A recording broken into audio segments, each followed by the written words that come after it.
They can. I mean, it should be a support right now, but for the third pick, I mean, you can take away the mid lane. Because at the end of the day, there are no very strong mid lane counters. They're just heroes that do better or worse on the mid lane, but not by much. It's very difficult to come out with a straight up outplay on that mid side. So even if you pick a puck early on, what are Liga team going to do, right? They're going to pick up a shaman or a lion or something like that if they want to support to counter it out, which will always be available anyway. You're not going to have a lion or shaman banned out. So I don't think mid counters are that effective. If you have a mid pick early on, but Power Rangers, they're going to come out with a Hoodwink or a Chen. Not that bad. I think the Largo plus the pushback combination, that Frog Stomp, that pushback as a setup for that Frog Stomp, or vice versa, does do very well. But Power Rangers with this Chen, I mean, they might not have the Jakiro, but they have some very strong tower push. Now, Liga team, they need some anti-push. The Centaur does help, and so does the Shadow Demon, but you do need some wave clear here. Again, I don't want to sound like a broken record. Buck's pretty good here, Teltras. It is. But you can also pick up the Queen of Pain because you have that Sonic Wave against the Chen Creeps. Liga team will go for like that I said, tiny. they like that tiny a lot. I don't love this, even though with the Centaur, obviously, it makes a little bit more sense. There's a lot of burst damage potential. There's always the potential of tossing someone in. Centaurs aren't necessarily going to be going for the first item, Blink Dagger and whatnot either, so it gives you a little bit more versatility. I just don't think this hero is as good as a Dusk is, to be perfectly honest. I think Dusk just gives more in almost every single way. Except for the instant burst damage potential, but especially in the laning phase, it feels much more threatening than a Tiny does. It does, and I kind of feel like a Tiny is also very experience dependent, right? The amount of utility that a Tiny can bring out, especially on that support position, is entirely dependent on how many levels a Tiny gets, and he doesn't offer anything in the lane. Now, in this lane in specific, he does offer quite a bit because that toss back into that Centaur's Hoof Stomp and Double Edge is going to be something you can play around. It just depends on what hero Power Rangers actually goes for, because there are quite a few ranged heroes that can just avoid that toss or just play from afar. You can even pick yourself up a Gyrocopter right now. It's not banned out, and with that Rocket Barrage, you wouldn't necessarily mind being tossed in because you have the Chen and you have the Chen Screeps to help you. That Hellbear Smasher plus 120 attack speed that the Chen will give out to the Gyrocopter is something that you don't want to play into. But I have a feeling Liga team have prepped for this by the Mortha pick. This is going to be a Mortha carry, and whichever carry, hard DPS carry you go for on Power Rangers side, I think the Mortha is going to be doing pretty well against it. Yeah, but they've gone for mid lane Timbersaw over here though.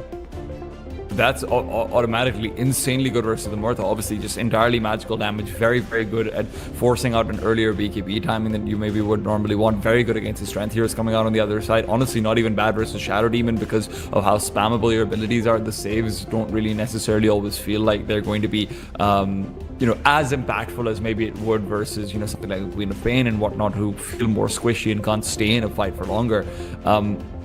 This is also... God, I'm not sure how you try and play against this Timbersaw right now because you don't have any natural Silver Edge builders. You don't really have any natural counters out to it.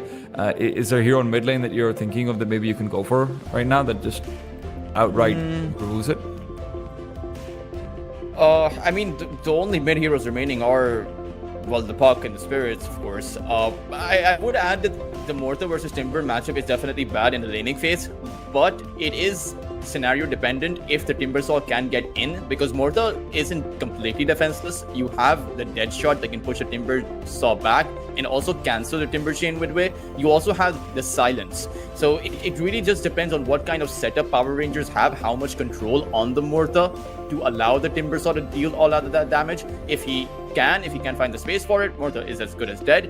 But Liga team do have, the workhorse that will also be a factor for the Mortha. So they are playing around the Mortha. They also have the toss back and the disruption save from the Shadow Demon. So they do have quite a lot of saving grace packed into their lineup for that very contingency that you were talking about. Morphling comes through over here, so that's sort of what I had in mind later on. You mentioned it for the Power Rangers, rather for Liga team. It's as a hero that they like to go for. It's obviously just very good, very high mobility versus the, potentially Centaur coming through. Also some magic damage versus the Morta. It suffers from the just hard reliance on needing 3 items before you're even slightly useful, but whatever, you've got a Timbersaw, you've got a Largo theoretically for that. The problem for Power Rangers will be getting to a timing where they've got their Gaia and Yasha, they've got their Agnums and the Largo, and then they've got their first 2 items, the Morphling, because they honestly can't really fight before that. Mirage on the puck, it does come out finally. Who would have thought it? But honestly, I think right now Liga team's draft to me looks a little bit more well-rounded, Hopeless. It really does. They have multiple saves, they have so much control, they have the magical damage, they have the physical damage as well, and they have an aura builder. For Power Rangers, they have a late game carry alongside an early game tempo based draft. Sure, they can push out these towers really well, but I feel like pushing out those towers has now become a win condition for Power Rangers in order to enable their 4 Protect 1 draft. And Timbersaw has to have a good game. Against the puck, it is pretty hard to land your Chakram, land your Timber Chain, land any of your spells really, because the puck can just phase shift all of that away. So it is going to be tricky. I mean, for Nikki, if you chain in, you can also get tossed back. You have the Shadow Demon with the Demonic Purge, just removing all of your stacks as well for your armor and your HP regen. It really feels like Liga team, if they are able to farm up on the Morta, they will probably be able to win this game. At the same time, the experience is in the hands of Power Rangers, so I expect them to at least fulfill some of their win conditions. I expect their Morphling Bashka at the end of the day is pretty much even in terms of skill to Snowy. So I have seen Bashka 1v3, 1v4 quite a bit, of course, on different heroes. Morphling isn't exactly like that unless it is the late game mark. But even in the late game, I think there's a lot of scaling potential for Liga team. And this is the biggest problem I have with this 4 Protect 1 draft is if you're playing for that 30 or 40 minute mark, you're playing into that workhorse of that Centaur. So what exactly is going to be the plan to disable that workhorse from coming out with the limited control that you have? Because quite frankly, you have about 1 stun across 5 of your heroes, or rather, to be fair, they have the Morphling's adaptive strike as well, and the Largo's mini stuns. But the Bushwhacks, the only real lockdown they possess. Put it this way: they've got teleport cancels, they don't have disables, right? That's sort of the current state of the draft coming out for the Power Rangers. So they have a lot to do. 30 seconds. Power Rangers draft just really relies on, hey, we will overwhelm you with damage to the point where maybe our disabling doesn't matter, because they do have a lot of sustain, right? That is their plus point. You're saying they don't have saves, you're right, Elchus, but sustain, my god, they've got that in spades. Maybe hearts too, and the clubs. Oh god, I love really the clubs. understood that metaphor. The clubs or the spades? The spades one. Well, I mean, you can pick it up. Like, spades like the... You know what? We're going to talk about that later on because Mirage has been brought down by the Bushwhack. He's going to be fine, though. Spades is like, the shovels, the spades that you use to dig up. Oh, like I dirt. used to So think, because I not the play card. cards. I play card games quite often. Yes, I understand that you are a degenerate cardist. And it's always, I've been confused because every time someone says in spades, I imagine like having the 2 or 3 or 4 spades, and it's like, wait, the suits all have the same amount. So it's confusing. No. It's not quite like that, but I can see why you think that. How does this mid matchup go over here? Mirage versus Nikki Cool in the laning phase. Buck on paper should be okay. Am I just wrong about that? How does this work?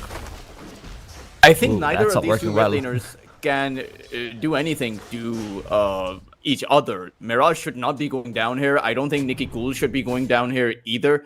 It's pretty much a scenario that the puck just needs to keep his distance, and he has every single toolkit in his arsenal to keep his distance. It's probably just going to be a farming game for both of these two heroes, but at the same time, there is a bit of a difference in terms of power spikes, where the puck can rotate very easily as long as he has a power rune, or maybe even without that, because you do have supports who can rotate quite well with your dream call. The Timbersaw, doesn't have the same kind of rotation potential. I feel like a Timbersaw falls behind a bit faster if a rotation does not work out, while the puck can rotate back a bit quicker. It's obviously not going to be 1-to-1 because you do have that Timber chain, but it might be a bit of a farming game because Nicky Cool is dependent on getting that Kaya. The puck wants the Witchblade, so I don't suppose either of these two are going to be looking for anything special on that mid side.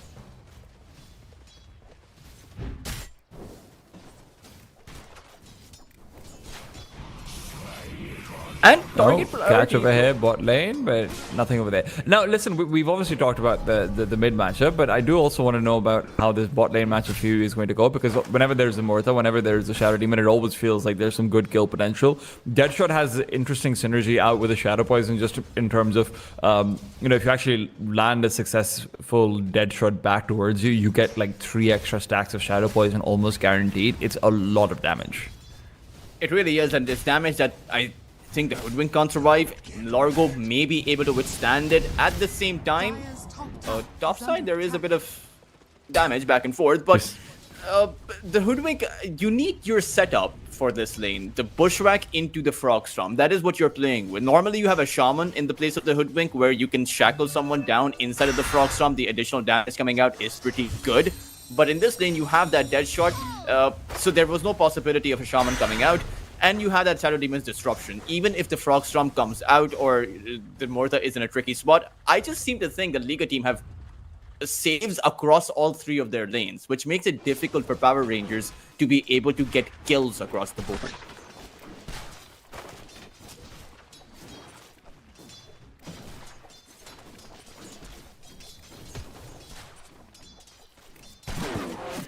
Maybe though, T-Time, once Respect rotates away through the gate, which is probably going to happen, that Morphling is going to be a target for a Liga team, I think you can make a play towards this Mortha. I think at that point, Mortha is going to be at his most vulnerable. And do you think maybe that rotation will actually happen, though? Because it does feel like, look, I mean, Respect can obviously go for that, but it does feel like this is one of those lanes where as long as Mortha is farming just as much as the Morphling is, she's going to come online much faster to fight. That is true. On the Mortha, you really only need your Mjolnir and the Hurricane Pike to actually take a fight. Maybe even a bit earlier, because the Whale is a really strong ability in the early game, simply because you're untargetable. So you can't really die. And if you have the saves built in from your allies at the back of their spells, they don't really need items. Normally, in a game of Dota, you want your Glimmer Capes and your Force-Offs. Maybe a catch over here. We've had till the end come back in. We talked about gate plays for the Shadow Demon. Got to respect it from the Chen as well. Very unexpected. I actually did not even happen to see the Shen. I was a bit distracted, but damn, that was a really good play. They could go again, Teltras. Respective is going to be caught up by the double blood grenade and then follow that up with a quick little frog stomp. He will be able to save himself for a little while, but Sayu's rotation shouldn't really matter too much. There's still the lick available. Alberca's now tossed back into the tower. Snowy backs off just enough to be able to get that dead shot, then off the Chen creep as well. It's a 1-for-2 though. At the end of the day, it's a lot more going the way of the Dire side, and it's 3 kills if you're counting that earlier Mortha. So a very effective gank from this Chen. Actually, more than super effective, because the Tiny does not have a teleport. So he's going to have to make a walk of shame back to his top side. And the Tiny is very experience dependent. For a Liga team, this is what I was talking about in between of both of these two comparisons. Both teams like to play a similar theme, but one side is faster. Power Rangers with the Chen got to that lane first. They were able to come up with a successful gank and stuck around. Respect did not ironically respect that rotation, and he got caught out too. And we saw the Tiny come in just a little bit too late. At the same time, they did find a good play. The Tiny had the patience to hold his toss until the Mortha teleported back. So they tossed back the Largo. The dead shot was pretty good as well, bringing the Largo back into the tower, and they were able to take him down. But again, it is just... Maybe a potential for a kill over here. Orb is sent out. Mirage goes forward. Waning Rift is not there just quite yet. He'll settle for breaking out Nicky Cool's bottles more than anything else, but he's going to be backing off then. Bounty Rune picked up by Corrupted, so Puck will start to be able to maybe pick up some of the farm that he's been losing out on in the straight 1-to-1.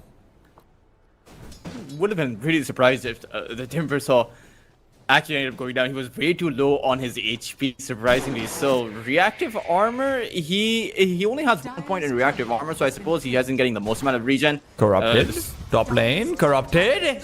He's gotten so greedy, going all the way deep into enemy territory, but bot side, maybe Greed is going to be here as well. Quick fair through. Snowy still caught forward. The Largo wants to fight in, not get out. And, well, that Largo is going to be A-okay even after that initiation. Chen will be a little bit less so till the end.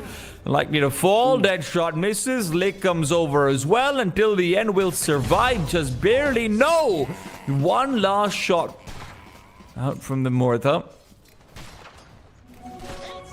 Pretty effective of a team fight there. Corrupted just dishing out a few hits. But this time around, no. Timbersaw is coming in. Corrupted, he doesn't see Got this. the haste. And now Corrupted will be in some serious trouble. Timbersaw might not be the hero that you normally think of for rotates, but very, very good with the haste rune.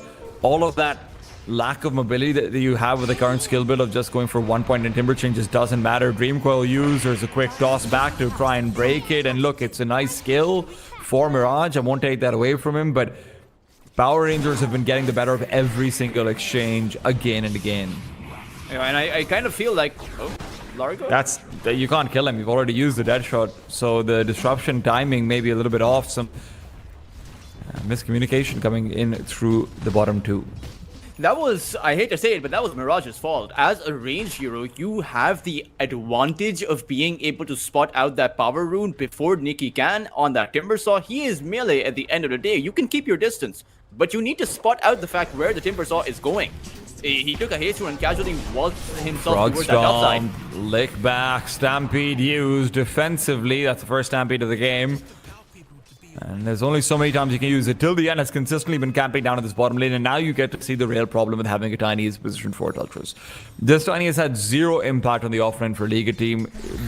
Morphling versus Centaur has been a 1 versus 2 constantly. And yes, some of that comes down to rotations, but the idea that the Tiny is... rather that the Chen is able to move away from the lane again and again so easily, you're just not getting that much done from the Tiny. And this 4 Protect 1 so far, I mean, it's not a 4 Protect 1 right now, it's still laning phase, but it's going really well. Morphling is, sky high in the last hits.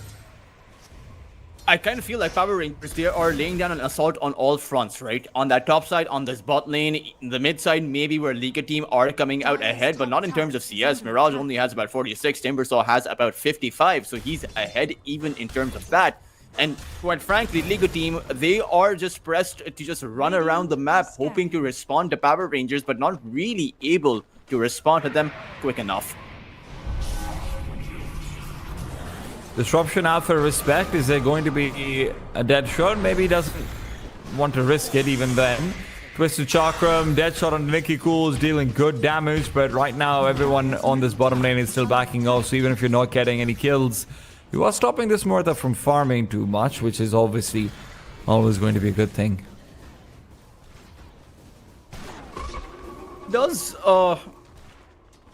I mean, they have complete control of this offlane from Power Rangers. This is surprising. I mean, the Morphling, he has free farm around the map. And for Liga team, a lot of it does come down to the fact that you have a Tiny on your support. So he's there busy trying to create space wherever he can. But anywhere he goes, we see Sayuv on that mid side. The Hoodwink is just mirroring his movement. And it's going to be not that far off where we now start to see a shift in Power Ranger strategy where they stop pressurizing these heroes and start pressurizing these toppers, and that might be a window of opportunity for Liga team to get some kills of their own. Catch out of Sayu, and there's that little itty-bitty interaction for the Acorn with the Timbersaw. Still, Alberca does go down, and Sayu has not. Two-man Dream Coil, and Mirage with the Blood Grenade is saying, I might not have abilities, but I can send out a 50 gold item. Great but Dream Call though. He held them back, although the Dream Call in that case was used to save his support Tiny. Ideally, it should have been used to get a kill, but you make the move that you can. Maybe you can still get a kill without the Dream Coil. Maybe not. Bashka makes his way over as well. That'll mean that it is time to get the hell out of there. Disruption out onto the Hoodwink to prevent the pushback, and you are going to lose your more high-value support at the end of the day. Level 6 Shadow Demon is going to be hitting the deck, and then give Immersion his level 6 as well. So you have to be careful about that Sharpshooter. If you are Mirage and you don't have Phase Shift, off a cooldown. This is very interesting. So, the Liga team, in order to dissipate some of the pressure Power Rangers were applying over on that bot side, decided to pull in more heroes towards the mid lane. But immediately, we see Power Rangers responding in kind. They brought Till the End, they brought the Hoodwink, they even brought the Bashka in. So clearly they're not afraid of pulling in the numbers. Not exactly a 4 protect 1 strategy. Something that Power Rangers are coming. What Power Rangers are coming up with right now is if you bring 4, we'll bring the 4. If you bring 3, we'll bring the 3. And for some reason, Liga team, they're not able to make the first move. And if you don't make the first move as a Puck, as a Tiny, you're always going to be in a position where you're responding. And I kind of feel like they're not even responding all that well. The one good thing going for the Liga team right now is Snowy is doing very well for himself. 5,400 net worth despite his early death, and after that he's been able to get himself involved in quite a few kills. Obviously picking up last hits on some of the losing exchanges is still going to be beneficial to him on an individual level. He does. I mean, it's also the Puck, right? They're also, I think all 3 cores are actually doing pretty well for themselves. This game is pretty much neck and neck even, despite the moves that we see. Inside, Mirage is caught up by the bushwhack, the sharpshooter. This is trouble. He does manage to dream coil, rather jaunt away with the illusory orb, and then Bashka, who rotated in with the waveform down under, will be able to intercept that curveball and take him down. Snowy elsewhere, finding himself another kill, up to 4 now. Alberca has not been able to survive ever since he started losing out support from his fellow Power Rangers. I suppose the Disruption plus the Deadshot combination is something that you can work with. You can guarantee land a Deadshot on top of Alberca. It is a bit surprising seeing the Largo, someone that is super tanky, actually fall to the limited damage that Liga team have. But I suppose you pointed it out, right? The Shadow Poison is something that they are playing with. And you have the level 4 Disseminate, the 35% shared damage. So you do have options for Liga team.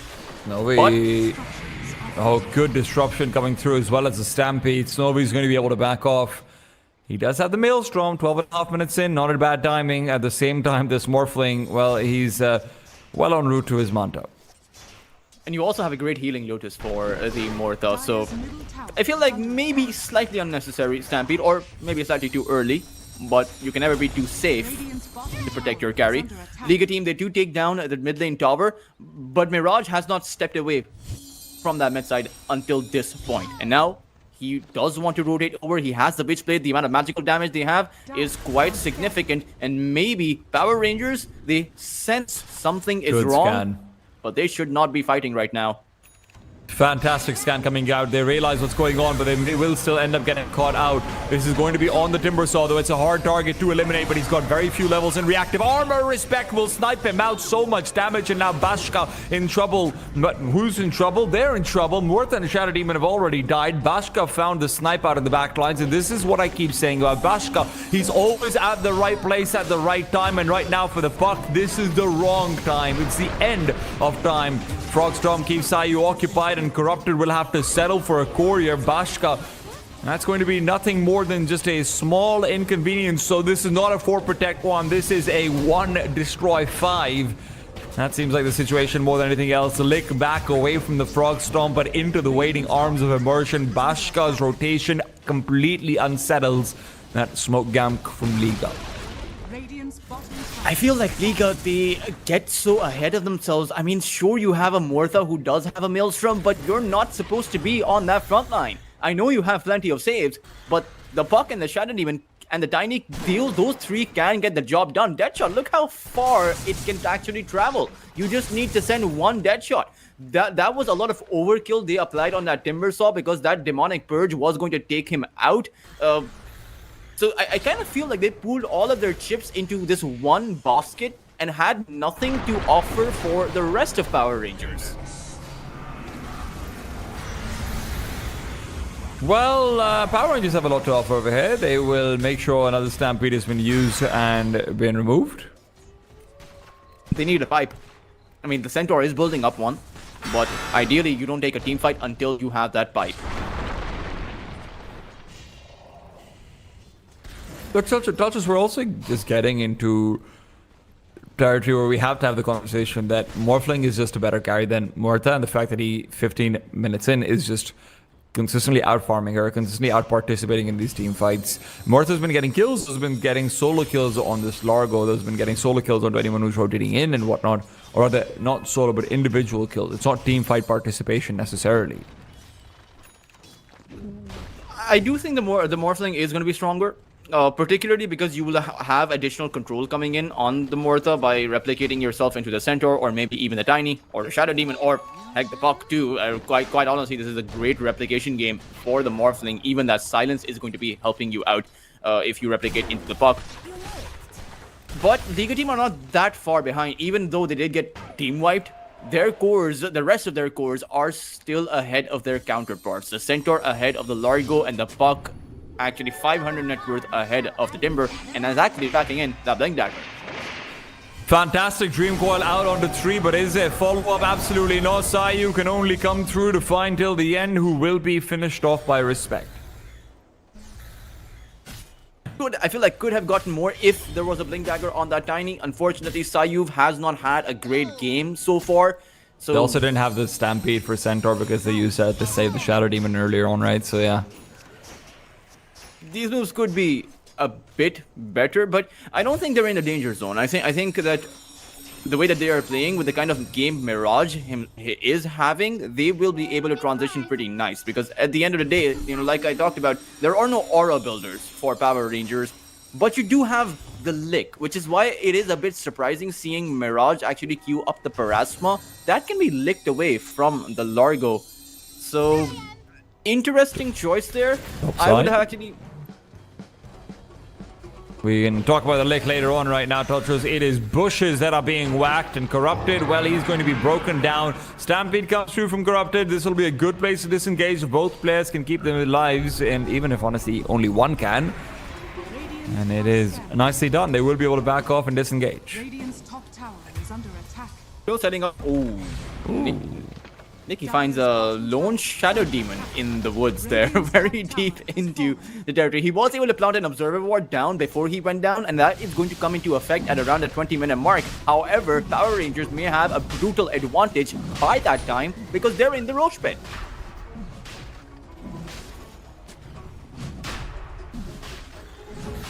Can they take down Roche very quickly, though? Yeah, they can. With the Chen creeps coming over, of course they can.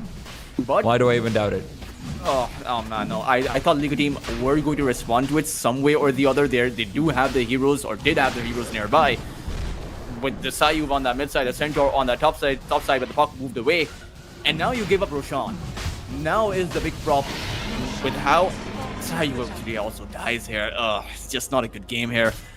I get the idea, right? You want to be splitting the map, but what are you splitting for? They're in Roshan. They're not pushing out your lanes. So at that point, there's a thin line between objective control and giving up your life needlessly and giving up the tiny bits of advantage that you do possess. So I do feel like Liga team, they need to be more careful about this. It is the small losses that can build up to a bigger defeat. Under attack.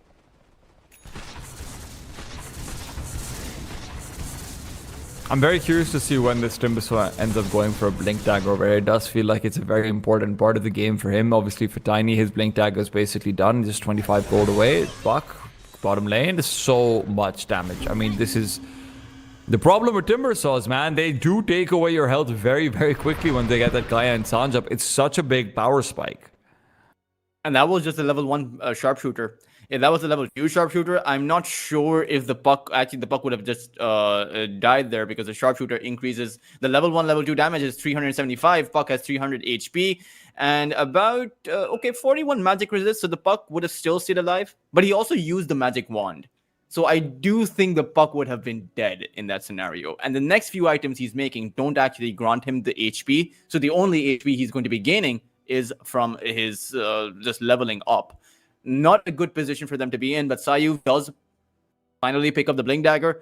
It's not the earliest, of course, but it is one that they have some options with. You now have the Centaur that does have the pipe. You have the Puck with the Blink Dagger himself. Sayu or Snowy is about to get to his, or I mean, has the Mjolnir, farming up for his Hurricane Pike. I think it's okay, but it's a bit ironic that the team with the hard carry is the one that is playing active, and the team with the semi carry that is supposed to be online a bit earlier than the Morphling is now just confined to farming up across the jungle. And part of the reason why it's like that is because so many times Liga team in those team fights, they just got too ahead of themselves. The Snowy wants to be Bashka, I feel like, in those team fights, but doesn't have the protection of that waveform. So Bashka realizes this. Bashka knows he can disengage if he wants to. He has a strength morph, so he can survive on that front line where Snowy can't. And I feel like that difference needs to be very well understood by Liga team if they want to transition into this mid game.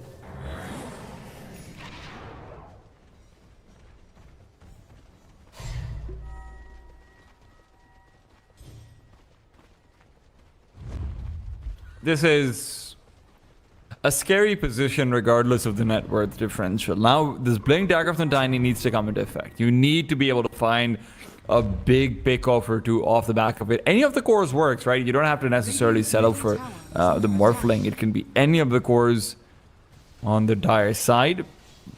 The multiple Blink Dagger initiation needs to come through. We need that in, and they will find the Morphling. Silence is there as well. It didn't need to be the Morphling, but they're going to try for it regardless. 3-man Dream Coil, but in the meanwhile, Sayu's been blown up. Nicky Cool coming back in is reminding them of his damage potential, and Liga just initiate on the wrong hero. There's no way of blowing up that Morphling. Not with the Dispels, not with the Hand of God, and even if in the best case scenario, T-Time, you do get the Morphling down, He's got an what Aegis. then? He has an Aegis. He has a second life. There is no plan B for you in that scenario. And for Liga team, of course the Morphling is going to be the first point of contact because you're walking into the lane. You're not approaching this from your observer ward, the information that you do have where you know no one's there, so you can attempt a backstab. You can attempt to reverse sweep the other team or go through the Lotus Pool towards that Tormentor. But no, you're heading directly into the lane where you see that Morphling. And Power Rangers, they're very happy to respond to you. They're quite content having their Morphling as the first point of contact. That's an ideal situation for them. It's Morphling or the Timbersaw. And even for Timbersaw, you're relying on him having reactive armor stacks already if that's the man you're going in on. Now the lead is starting to build up. Now the differential between these two teams is starting to stack up. The Morphling, not that far ahead of the Morta still. And sure, the cores are even up. A lot of the difference is just between this Chen and the others, but the Chen can deceptively farm pretty fast and have a lot of impact. Pretty soon he is going to have the pipe, the auras actually coming in now.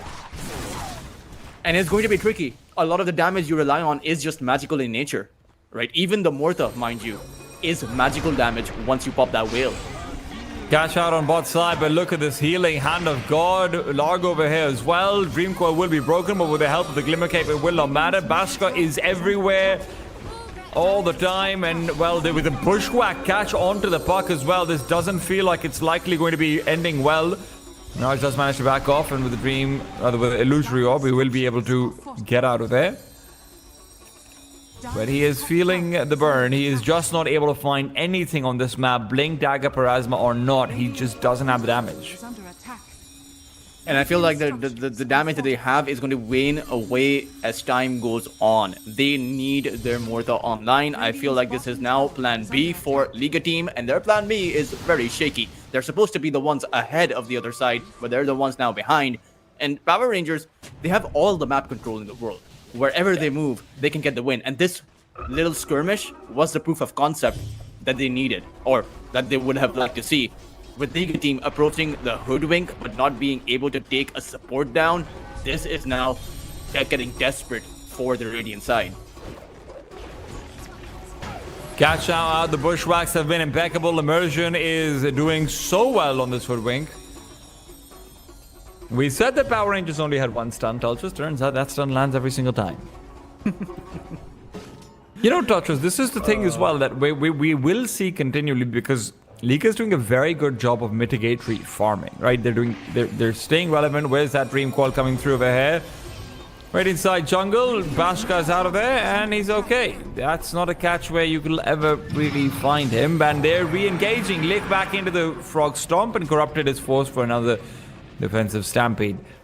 But despite the fact that League are doing well as far as farming and keeping up with net worth, they've constantly felt like they've been on the back foot when it comes to both map control and initiative on the map in general. And that doesn't look like it's going to be changing. Look at this catch. My goodness, this is such a frustrating squirrel to be playing up against. Blink away from Mirage, going back with the regen rune, will be picking it up. There's an initiation from the Tiny on the box side though, and all in the meanwhile, that initiation could lead to Bashka being in some trouble. That trouble quickly mitigated. Till the end will give up his life. It's a good kill to find for the Liga side. It's the only kill they'll find, but with respect being the one to pick it up, Bashka's now turning things around, replicates into the Tiny, putting out so much damage onto this puck as well. Mirage is barely keeping himself alive. If Timbersaw closes the distance, you know he's going to be gone, but Bashka, has he overextended? BKB comes through, will be able to back off. Mirage doesn't have Dream Coil off of cooldown yet. There's still 5 seconds, otherwise that could have been a team fight going the way of Liga team finally. You do get to see some of their potential in a team fight, but they're not able to materialize it at more than just a Chen kill. They do force out the BKB though from the Morphling. I suppose that is a bit of a win, but Power Rangers, they think overextended on their Morphling, should have just cut their losses. I feel like that was a bit of a testing trial from Power Rangers just to see what the full force of Liga team could bring out, because the Morphling, I feel like he was, from the position that he was in with the BKB always at the ready, I don't think he was in any real danger from the Liga team. All of their spells, or the majority of their spells, were committed at that point, the basic ones. So, not that bad from the Liga team to be able to acquire a kill. And hey, at the end of the day, you pointed it out, right? They are doing a great job at mitigatory farming. The Morta is pretty much neck and neck even with that Morphling. So they do have options. I feel like if Corrupted were to skip the Shiva's Guard and go for a Crimson plus Aghanim Scepter, Liga team would be in a great spot. Now, I was thinking the exact same thing about the Shiva's Guard. It doesn't feel like it's the most useful addition to the fray right now. The puck can build the Shivas if you want a Shivas, right? The puck is a natural Shivas builder. And the Centaur is a natural Aghanims builder. Natural, he's the only one with the workhorse. So he can provide some guaranteed, well, not guaranteed, but with the fact that, you know, you have the Hoodwink be using his initiations, his stuns, which are landing great, but it is the stuns that are thrown out first. So the only control Power Rangers have is gone. So the workhorse becomes a guaranteed way to get one person out of trouble. If it's not Snowy, it can be Mirage. But you can use that to disengage. And I feel like Liga team need to think about that. Maybe after the Shivas, they will go for it. Timber's also going for Shivas, and this is what I'm surprised by. I really thought Nikki would go for the Blink Dagger post the BKB. It feels like one of those games where having a Blink would be good. Immersion really wanted to get out and about and see if he can get a quick little bushwhack down. If he had, that would have been troublesome for the Shadow Demon, but they don't feel like they can take on this Mortha without Bashka being present just quite yet. They don't want to take that risk. I feel like Liga don't want to take risks here either. Should be able to open up the map by taking out this bot lane tower. And Mirage is going for the standard Octarine core build. So both sides, I feel like in an okay-ish spot. But Liga team, I can respect the fact that they want to fight, or rather they're not afraid of fighting, because in the moment, if you do get a bit fearful of the other team, then Power Rangers are going to run all over you, and you are continuing to farm on your Mortha. So taking these skirmishes, even if they're not exactly going your way while your Mortha is farming up, hoping that your Mortha can out-carry against the Morphling, is not that bad of a strategy. It can work out. And now, with Snowy in possession of his own BKB, he will have the protection against whatever Power Rangers bring in, because sure, the Timbersaw packs in pure damage, but none of that pure damage pierces the BKB.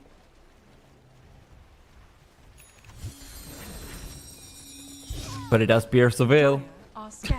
Sorry. Smoke on smoke. Nikki wants to lead. Oh, he's found himself a Tiny right now. Nikki has to be careful. He knows that they're not likely to initiate on him, but if he overextends with this haste rune, things should be problematic. The Dream Coil can still isolate him. He's letting Alberca come through nearby.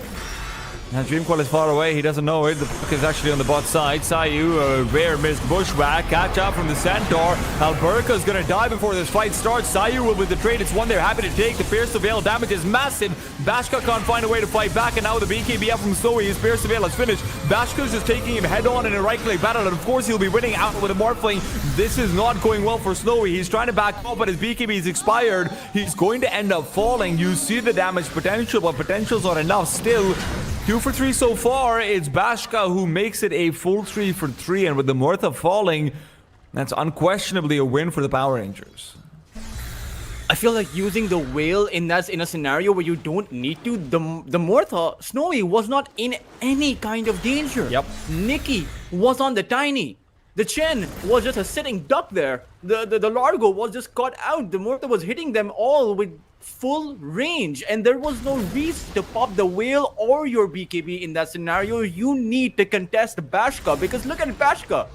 You think with the kind of moves he's making, he has any fear of the other side? He is going all into those team fights, and if your Liga team scary, you need to go all in to take Bashka out. Not this Chen, not this Hoodwink. They don't matter. Also, I mean, let's also be very honest about this. The Pierce of Veil is literally only useful against the Morphling defensively. There is no one else who you can really mitigate the damage from the Power Rangers side. And with BKBs up on the other side, you always have to be very careful about when you're using it. So he uses the Pierce of Veil early, about 3 seconds that go by, then he BKBs, and then in his BKB, once his ultimate runs out, he's just losing the right leg battle because Morph has his BKB up longer. This sort of Wild West showdown of BKBs between the Mortha and the Morphling is one of the most impactful things towards the end of this game. That's why you need the Workhorse Foster as well. Catch out onto the Timber Saw. There shouldn't be too many troubles. Hand of God still available, and Nikki Cool with the BKB can back out. Oh. In this case, yeah, you're right. It's not about who shoots first. It's about who's able to ready their pistol first. In this case, Liga team, they're quite eager to get it out of their little satchel, and I feel like they need to hold it in.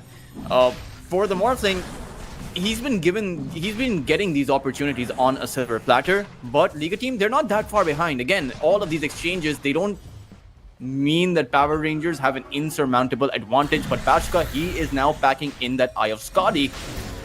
They want to fight full, head on.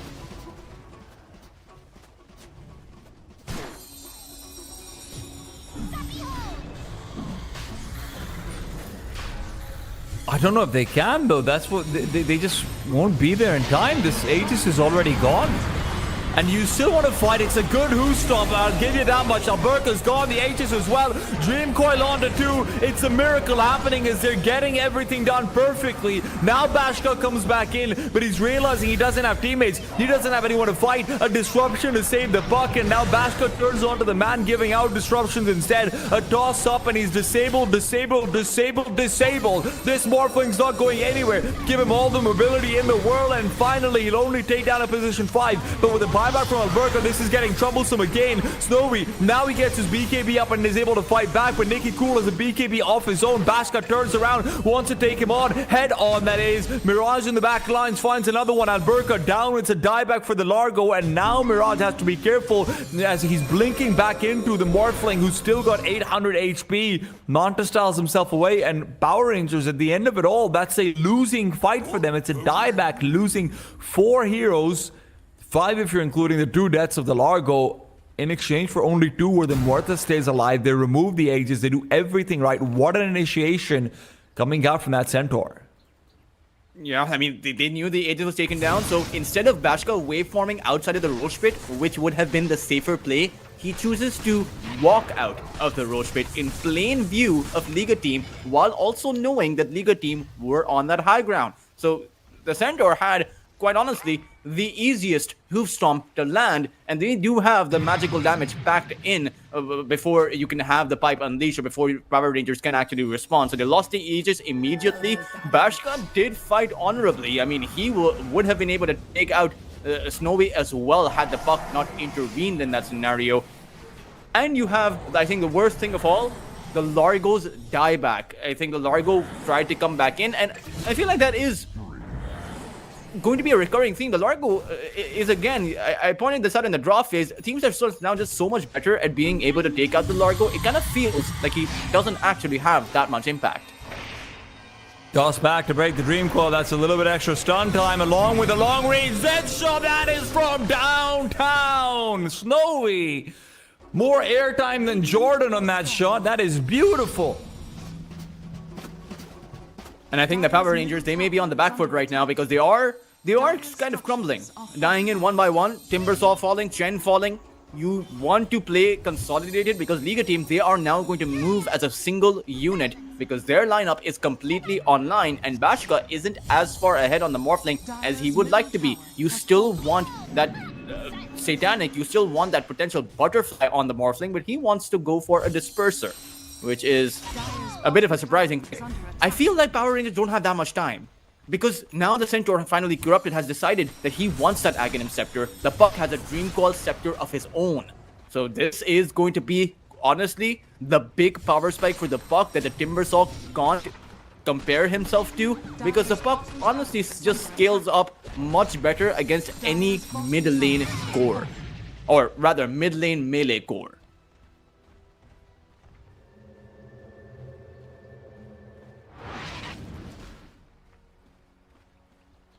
In fact, time, I mean, Mirage is about to hit his level 25. That's what I'm looking at, yeah, because he's kind of getting a little bit of a chunky boy. I mean, the BKBs are not going to help Power Rangers there. And they're really heavily reliant on those BKBs right now, right? I mean, that's their only protection versus the Murtha. This is very tricky for Power. I feel like that Roche very fight, wrong suddenly. that Roche fight was just, I feel like Bashka being able to 1v3, 1v4 those team fights that he was doing in the early to mid game, I feel like it got to his head, where suddenly now he's given up his Aegis. Sure, he has a lot of farm, but against that box. Do you think that maybe for Bashka, like if he wanted to continue that ability to 1vx, he needed a butterfly instead of going for the disperser, what he's sort of planning right now? I would like to see a butterfly or a Satanic, preferably both. I on the don't want to see a disperser on this Morphling at all. I mean, it's the ability to dispel away the silence, or I'm not actually sure. It's what not else that important when you already have a Manta style, it feels like. Manta BKB, you don't need another dispel. Dire's top tower is under attack. Yeah, I don't think the disperser is all that good. Oh, they do find the Mortha. What can they do about it? Break onto her, she backs off. She's got the Shadow Blade. It'll be hard to find her. Remember, this stage of the game, fewer and fewer people have the ability to carry detection with them. I feel like Power Rangers, they should not be sticking around. The Puck is looking... Okay, never mind. Was looking to backstab. And actually could have found it. I think the Liga team are in a great position to take a fight. But as of right now, they are just farming up. And I'm not sure exactly what they're farming for. They have everything they need. I mean, the Mortal now has that Shadow Blade, and it will eventually be able to get to his Silver Edge. So the Silver Edge, once he has that, this Timbersaw, we've seen him survive for about 10 seconds. You can cut that in half. And it's not even just the break mechanism. It's also that movement speed cap. That 200 movement speed cap for 5 seconds means that you can't go anywhere. And you are reliant on your BKB in order to do that. I kind of feel this game is just coming down to the amount of control Liga team have versus the lack of control that Power Rangers have. You pointed it out, Immersion, he has had a fantastic game on the Hoodwink, not really ever missing a bushwhack. But at the end of the day, T-Time, the longer the game goes on, the more and more heroes are present in a singular location, at least as far as those contests go. There's no such thing. You know, there are fewer and fewer pickoffs as the game goes on and more team fights. And if you're relying on a singular ability to stun someone down, how many heroes is he possibly going to get inside of that bushwhack? 1, 2, maybe even the 3.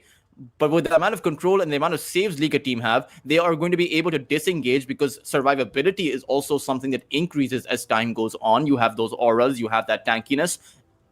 And so Liga team's ability to respond and control Power Ranger is just substantially more.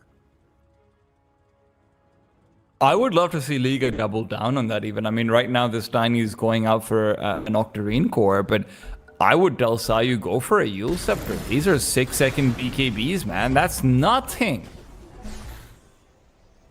It feels like the more control now that Liga build, the better this is going to be for the Mortha. As long as, look again, as long as the Morphling doesn't end up picking up that Satanic and whatnot, which he has now almost completed his Disperser, so I suppose that's next on the menu. But as long as the Morphling doesn't have a Satanic, or even when he does, to be fair, a Yule Scepter just destroys this guy after BKB. I'm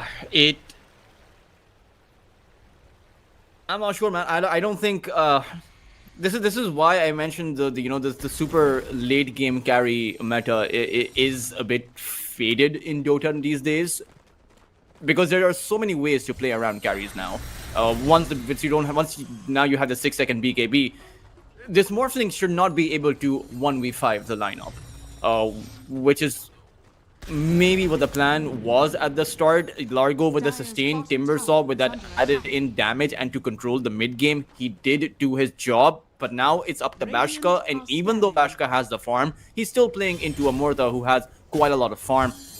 And I don't see how you can out-control Liga team unless Liga team make a big mistake. And they might actually have to make several mistakes in a team fight to actually bungle this one. Now look, I can see that happening. Don't get me wrong. But it sure as hell isn't going to be easy.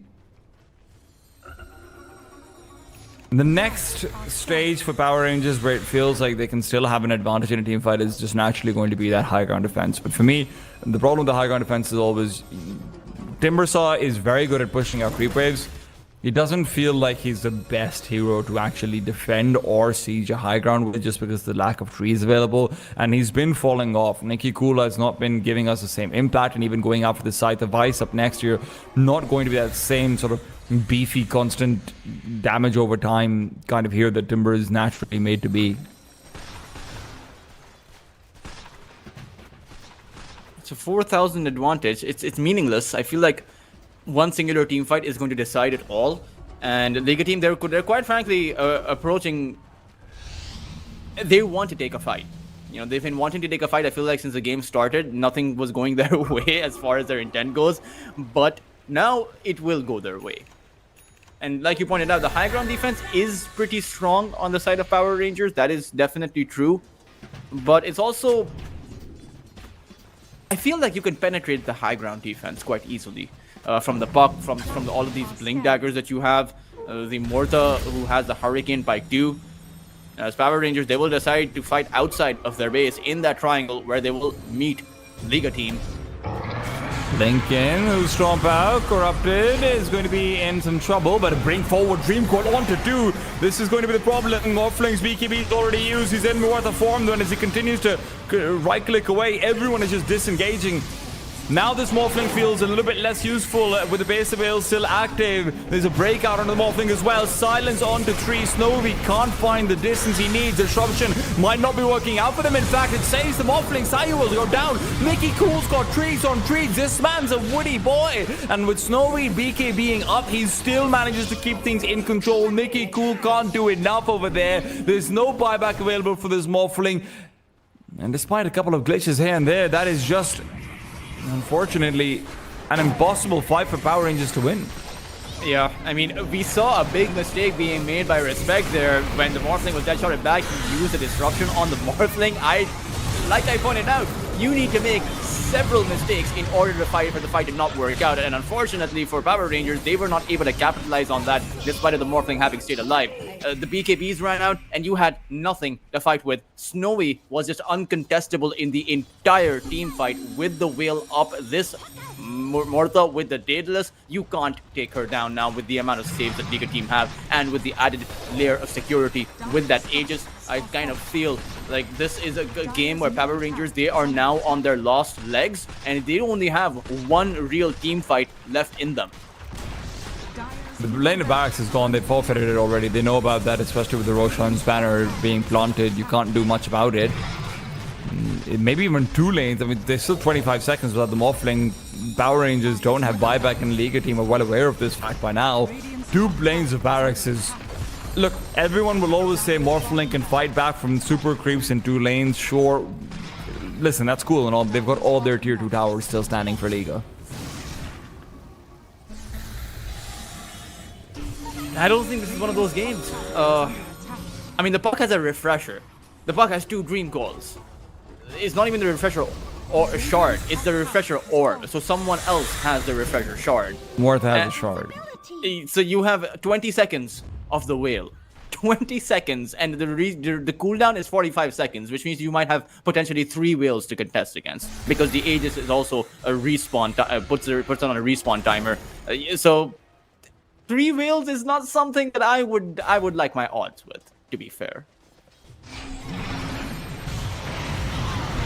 Another initiation goes back in, and Nicky Cool will feel the brunt of it. This is going to be a buyback that he needs to commit to if he wants to hold on to this game in any meaningful way.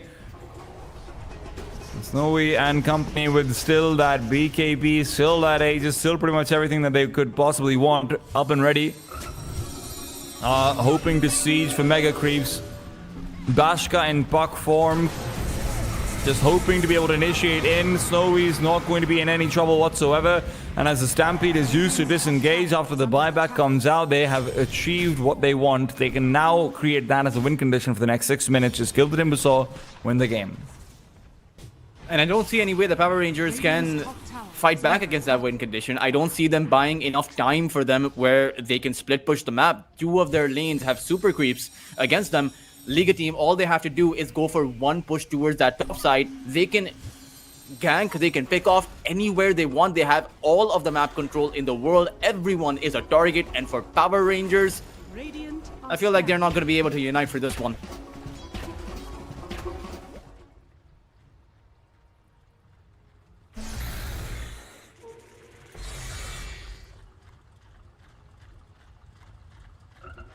Yeah, I don't know if you... I'm trying to remember. Urges for respect, T-Time. He has a scepter. This is one of the most over games that I've seen in a while. And the worst part is, Power Rangers constantly felt like they were ahead. But there's just been a couple of these, obviously there's a Roche fight, which is very well executed by Liga. But there's also just been a couple of these follow-up things where it's like, the Morphling not going for a survivability item like a butterfly or a satanic, instead going for the disperser, which again just doesn't feel that useful. Not recognizing, hell, even a refresher for me personally versus the Mortha. If you go for a refresher, the double BKB is such a powerful thing to have as the Morphling. Timbersaw not necessarily having the same impact after that 35-minute mark is something that you have to expect and plan for. And Power Rangers right now, I mean, Puck is just going in and out, just having fun with them. 3-man Dream Coil. And they will disengage. They are content with letting this Aegis then expire, back off, and come again next time. Even if the Aegis does expire, I'm still not sure if Liga team are going to wait it out for the next Roshan, because anything can happen at that point. I feel like you should try to approach this fight. Worst case scenario, you lose a few heroes, but I don't think you lose your entire lineup here. Gats out onto the Mortha, doesn't really matter if there's no follow-up. Bashka is now getting out the damage, but he knows there's 28 seconds left from that Aegis, and he knows there's too much damage being dealt to him as well. This is absurd! Snowy is just tearing them apart right now. Buybacks on buybacks, but not from the hero they wanted. The Timbersaw still alive, but it doesn't matter as the barracks will be falling pretty soon. Snowy will just not let this be. He's feared back. There's barely any HP left. Blink in from the buck. Another Dream Coil onto multiple heroes, and it's just going to be GG pretty much immediately. That needs to be called. The Power Rangers might not call it, but they're feeling it for sure. BKB is going to expire for the Timbersaw, and that means he can't even approach this Mortha pretty soon. Alberca His own BKB running out, and Power Rangers, they've managed to keep themselves alive post buybacks, but what does it even matter? I mean, they managed to bring themselves back from the dead is more the case here, but they're barely walking is the thing. It's really hard. The next Roshan is not going to spawn for a while, so you don't even have that big objective that you can contest. Your map is entirely dark right now. There is no way for it to take down this Morta. The Morphling came pretty close to it, but not close enough, unfortunately. So, I think Liga team, they're a good game number one, I would say, despite of that massively shaky start. I feel like Power Rangers made a critical... I do think that it was just that one Roshan that changed everything. I feel like that was the Roshan that Bachka needed to end up with a big advantage with. You know, take out those tier 2s. That is now an alternate reality, maybe in some universe that has already happened, but not in this one. Look, if we were to sit down and get all 2020 hindsight on this while this last team fight's going on, it's a... Last Dream Call, it's a Pierce the Veil from the Morta. He's getting it all done. There's so much damage. It's unquestionable about who's winning this game, and finally they will be calling it out as well. But I think if you were to sit down and captain hindsight it, there's a lot to be said about Power Rangers maybe not trying to disable the farm as much as they wanted to, maybe feeling like their lead was more than it actually was. I mean, you talked about it, I talked about it. It was very, very good mitigatory farm from Liga constantly, and when Power Rangers started taking heroes away from that bottom lane, away from that Morta, she did kill Alberca multiple times, right? Like, even at that 12-13 minute mark, Morta, despite an early death, was top of the net worth chart because he was killing Alberca in the 2 versus 1. That's something they did a very good job for recovering. So yeah, some good strategic decisions from Liga, but they were very much in the red at the early stages of the game. The question is, can they make this a 2-0 and make this a massive upset going into that second game? We're going to have to wait to find out. Quick break. We're back with game number 2 very soon. Will Power Rangers stay in it? Will they get that faded rematch closer to its head?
a lot of these saving supports that you want to take away from the late game. Position 4 obviously over here, but one of the things that we actually saw being paired up pretty well for them, funnily enough, was Immersion's Tiny versus, oh god, I think it was versus Avulus. They picked up a Tiny alongside the Kez as well. Obviously there was a Dazzle in there too, so they came through with this sort of blink in, toss the Kez out, but also having the Dazzle to be shallow graving the Kez in time to give him that extra bit of burst damage. It was an interesting combo that they pulled together versus the Avulus side. Whether or not it ends up materializing over here is a separate question. That was versus very different support duels. There was a Chen in there was a Dark Willow. You're not looking at like a big Phoenix Supernova team fight stopping Ultimate in the same way. They decide to ban out the Centaur, and I mean, you're giving the Tusk away on a silver platter to Power Rangers. Tusk tag team plus the Kez. I mean, I don't know anyone that can survive that kind of a combo. Power Rangers, they can go for it right now. They won't. They'll actually pick up the Mars. They've revealed both of their 2 cores super early on, but the Mars is one of those cores that you really don't counter out. Like you're not going to be picking against the Mars. I was like, oh, we gotta counter out the Mars. Let's pick ourselves like a life stealer. And listen, this doesn't show any cards right now. Kez is still all you're focusing out onto. And if you want to focus out onto the Kez, I mean, you talked about the burst damage. Is there a world where maybe we do see that Shadow Fiend coming out for Liga team? Shadow Fiend Phoenix versus Mars +1, not a terrible lane, no matter what's going on over there. Obviously, very good burst damage if you go out for the Blink, Kaya and Sanj, or rather Kaya and Yasha early on. Could be a pick. I can see actually the Shadow Fiend working, and I'm surprised it actually has made it that far into the pool. And you can pick the SF plus Tusk on your own lineup, have the saving grace as well as the tag team for the lane itself, or maybe even the Tusk plus Phoenix can go in the lane together. So there are plenty of options available for a Liga team in that regard. I would like the Shadow Fiend actually, and the Yasha and Kaya build for the SF is certainly a nice one. That is a great catch, T-Time. I'm surprised, but I am pleasantly surprised. Yes. Listen, I'm not right very often, but somehow I managed to be right twice in a series with Tiny in the previous and the Shadow Fiend over here. There you go. Look, obviously, the pairing for the Shadow Fiend over here is going to be very important, not just for position 4, but also for position 3, about who you sort of want to go for the offlaning over here. You really do want to have control coming through, but Liga, they go for the Tiny early on. Now, you talked about the Tusk.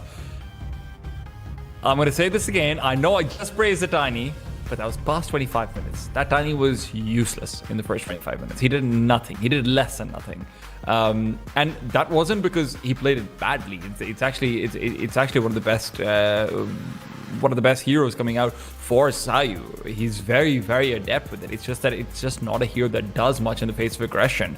Now, the good thing is, if you're pairing this with an aggressive offlaner, this guy is in some trouble, and you are going to get to see what Power Rangers is coming in for over here with both of their, pick number 3 and 4. So you can be flexible with your offlaner. I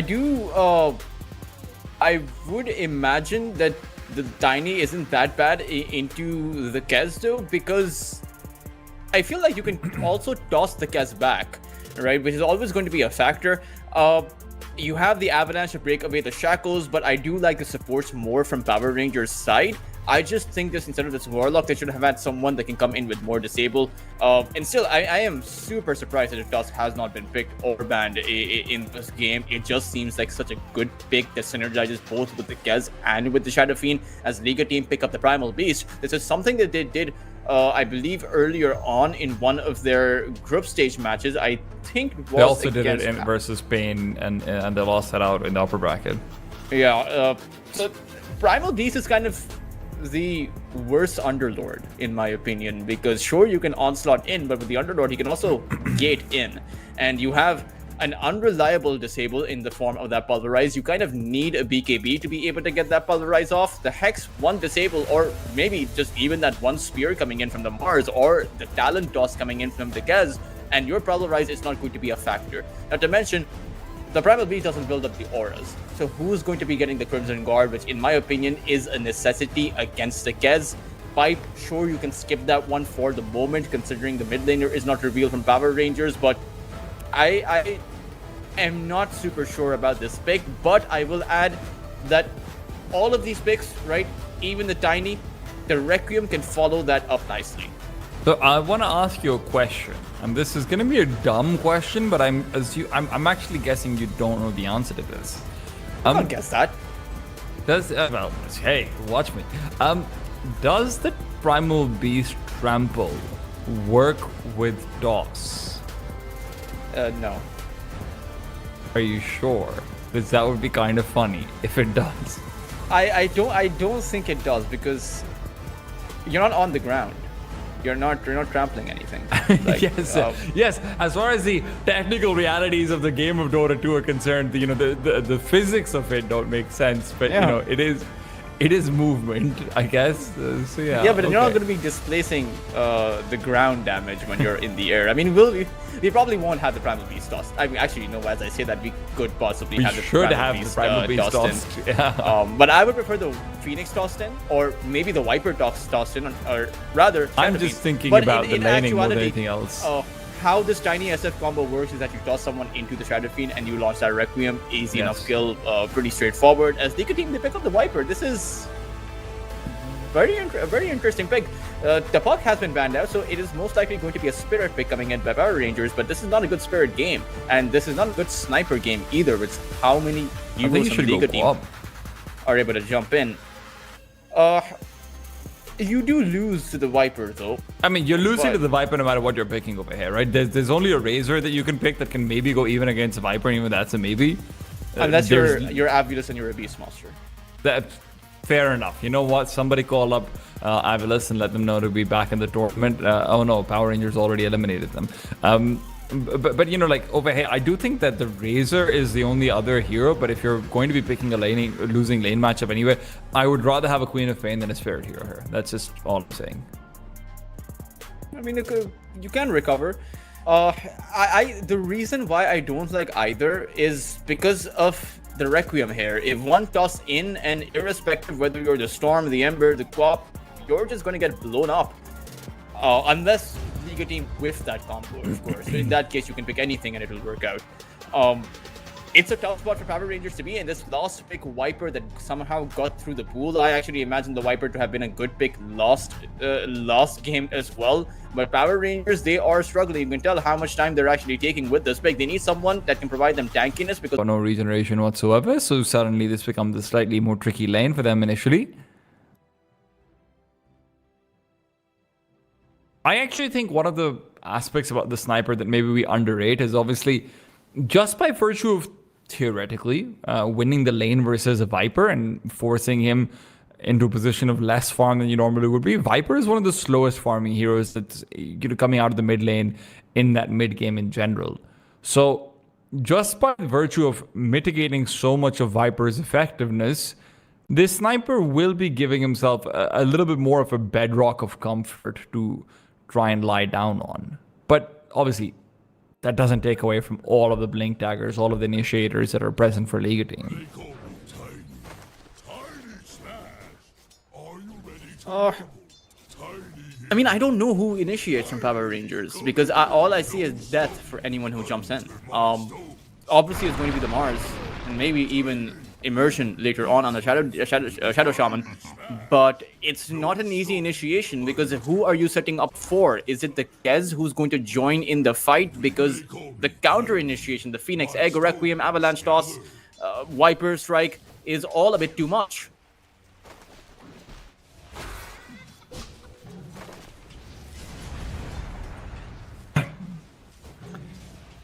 Topside, I wonder as well if Respect will start to move away and stack up a few of these creeps for the Shadow Fiend. Give Snowy a chance to quickly accelerate his farm forward. Snowy's last game is something where if you were not able to catch it, perfect Morta game. Very, very good farming patterns. His ability to keep up and farm was very impressive on a hero that's, good at farming. I wouldn't say Morta's bad at it, but it's not necessarily a known flash farmer in the way a hero like a Shadow Fiend can be. So curious to see how well he performs over here when he's been given a lane that should be relatively free as well. Alberca, good catch up from the Spear, but there's not really that much risk over here. In fact, Phoenix even playing with death. Well, it's pretty okay, I suppose. Alberca also falling low. Your support rating for the offlaner is okay as long as you don't die. And they are certainly playing at the edge, but are able to make it work. I'm surprised the Shadow Fiend didn't actually dish out raises in that circumstance and actually pushed himself to the limit, because he may have been able to get that first blood. That blood grenade did slow the Mars down quite a bit. So Liga team may be watching an opportunity there, but it's pretty much okay. Sniper is farming up nicely and trading well against the Viper. There is no high ground observer board or any observer board that's giving that deep of a vision. There is one from Liga team side, but it's only catching a very small portion of that sniper.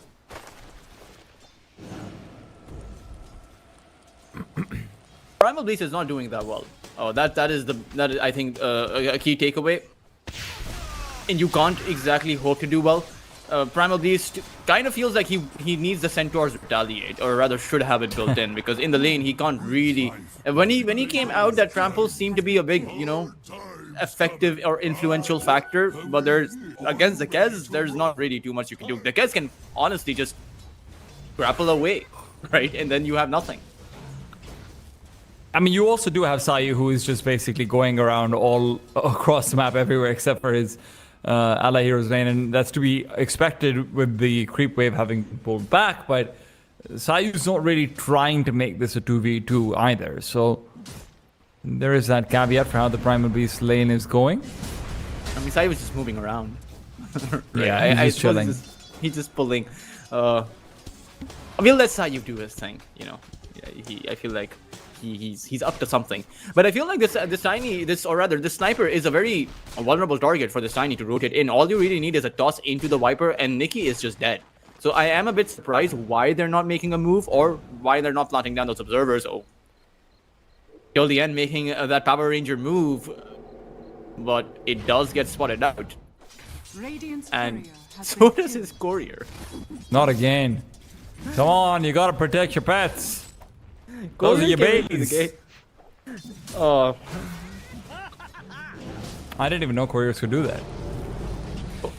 Immersion, slow down, gotta be careful. There's that blood grenade being channeled in onto him, but Snowy doesn't want to commit out to it. He knows that there's going to be 3 heroes here. It's Alberca who ends up getting the kill first. That's a surprise. Quick rebuke in the end, and with the help of the foul play, Immersion is able to stay alive long enough for Alberca to get first blood.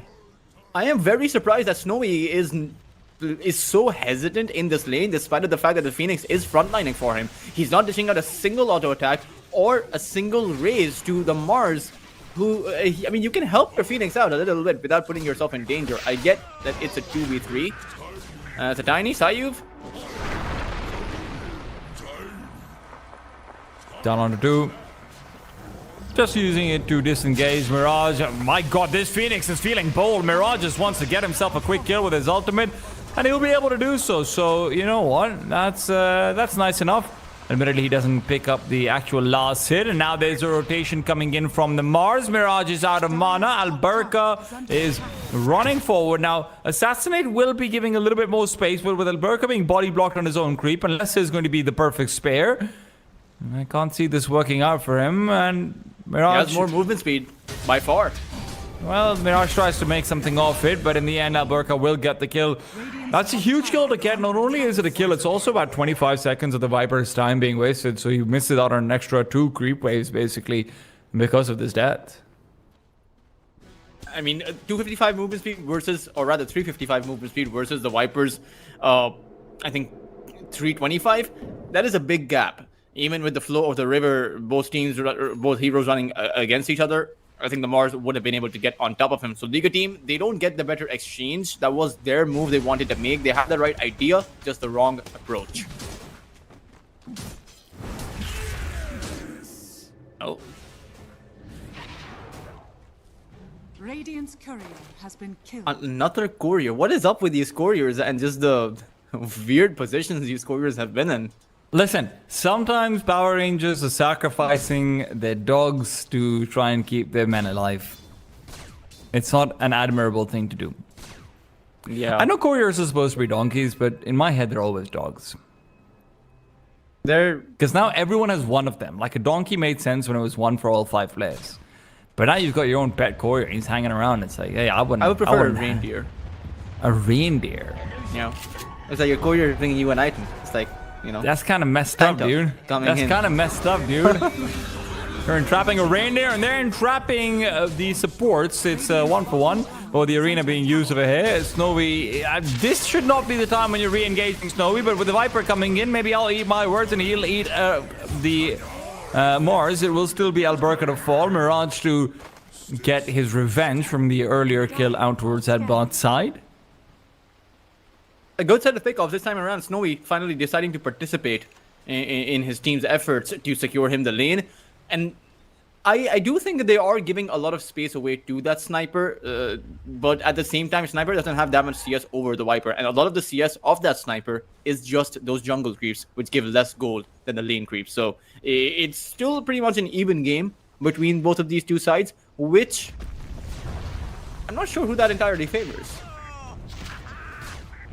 And in the meanwhile, Mirage is going to be caught out, and now we get to see the problem of the Viper. This is something that doesn't normally materialize until that 15-16 minute mark when supports start to get close towards the blink daggers, or your offlaners have their own initiations either. But when it's been a sniper in front of you and you've lost a life out early on already and you feel like you have to be greedier in the lane, this early level 6 from Till the End just completely catches them off guard, and Till the End is just wreaking havoc. This is a Warlock that's participated in 4 kills in the first 9 minutes. He's rotated away from his guys so many times, and it all just comes back to the exact same conversation, Tultris, that we had in that previous game.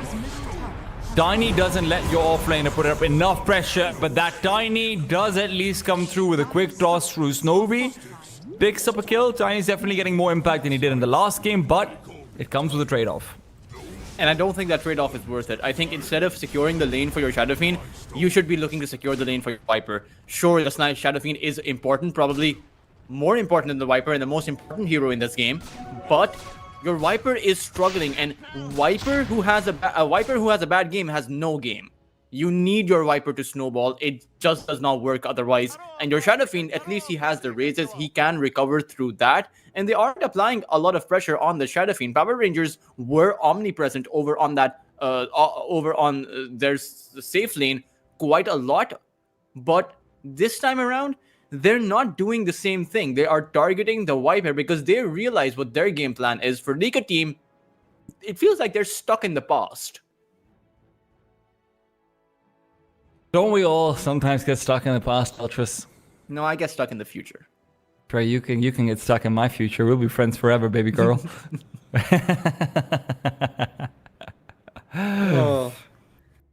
It is I don't know, they're not making good enough moves. Now the one thing I would add is, like, you pointed out the Warlock's chaotic offering. That was up very early on. Actually, he has tiny bag. That distracted me. I don't know what that means. I want a tiny bag. I imagine a backpack shaped like Tiny. That is amazing. That is the best thing ever invented. Never invented in this case. Probably. Get to it. You can get it done. Snowy is once again the blinding ray of hope, but maybe that blinding ray of hope can be snuffed out. Look at this commitment coming through, and of course it's there. They've got the full fatal bonds out as well. Whatever help they're doing, he'll be able to get himself a couple of right clicks back in and out, and with the help of his death requiem, will get the 1-for-1 kill and tip outwards as well. Listen, buddy, that was not worth it, even if at least you get style points for it. However, now that's worth it. Yeah, big trades across the map. I saw them. The reason they were not teleporting here was because they were busy trying to assassinate or snipe out that Kaz. They were successful with it, and sure enough, the Viper fell.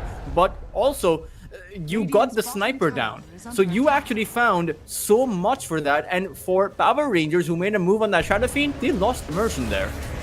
Oh, Arena used out just for a lonely Tiny. Now, if this gives Shadow Shaman a little bit more experience and brings him close to that level 6 mark, that's going to be very valuable. That's something they do desperately need.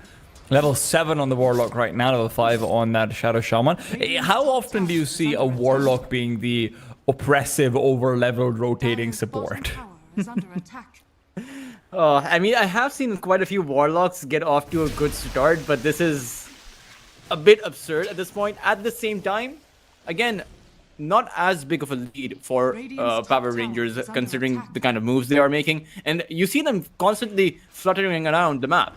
First the mid lane, then towards that top side. Now, both of these two supports firmly planting themselves towards that bot lane, waiting patiently for that Primal Beast to show up, and he has.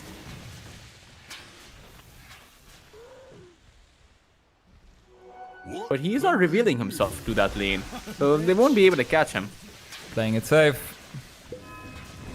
Mirage has the boots of travel, and every single time I see this, there's only one question in my mind: is the Viper going to play active, or is he going to farm? The Viper that plays active, that is the ideal way to play the Viper. You want to make moves around the map. If you farm up, there is no point of getting this boots of travel, but it's going to be hard because now you do have the Mars Alberca with his Blink Dagger, so there will be plenty of moves that Power Rangers will be making.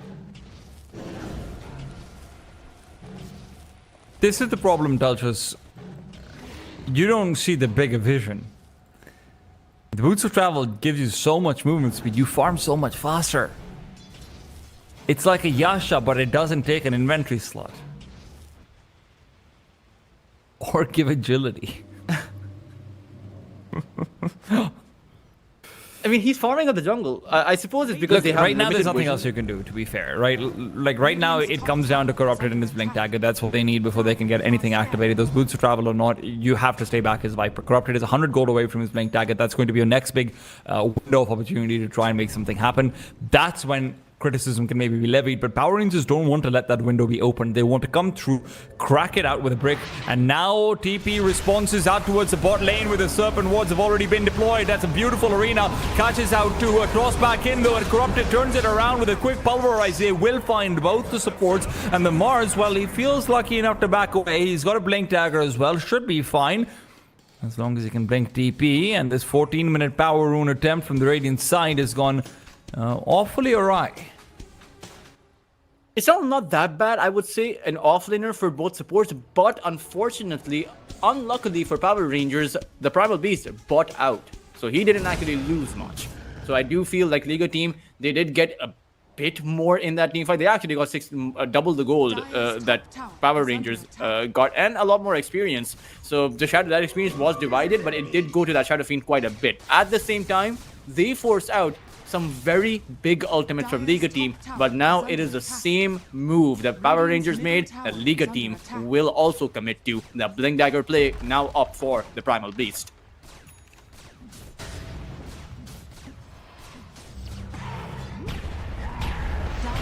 Catch now out for the pulverize onto Alberca. They want to make sure that Alberca is not able to turn around with any of these spears and whatnot. But Bashka's made his way over, and he's here to party. Can he get the Raptor down? Sov doesn't need it. He's already got the damage out till the end with all the kills stolen away. Snowy as well picked up by him. Bashka will be traded. So at the end of it all, it's a 2 for 2, and you know what? It's pretty even all around. Exactly the same position, 1 and 3 for both sides being lost.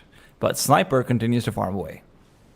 Yeah, I think that is actually much better for Power Rangers. The Viper getting these kills, sure, it's good, it's okay, but taking out the Shadow Fiend is pretty massive. The Kaz will be online sooner or later, but you are dealing with, it is a case of essentially 1 hard carry plus 1 soft carry versus 1 hard carry on Liga side. And you know that equation means that Power Rangers will have a bit more physical damage, or maybe a moderately higher amount of physical damage over Liga team. Sayu is okay. Sayu's not. And you know, Kez gets himself 2 more Desolator charges as well, which is quite nice. Let's not forget that racking those up early on is going to be very important as well. Yeah, I mean, it's going to be critical. You do have the Orchid built up for Mirage at the back of that team fight. So, you know, when Liga team can make additional moves, they also have that Phoenix Egg online, but Sayu, he's making moves too. He's making a lot of moves. He's making big ones. That's about like 4,500 units to the fountain. And I feel like he's going to have even a later Blink Dagger, or even a more delayed Blink Dagger than he did last game. Corrupted, he is. They know where he is. Corrupted would also know that they are trying to reach him, so Corrupted will go for the gate. Should be able to find it. There's no Blink Dagger for immersion. So nicely dodged gank. Sayuv going down is a bit awkward. I mean, I can sympathize with him. He's trying to farm up for his Blink Dagger. We're already 17 minutes in, and his Blink Dagger is super far away. He also only has 2 deaths. which is why his Dire's bottom tower rather is under Power attack. Rangers, they want to fight. And it's not that surprising considering they've got a catch out under respect, but the problem is the counter initiation of Pulverize has been interrupted, and that means that this can be a full supernova to go off. This will be a stun onto Immersion. Immersion will end up going down because of it, but they don't have anyone to commit with. This is the lack of mobility that's coming back to haunt them. As much as we praise them for their mobility, they've already used it. Mirage has gone in too deep. The rest of his teammates aren't there. Alberca will fall to the grave of the Viper, but even so, Dire's bottom tower it's is under absolute disaster for the Power Rangers, who thought they could finish off this Phoenix, but under attack. little did they know it was just bait. And they'll also lose a tier 1 tower at the back of this too. Snowy this time around staying alive on the Shadow Fiend. That Radiant is, structures are for Power fortified. Rangers, they should have brought their sniper in if they wanted to commit to a fight. I think the attack range of the sniper means that, you know, you have these kinds of buffers being built up by Liga team when the Primal Beast is there, when the Phoenix Egg is there. Only the sniper can effectively and safely dish out the damage. As we see Sayu being picked apart again. He is Dire's middle tower is under attack. it hurts seeing the Tiny die, but he's also in the middle of nowhere. T-time. I'm not sure about these moves. The bot lane is completely open for him, but I suppose the core who just respawned wants to farm that one up. And Power Rangers, so 18 minutes in, they will approach Roshan. At the time, the sniper also has a very lucky power rune. Nikki with the amplified damage, and this Roshan with the Kez falls incredibly quickly. And so Liga team, they won't even be able to respond to this.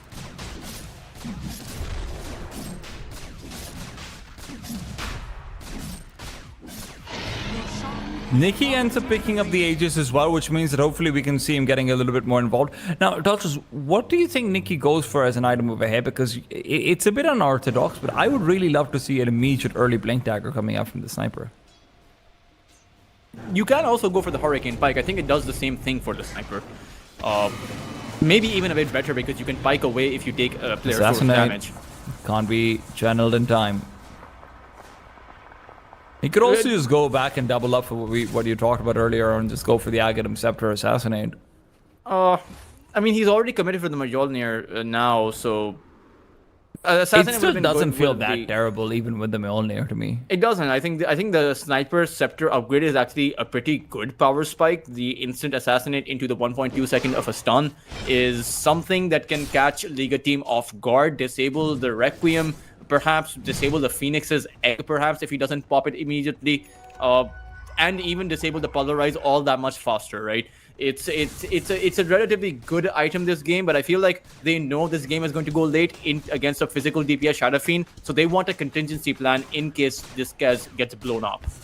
I'm glad you brought up the physical DPS because we haven't actually discussed the fact that this is full BKB Mask of Madness complete in the Shadow Fiend. We do not have that fast blink Yasha and Kaya situation, and I don't know if this is by design or maybe this is also as a result of Tiny just now picking up his blink dagger.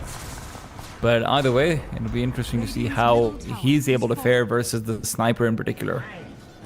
And versus the Kez, right? This is a difficult game for the Shadow Fiend because he has to muster up enough damage to equalize the damage coming in from two heroes, which is a tough job, can be done. I think the Shadow Fiend is the perfect hero for it, but I think this game is going to come down to what kind of a frontline Liga team will be able to provide their Shadow Fiend. And the initiation from the Viper, or rather the rest of their heroes, is going to determine how much success the SF actually has. Mirage has just spent the entirety of an invisibility rune out on bot for the sniper, and top side is losing heroes. In the meanwhile, it is going to be a Glimmer Cape that will save Corrupted, so maybe not losing the hero, but Heck has been used from Liga team, and that's a big move as well. Good catch with the arena. Respect is going to be a goner, brought back in and taken back out.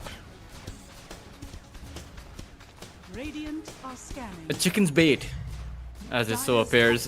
They're not making any moves of their own. I mean, they saw 4 heroes there. Why not go for the tower? Now you give away the time for Power Rangers to make going yet for Tiny. another move. Dayu is going to end up falling over here, and Viper TPing in. They want to take a fight. They've got themselves the Orchid as well. Viper TPs in just to get the Orchid out and back off, and Dayu will still lose his life. That's tier 2 that you've lost. It's a couple of kills that you've lost on the supports, and a lot of wasted time for Mirage's rotation. And this is the problem, right? The Viper Mirage is just farming up.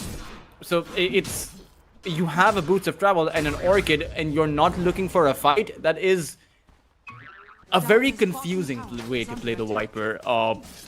Power Rangers are getting so much done across the map. Tier 2 tower, like you pointed out, there were 4 heroes there on the Phoenix, so Liga team could have taken down this bot lane tower. They didn't even need the lane creeps. They could have just taken it out by themselves. But now, they're just getting caught like chickens without heads across the entirety of the map. Quick little goodbye at the Corrupted as the Assassinate will secure it as well. This is very different to what we saw coming out in game number 1, right? I mean, look, it might feel similar. There's not that much of a net worth lead. It's really largely map control there's a difference in, but Liga in game number 1 had a puck, which goes really well into the 35+ minute mark. Viper isn't that same hero. I feel like Viper isn't even a hero right now because they're not playing with the Viper. And until they start doing that, I'm not sure what the chances are, but Power Rangers, it seems like they will run into the triangle, but Liga team, look at them, they just want to disengage. I suppose right now it's okay because there is an Aegis up for 40 seconds. Lincoln and Hex onto the Tiny. Sayu is about to experience a fate that he is all too accompanied by. But in 30 seconds, when the Aegis does expire and when Sayu is back up, I would imagine that you do need to take a fight. Hinging all of your strategy on this late game raid boss for Shadow Fiend, we all saw how that ended up working out for Power Rangers in that previous game with their Morphling. It didn't work. And I don't think it will work this time around Corrupted either. just blinks forward into Immersion. Immersion turns around, gets the Hex on him, and now with the Sniper TPing in as well, Corrupted felt like he'd found a safe path to the top lane. I mean, this is just really... This is kind of inexcusable. They don't even need the Sniper to finish off this kill over here. You can't have this happen. And no one teleports to help him. I mean, where are you going to teleport to? I mean, the Viper can. You have the But lane he creeps. saw what he did. I mean, he's literally farming away the furthest possible camp in the game. The safest camp that ideally the Shadow Fiend should be in. But The problem is also with Corrupted's death. This is so significant because they've been waiting for his BKB before they feel like they can take a fight. But now Sayu blinks forward, toss back. They will find the early kill onto the Warlock, but he didn't have his ultimate anyway. Shadow Fiend is going to be traded. There's too much damage coming up from Mr. Cool, first name Nikki. And with the help of Kez, they take down the egg as well. It's going to be Tiny on the menu up next. And this is a chef's special. He's been ordered again and again and again. It feels like he's everybody's favorite. It's like French fries out at a fast food chain. You always know they're going to be farmed and fried and eaten right up. and they might even go high ground right now. I feel like this game, it could have been in control, but Liga team, they made a pause to the other side. Now, Nikki Cool is going to go down, and you see, Tita, that's how easy it can be if you just have to fight.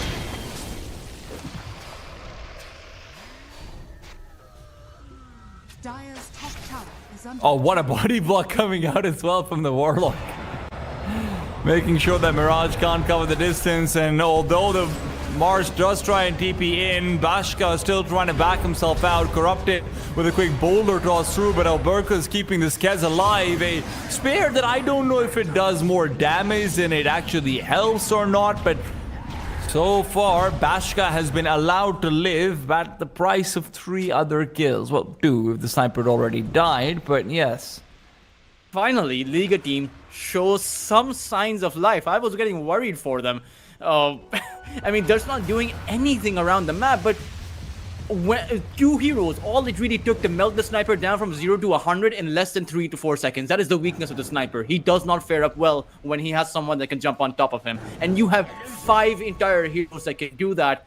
Support your Shadow Fiend with your entire lineup. Go for the sniper. Go for these high-value targets instead of letting Power Rangers shackle you down across the entire map one by one.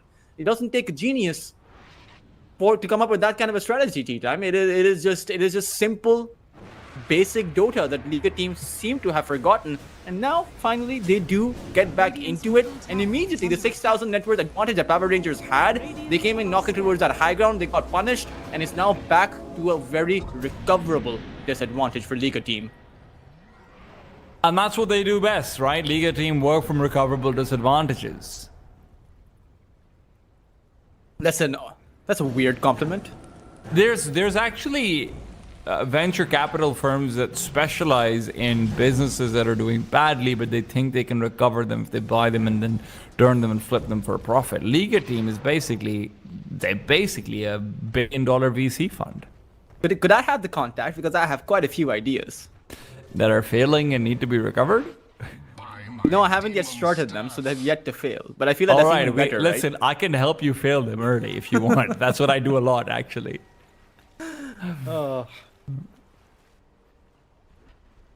Liga team. The problem is, as much as there is here certainly a sense of optimism that we can instill, Nikki is still kind of impossible to deal with unless you get the initiation. Right now they were going to settle with a quick initiation out of the war. BKB is out from Corrupted, so there's no chance for the Sniper, for the Shadow Shaman rather, to do much. A boulder toss on to 2. There's a boulder follow as well, but they don't have the follow-up. Nicky's unable to find the kill over here as he doesn't charge Assassinate in time. He will do so, but the Glimmer Cape actually just barely manages to save him. I say save, maybe I should say extend his life, because it's not much of an extension at all. Tiny will end up falling, but a buyback from the Warlock certainly seems more than worth it in that situation. What is the Viper doing? Mirage needs to be careful. He wants to farm the creep wave while the rest of them are nearby. But still, T-Time, I mean, till the end bought back, right? So it's not exactly a 1-for-1. It's also a buyback use for from the Warlock. So he also lost about, I would imagine, around 8. His buyback cost is 855. So he lost about 1,000 gold there. You know, it is under attack. pretty good for Liga team. Roshan has fallen to the Radiant. Viper can't be there. Mirage, surely not, right? Sure, yes, thank you. Just get back to the base. Radiant's bottom tower is under Fly, little Bashwood birdie, fly, fly, fly. Radiant structures does are have the fortified. Aegis, right? I mean, Liga team gave them that one on a silver platter because, quite frankly, use the Requiem, use the Pulverize, you had no way to fight into that Roche pit. Radiant's bottom And tower now, has Power fallen. Rangers, the question is, are you going to decide to poke this high ground or not? Because if you do and you lose the fight... Immersion. Ooh, Immersion just got saved by the rock throw. Immersion's initiating over here onto Corrupted.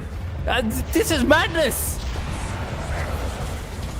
You can't do that. Now there's a counter initiation for the Viper, but that's what they're relying on. Oh my goodness, it's worked out for them somehow. That boost of travel Viper has never been read so hard. A good old classical blade coming in from Power Rangers. I mean, taking out the Viper in that fashion. And the problem is, Liga team can't even do anything about that. The Phoenix is on the other side of the map, and you need the Phoenix to protect your Shadow Fiend against the Kez, against anyone who teleports there. The tier 2 tower is still standing from both sides, but that fight took place near the Power Rangers tier 2. So they'll be able to get whatever objective they want for the next 5 minutes.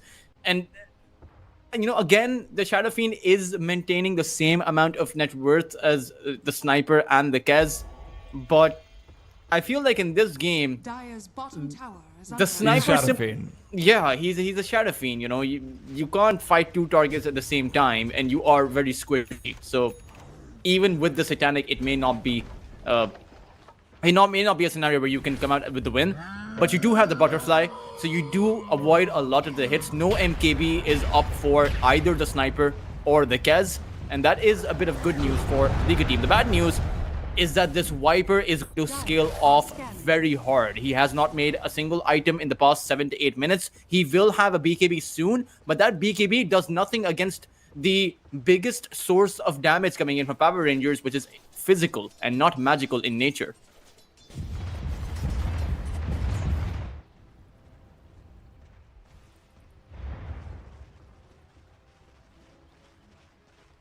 What, I mean, if the Shadow Fiend gets the range enchantment at that 35-minute neutral item mark, maybe there's something you can do, but what's more worrisome is you could really lose out so much even before that becomes a factor.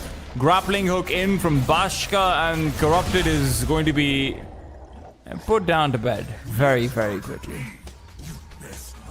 This is where a saving support would probably have to be necessary, because the Shaman, I mean, Immersion, it's such a different game, because last game, while he was getting such good bushwhacks off, the amount of control and the Liga team had, the saves that they had were able to protect them. Over here, Immersion is scaling up really nicely, still able to make the same kind of pick-off plays, because there is no saving mechanism for Liga team, whichever core gets caught in this scenario is just going to end up dead.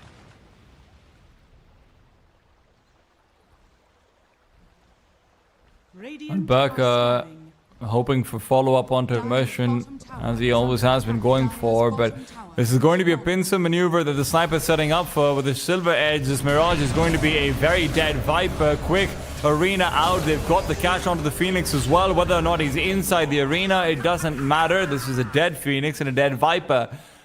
When we talk about fried chicken, we've also got some poisonous seasoning on the other one. Viper is also a chicken, he's just a flying chicken. And so, well, Phoenix is also flying. Yeah, they're all chickens. But it's one is poisonous. Well seasoned, put it that way. Well seasoned, yes. Medium rare. I don't think chickens are supposed to be medium rare. That gives you salmonella. I kind of feel like this game is nearing its conclusion. There's going to be one fight where the Shadow Fiend will take. Whether or not you win is going to be up in the air. If you win, you get a new lease on life. If you lose, the game's pretty much done and dusted. That is what it comes down to. And Liga team, a lackluster performance on, I would imagine, their mid lane and their off lane. Off lane I can understand, it's just the pick, limitation of the Primal Beast in the current meta. Mid pick, no moves were made by the Viper. Yeah. They will end up losing out their barracks before the Viper can respawn, and there's no way for them to actually close the distance and try to engage right now, even if it feels like it's an absolute mandatory notice for them to go for. Up until now, the gold lead hasn't felt insurmountable, but 16,000, it's getting a little bit out of control. Blink, and they've got themselves the Avalanche. They don't have the toss back, but they might not need it. Pulverize will catch out the Warlock. They want to take him down before he controls the rock. They will be able to do so. Nikki Cool still up next, will be spotted out by the Viper, who's chasing him up. Although the Phoenix will fall in the back lines, the Requiem is avoided by the BKBs, but Sniper will fall to the Viper. It's Hyper on Hyper action, but this is still a fantastic team fight coming through for the Liga side. It is going to be a full team wipe as long as they've got someone being able to come over soon and close that distance. And indeed they do. So 5 for 1. And we know they have this potential, right? We know that they can find these fights if they're actually fighting 5 on 5. How many team fights have we actually had so far, Teltris, where it's all 5 members of Liga assembling? That might be the first. Yeah, and actually committing to the jump on the Sniper, right? You take him down first, the entire line of Power Rangers, they fall like a house of cards. And for Liga team, I hope this is going to be the wake-up call that they need, that they do have the lineup. Oh, Mirage. Trying to use the Wisdom Rune as bait, but will not be able to do so. Actually, he does. There's a quick Orchid out as well, and Immersion will die twice. 700 gold? Radiant's top tower is under attack. What? And they'll find a tier 2 tower. They find 2 Shrines of Wisdom. That is actually a lot that the Liga team came up with. Again, they mitigate the entire net worth advantage, or should be able to, by the time that the remaining heroes of Power Rangers respawn. But again, the game is not over. Because for Liga team, the amount of pressure that they have, because you have to consider the fact that Power Rangers high ground is so incredibly hard to take down. But Liga team's high ground, I mean, it's already broken through in half. For Liga team, losing your Shadow Fiend, or rather losing your cores, is so easy because you have this Shadow Shaman that can catch anyone out and you will die. For Power Rangers, the only way they lose is if they lose a team fight, because quite frankly, they're moving as a full unit that they did demonstrate last game as well.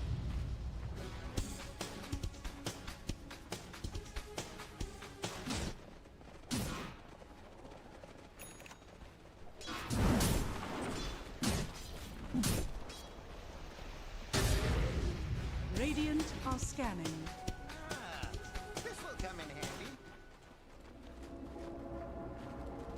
I am now looking out towards Immersion again to see what kind of plays he wants to make. Because so far as playmaking is concerned, Power Ranger has been relying on one hero, or rather one player consistently across both games they've played so far. That is Immersion.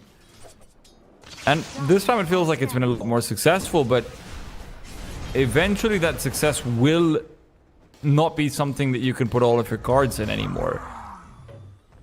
To be fair, he is making a BKB, so he will have a full duration shackle out.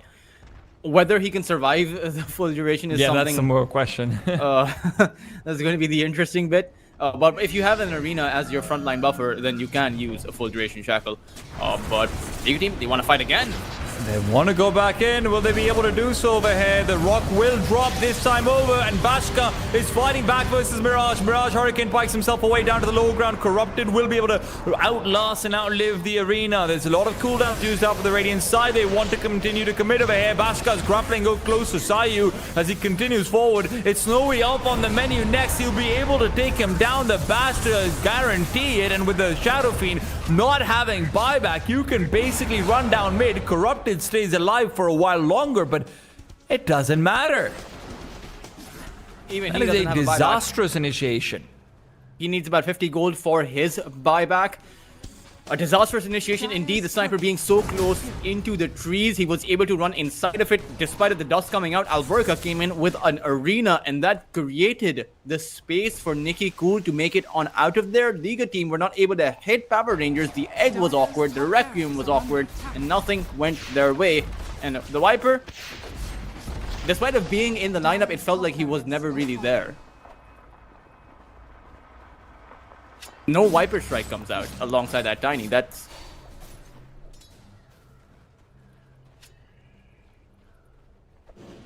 Now they're on their last legs. They might have to give up this barracks here. If they decide to fight, it might be game over. I mean, they need to buy back on both of these heroes and just try and gamble for it. You cannot defend from Mega Creeps. Here comes the buyback. Now you're moving in, but Glimmer Cape Lotus, the TP from the Shadow Fiend's taking so long. He's never coming in. And when he finally does, Snowy, all he can do is try and charge up a Requiem. He's already lost his compatriot. Primal Beast is on the sidelines. Nicky Cool is able to regen himself back up. He just can't take this man down. He's too farmed. He's got too much damage. He's got too much control out from his teammates as well. And Kez's death is going to be immaterial. They know that both of the heroes on Liga who have died have already bought back. I don't know why Kez isn't buying back and just fully committing out to this game right now, to be honest. I mean, Roshan is up. You can always just take Roshan down on the sniper and then still go for it. But it seems like Liga team, they kind of feel like they need to intercept someone. So they're going to go for a Smoke of Deceit play. And they might actually catch Alberca. He's got a Lincoln's and a BKB over here, though. He can BKB and TP his way out, but he doesn't have a TP. Instead, he asks for TPs to come over from his friends, who will be here in time to be able to get revenge at the very least, even if they can't prevent him from dying. Viper has got himself buyback, and with a quick assassinate coming through into Sayu, that'll make it harder for him to back off, but the blink dagger will come through pretty soon. No, shrapnels on shrapnels. That one misses out, and a bare bones blink from Sayu means he can back off. Mars on the sidelines for 70 seconds means that, look, at the very least, your two heroes without buyback will be able to respawn, but it's all getting easier. It really isn't. The Primal Beast has fallen off. The Viper has fallen off. There's little to no impact of the Shadow Fiend in those fights, apart from his Death Requiems. It is a very hard game to muster up a comeback, but if Liga team, they can find a full team wipe. The only problem is, it's going to be harder to do that because you now have that third Aegis up for Nicky. They will have a refresher, maybe a double Raptor Dance, maybe even the double Golem or the double Chaotic Offering. Any way you slice it, it seems to come out with Power Rangers on top. And Liga team, they do need to go for a backstab. I think you can't fight Power Rangers head on. That has not worked out. Go for a backstab, take out the backlines of Power Rangers, and then you'll have a shot. They are setting up for that. Sayu sets up a good observer board that should enable that backstab, but Snowy, he is not showing any signs of letting go of his position. Dire's bottom tower is under attack.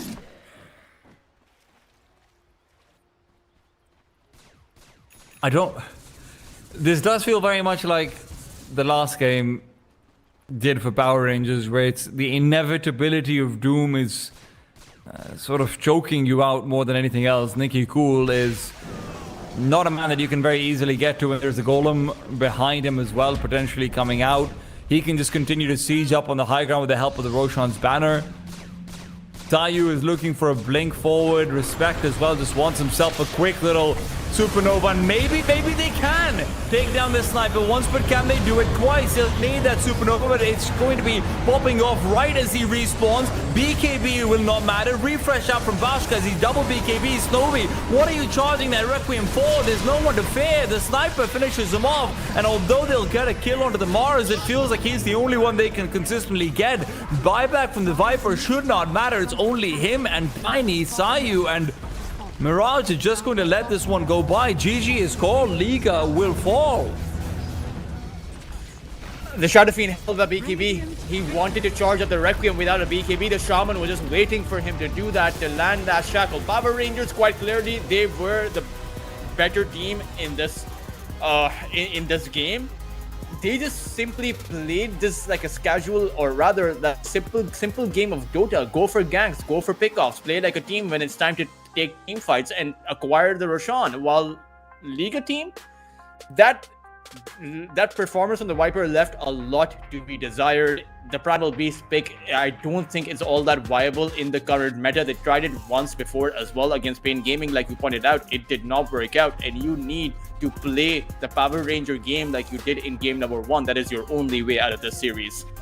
Look, I don't even think the Primal Beast was as much of an issue. The problem is just that repeatedly Viper was not in position to fight with them. Primal Beast, you know, it felt like just a little bit more resources invested into him, because he was always like 300 gold away from an item that they desperately needed before the fight breaks out. You know, we talked about how his Blink Dagger was 100 gold away, how his BKB was 400 gold away, how there's always this little milestone that he's almost at, and had the Viper been maybe a bit more active, maybe, you know, freeing up more space on the map and whatnot, there's questions to be asked. Still, Power Rangers play very, very effectively. That draft plays out exactly how it's supposed to. Sniper from start to end didn't really feel like he was on, you know, that there was any way of dealing with him, even if there were lots of mobile heroes potentially on the other side.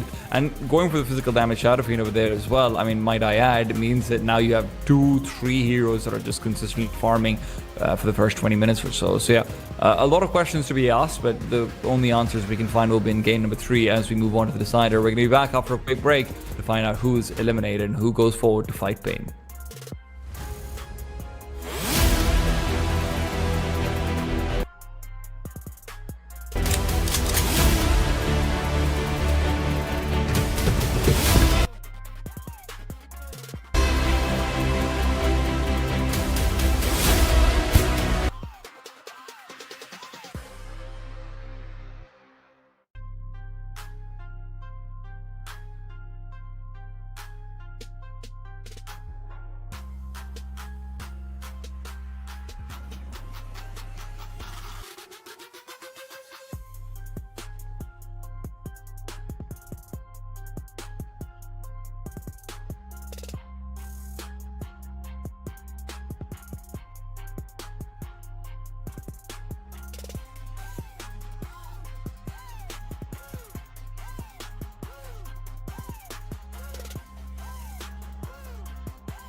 with game number 3 between Power Rangers and Liga Team. Liga Team, of course, winning out game number 1 in a mild comeback. I say mild because it felt like they were always in it, but just not really winning it until they were. Power Rangers in game number 2, on the other hand, just absolutely dominating through and through off the back of a good sniper pick as the last pick, as well as some questionable mid lane play coming out from the Viper on Liga's side. Now we enter into game 3 with an extra X factor as well. We will be introducing a new name, or rather an old name, back into the game. It'll be Nesfair, who is coming back in. Bashka stood in for game number 1 and 2 for Power Rangers, but now Nesfair will be back in the tournament for us. So Power Rangers will be able to cap out their performance with their full 5-man lineup. Tea time is Teltras, and it's time for all the action.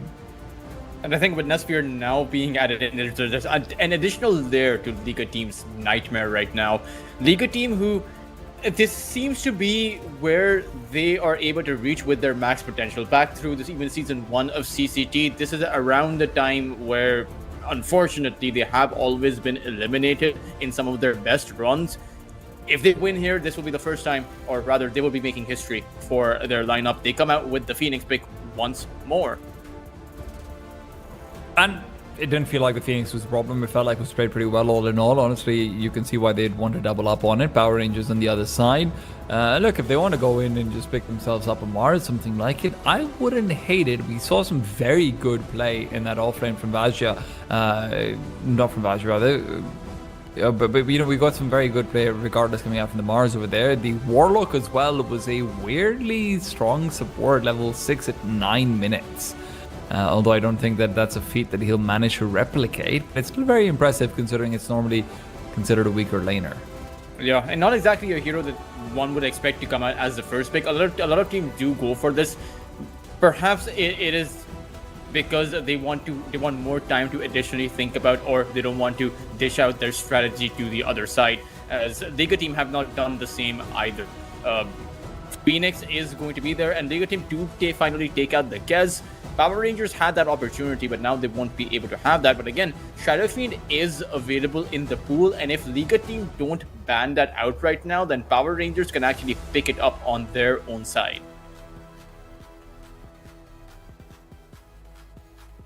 Let's see whether or not they want to double up with it, though. The ban Mars ban comes out. I'm not surprised about this at all. Liga Team, I mean, Alberca's Mars in the last game was just very, very good. Even in the laning stage, managed to set up for a couple of good kills, and even if he lost his life a few times, that's always excusable as long as you're making things difficult later on. And mid-game onwards, his reactions to ganks were so on point. It felt like he was the one with the boots of travel, not with the other team having one instead. It really is just a hero that he's shown to be very, very competent on. That being said, Centaur still very much in the pool for either team as well. I'd love to see that being picked up by Liga over here, if it isn't taken home by Power Rangers. They banned the life shooter once more. I'm surprised that Power Rangers actually prioritize this super hard. They pick up the Centaur, a hero that the life shooter does well against, so I suppose it kind of makes sense, although I don't imagine the Centaur caring too much about that life shooter in general, despite of the life shooter being stronger. But Liga Team, they can go for the Shadow Fiend right now, because in my opinion, Shadow Fiend, Gyrocopter, those two heroes would be really strong with the Centaur. So Liga, they do double down on it. It was a pretty good Shadow Fiend performance, considering the fact that he was able to maintain his farm. I think despite the Liga Team's overall lineup collapsing, the Shadow Fiend was doing his job as far as the laning phase goes, as far as transitions go.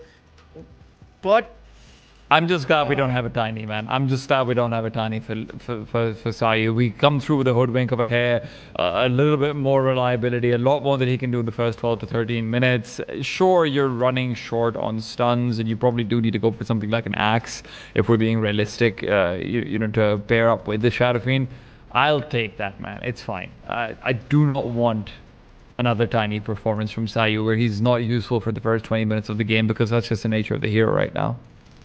I wonder though what Power Rangers will go for as far as their carry is concerned. You can go for a support for the moment. Shadow Shaman, like they did in that previous game, it does well. Dusk does well. Not the Lion, but Disruptor is also going to be available in the pool.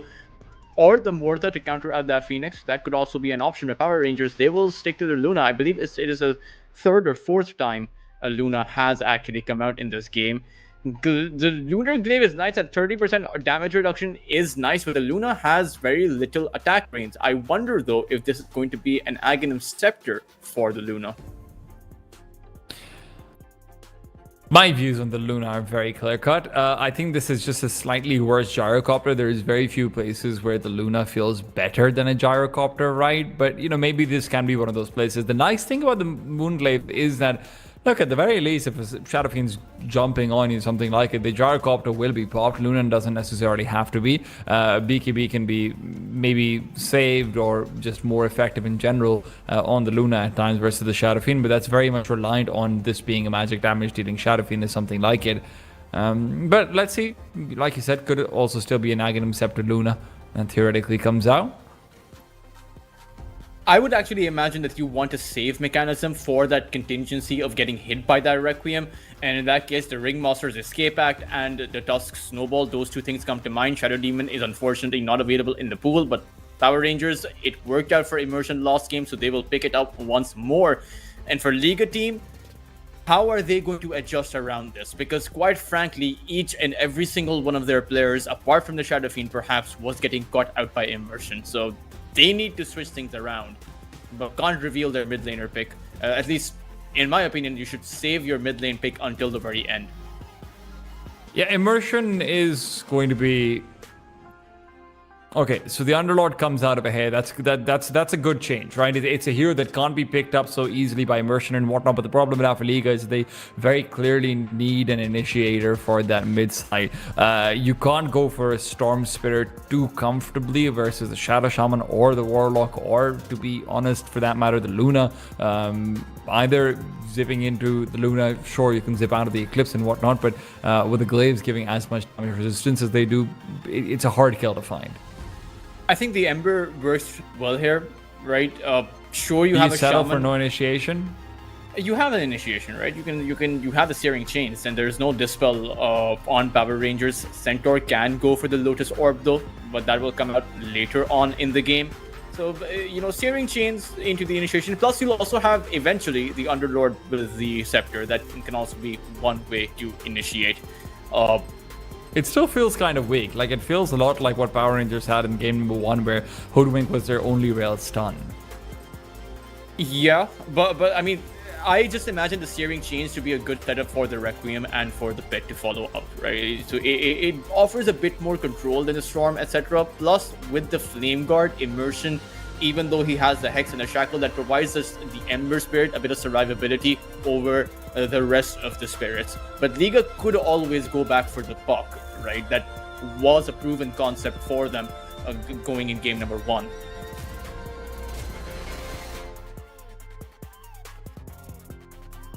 Power Rangers are taking their time with this, or the Liga is taking their time with this last band of a hair as well. There's still so many options open to Power Rangers, and where we've talked about Liga, maybe, sure, the Ember Spirit feels kind of nice, but Power Rangers has the entire field open to them, and they have last pick on top of that. I think the Queen of Pain for Power Rangers would be rock solid. Just the overall amount of damage that they have. The Underlord is going to be creating that pipe, but the Queen of Pain has that Sonic Wave, which will be pure damage against the lineup of Liga team, who are quite squishy apart from that Underlord. So maybe just the Queen of Pain would be working out pretty well for them. The problem for the Liga team is that they have banned out that Huskar, and now the only way an Ember or Ember works is if you ban out the Viper as well, but they ban out the Puck. So now Power Rangers, they can technically go for the Viper pick, and there aren't too many heroes available that Liga team could go for. Liga also have to pick initially. Ember Spirit will be banned out by the Power Rangers. They're not worried about a Storm over here at all. They'd much rather take the Ember out. It's understandable. And Storm will be picked by Liga. Now, Liga's picked Storm a lot in this tournament so far, and that's just one of those heroes that they prioritize for Mirage very often. This is a hard Storm game, especially if you've got a Queen of Pain now coming through on the other side. I mean, you talked about the Viper. Queen of Pain just does very well versus the Storm Spirit too. Classical counter and laning matchup terms at the very least. Yeah, I think either one would be perfect. you can play the Viper actively, you can play the Queen of Pain actively as well. So you can dominate the Storm with either one of those two heroes, and it does appear to be a Queen of Pain. I mean, that Sonic Wave, there is no protection for Liga team. It's a hard game to play the Storm. I do imagine that it might have just been the Ember if it did not get banned out, but Power Rangers were able to read that move. And for Liga team, their win condition is in fact pretty narrow. Very straightforward as far as the Storm goes. You need to be able to come up with those galvanized charges, able to create up some tempo. Your Shadow Fiend needs to find his farm, but you are playing with a lack of control, especially because that Vortex is going to be a very risky maneuver to make. One wrong zap, one Hex coming in from till the end, or a Hex from till the end. This is a mid Shadow Fiend, a position 1 Storm Spirit. We have a position 4 Phoenix. Respect is their support. No, sorry. Yes, of course. This is a. I think mid Hoodwink. Okay, so I think we're gonna have the lobby. Oh, everyone's disconnected. Okay. Yeah. Got it. All right. So, you know what? We're gonna figure this out in just a second. I believe the lobby might have actually just glitched out as well, theoretically. So, guys, you know what we're gonna do? We're gonna quickly go and take a quick break if the production lets me. It'll be a minute or two at most because the lobby needs to be reset and whatnot. So stay tuned, guys. Pan, let me know if this isn't possible. But we are gonna go to a quick break, and when we're back, the game will.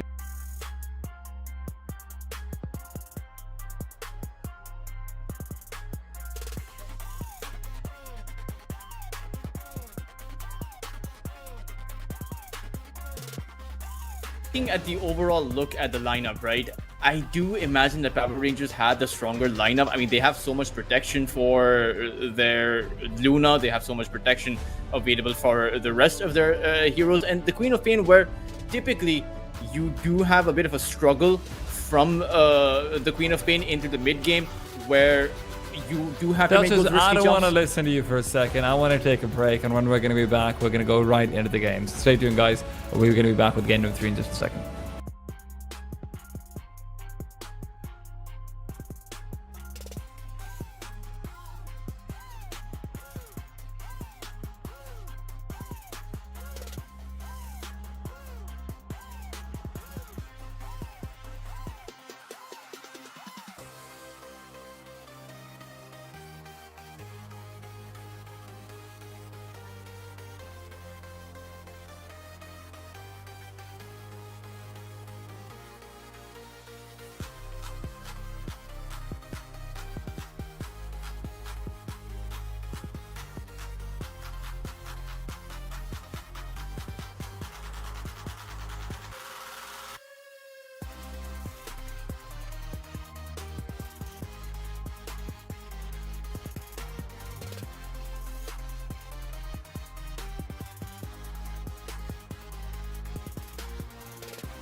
We have reset the lobbies. We have reset who is playing what, how, where, when, and why. And if we look back towards the Liga team side, it is going to then be Mirage on the Storm Spirit, as expected. Sayu on the Hoodwink, Snov on the Shadow Fiend, and Respect on the Phoenix, and Corrupted on the Demon Lord.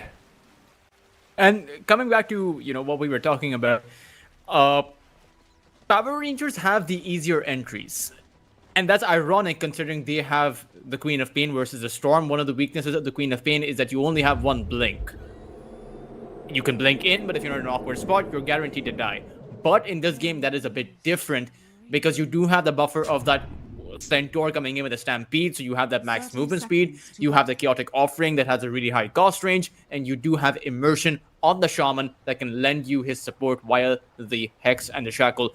But for Liga team, one wrong zap, if you get shackled or hexed, it is going to be a disaster because then the Sonic Wave, then the Eclipse follows up. And Power Rangers, I believe that they do have the stronger amount or more amount of damage early on in the game. The battle begins. Oh, till the end? Might actually He shouldn't be over here. No, not with the Centaur coming over. Shouldn't be the case. Shaman was also why I wonder what the Shaman, why he's lagging so far behind. Okay, so Shaman sets down a very deep observer ward. This is presumably to snipe out those early couriers, disable the Shadow Fiend's lane, as this observer ward spots out both the river as well as the lane. So they do prioritize that Shadow Fiend. This is a lot of damage over here, and suddenly a risk of a first blood is certainly opened up. And with one more right click from Alberca, it's not just a risk, it's a reality. Respect taking a page out of Sayu's playbook, as it seems. Shadow Fiend can't do much with the Phoenix. I mean, we saw this in that previous game where Phoenix was constantly trying to play aggressive, but Snowy wasn't playing aggressive alongside the Phoenix. And I do feel like if you want to have some kind of success in your safe lane, apart from farm, you do need your Shadow Fiend to take those risks. Because Power Ranger will make those moves through the gate and it will attack some of your lanes. And you don't even know which one. Because Power Rangers, they seem to cherry pick which lane they want to make a play to. And they commit really hard to that kind of a play. So Liga team, they're going to need to brace for some serious impact within the first 10 minutes.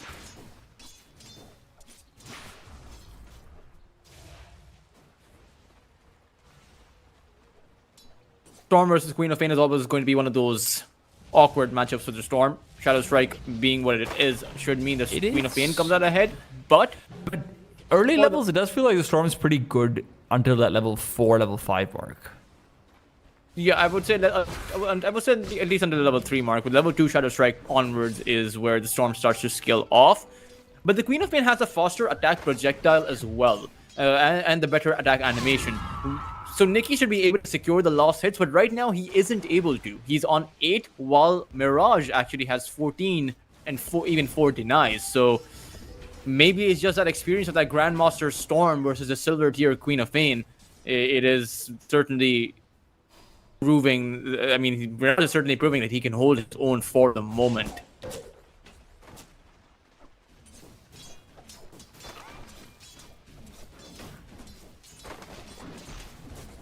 Sayu? This is... Oh, Nesfear, he actually wants to play very aggressive, and Corrupted is in trouble. But so is the Luna. Both of these two are in trouble. Hoping to pick up the last hit on the second one. Sayu should be going down, and until the end is just making sure that at least Luna will find one kill. Nesfear, welcome back to Dota 2. Corrupted sends out that voice line, but I don't know if it's for themselves. You'd hope that it's not for himself, right? It's pretty early on into the game for Corrupted to be like, there is no hope for me. This guy keeps griefing me. That's not true though. Corrupted is also not used to playing the sort of aura builder kind of offlane heroes either, right? This is a guy who likes to have priority into your centaurs, into your primal beasts, like we saw already, your Marses. That's the kind of heroes that he's more known for, especially in this iteration so far. Nikki, trading is going well, but last hits are still well in favor of the Storm Spirit. at the same time, giving away these many kills to the Luna, or rather just your Underlord dying to a Luna plus a Warlock combo, not exactly something that I expect to happen. So Liga team, they have plenty of disables in that lane, but are quite frankly unable to actually get the advantage. That is a bit worrisome for me. Probably more worrisome for them.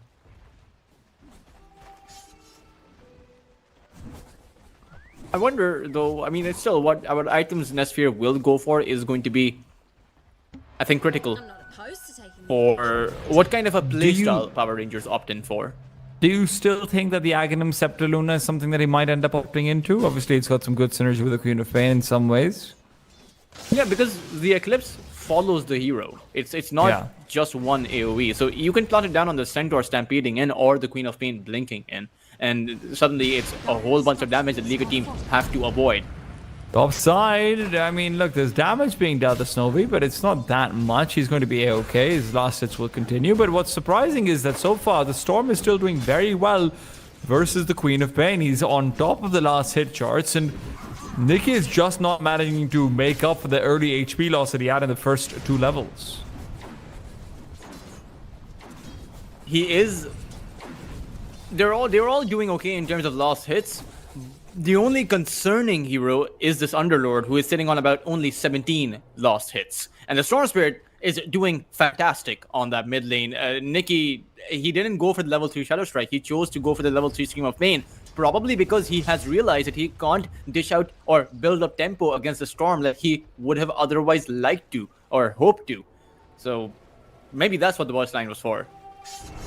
I mean, this is one of those things where it's definitely a replay you go back to and download if you want to try and take a look at the matchup between the Storm Spirit and the Queen of Pain and how, you know, you can play so well as a Storm Spirit. That much I can guarantee you. But Rune Fight is going to be pretty much going the way of the Radiant side if it ends up being on the bottom of the map. It's a trade either way. Sayo will not be able to make much happen of him. Mirage even gets himself the Shield Rune immediately.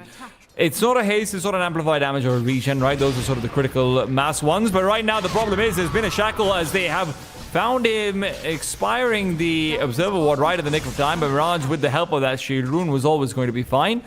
Even if he does take a lot of damage and will be forced back. There's a lot of damage being dealt. He has to dodge out the ticks of the dagger and will be able to do so. So, doesn't matter, people disabled.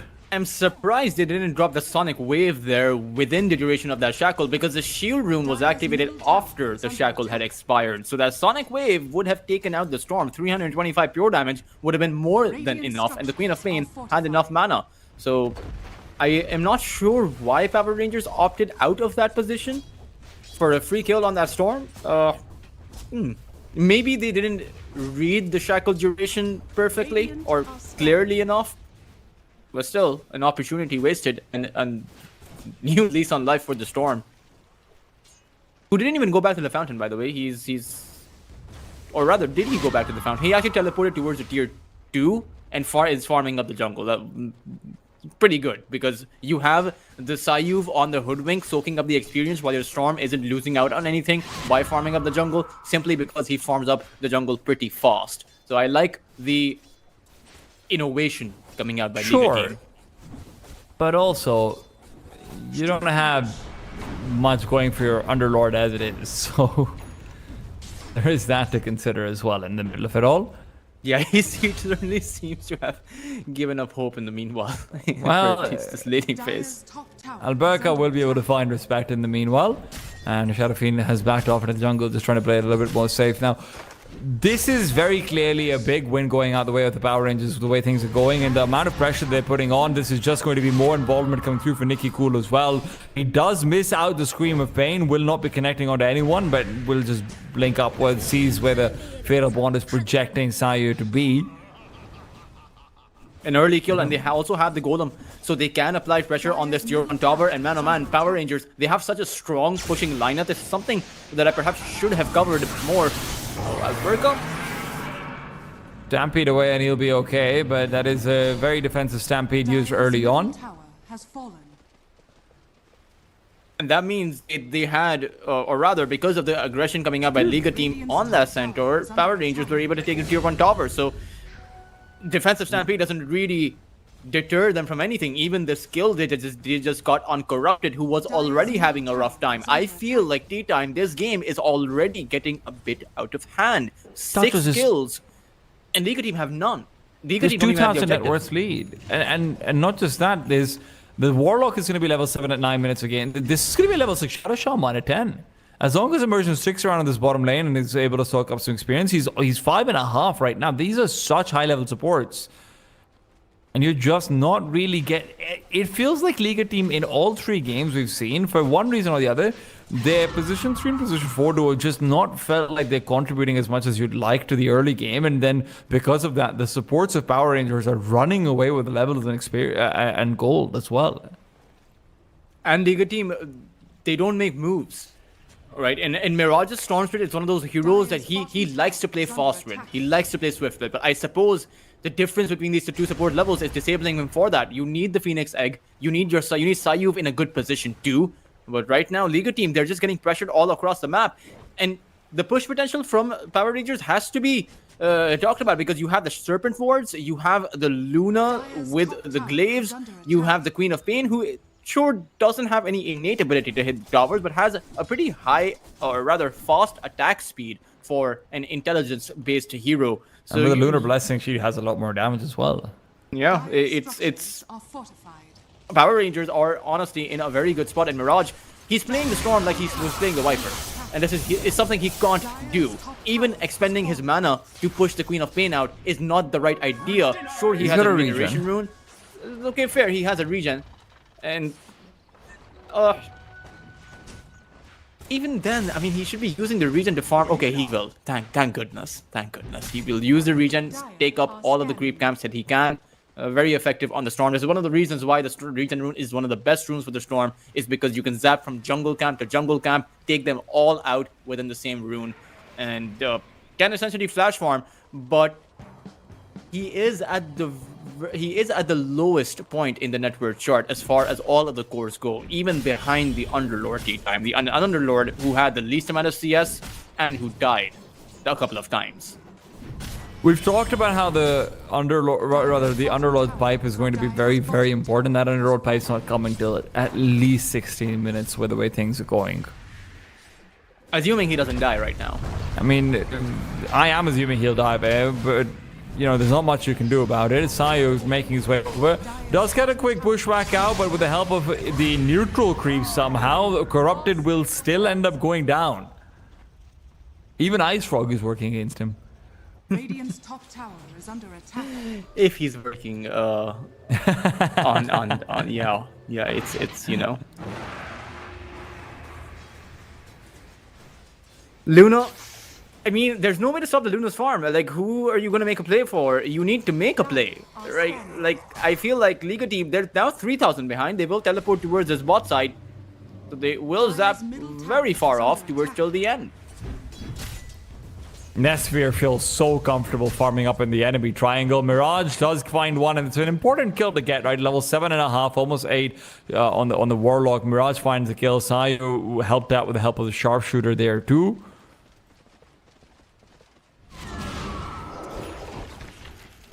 But all in the meanwhile, farming continues. But is this skill good enough, considering that I think Sayo's falling too? Yeah. You know, it's a 1-for-1. It's a support for a support. Sure, the Warlock is a more farmed up support, but at the end of the day, the kills on Liga team don't open up their map. Dire's bottom tower is under attack. Well, a 1-for-1 becomes a quick 2-for-1 if you're looking across the map. Respect will not be able to live over here as long as the Queen of Pain feels comfortable moving in. She doesn't though, so a quick bit of Malice will be enough to save that Phoenix's life, and he's going to be able to extend it for a little while longer. Oh. Galafine's dead though. No way to make it out of that one.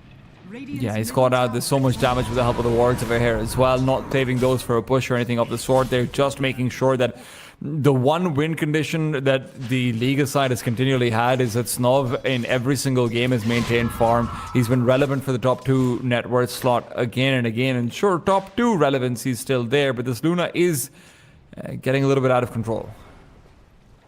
And they have no map control. All 3 tier 1 towers have been taken down, and they have no way to take out any of these towers unless they go in for some moves, they're playing so passive that it is going to become more and more difficult to make those set moves.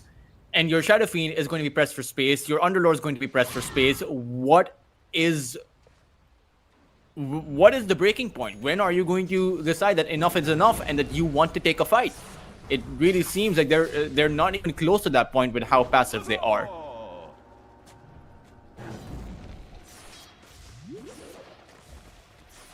If they're waiting for the Underlord's pipe to fight, I will say that it doesn't feel like that is a good option. Now you have the Egg, you have the Sharpshooter, you have the Storm Zap. Sure, he's not level 12, but he's about to hit his level 12. And, I mean, he's one level away. But who do you go in for with everyone playing so close by? Good question. And I don't think I have an answer.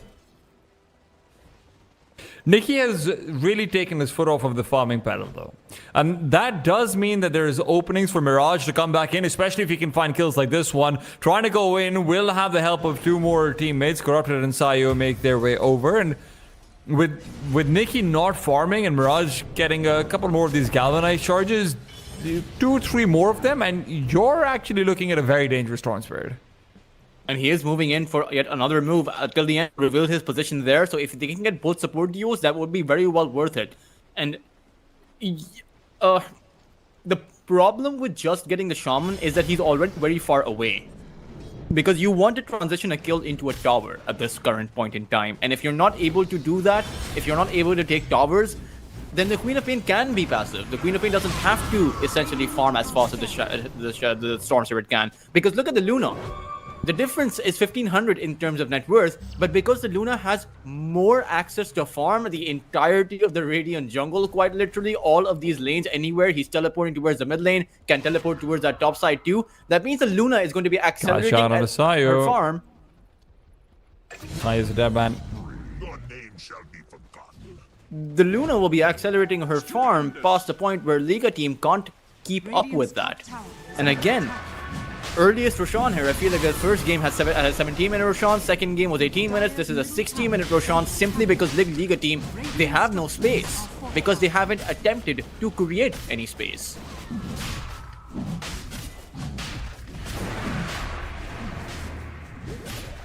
Like, I don't even know what attempt you can make right now is the problem, Dalchus, because you ideally want yourself to have, you know, the Shadow Fiend be in a position where he can fight with the Storm Spirit, and then Underlord comes in with his own Fiend's Gate, but Shadow Fiend doesn't want to fight right now. He's going out for the Force Staff, you know, he's finishing his Hurricane Pipe before anything else. He really wants that mobility, but as Mirage goes in, this is going to be problematic. Stampede comes through, there's a rock drop as well. The Egg in the back lines does make it more complicated, but this time they will expend the Sonic Wave, not worrying about it at all. Phoenix will pop off the Egg, and that gives space for the Underlord to back away as well. But in a 1-for-1, losing out the Storm and a lot of those galvanized charges that he was building up is going to be very problematic. Nikki's gone in even further as well in the meanwhile, Tultrus. I can tell you when is the right time not to take a fight. It's right after Roshan falls and you make a play towards the tier 1, towards a hero near the tier 1 tower. That is definitely not the right time to make a play. You know, so you learn something new every day. Or you learn something old every day in this case, I suppose. Oh, it feels a bit lackluster. Almost. Well, zip in right now for Mirage as he's hoping to find Nikki, but he's wasted a lot of mana in this process. Nikki's also being healed up, and Sayo dying elsewhere will not matter. Nikki's still being pursued. Mirage really wants his kill, and with Nikki finally getting taken down, Warlock nearby as well, trying to give him an extra Shadow Word. Now Mirage is in trouble. Alberca doesn't have his Flame Dagger yet, 200 gold away. Still immersion in the back lines, looking for the Shackle Shot. Will be able to find it, but the heal from the Phoenix Beam is too much. It's overrunning the amount of damage that the Serpent Hordes can actually put out. So at the end of the day, suddenly Liga are given a couple of freebies and their pathway back to relevancy. A misstep from the Queen of Pain is all the Storm really needs to actually catch up to her and take her down. Radiant's middle Perfect tower is execution under coming out by attack. Liga team. Finally, a show of force. And if they're able to take this tier 1 tower down, they're going to be completely back, or maybe not completely, but Radiant's a middle step, tower or has fallen. rather a major step in the right direction. And that just goes to show when Liga team do commit. I mean, this is a theme that we've seen all series long, Tea Time. When Liga team group up and choose to fight as a full team, they Dire's do bottom beat the tower Power is under Rangers. attack. But it's when they fall into complacency of just wanting to farm because you think that's what you need to do in the moment, that's when they fall really far behind. Immersion. He's always been sneaky, but this time he might have been counter-initiated on right now. The pit is keeping tabs out on the Mirage, but tabs don't do much more than just let them know that he's killing their supports. So 1-for-1 so far. Mirage will be able to back off. There's no way to catch up to him. And he is, at the very least, keeping Liga consistently relevant. The problem is Corrupted is not feeling quite as relevant as the Storm Spirit is. Is under attack. When you make a play that far out and it doesn't work apart from being able to take out the one, and your Storm Spirit has to disengage, he has to abandon the rest of his team to their fate. And in this case, it was just Corrupted, losing out on all hope in that particular scenario. Power Rangers, though, you see how quick their push is. One simple kill, and they're able to push out a tier 2 tower. And if this tower falls, again, it's right back to that big build up to that advantage, that very quick advantage that Power Rangers are able to muster up. And for Liga team, the only way to play against that is to constantly attempt to keep Power Rangers on their toes. Is for Mirage to constantly look for attempts, for Sayuf to create openings like Immersion is. And he can do that. He's playing a hoodwink. He can be in the trees.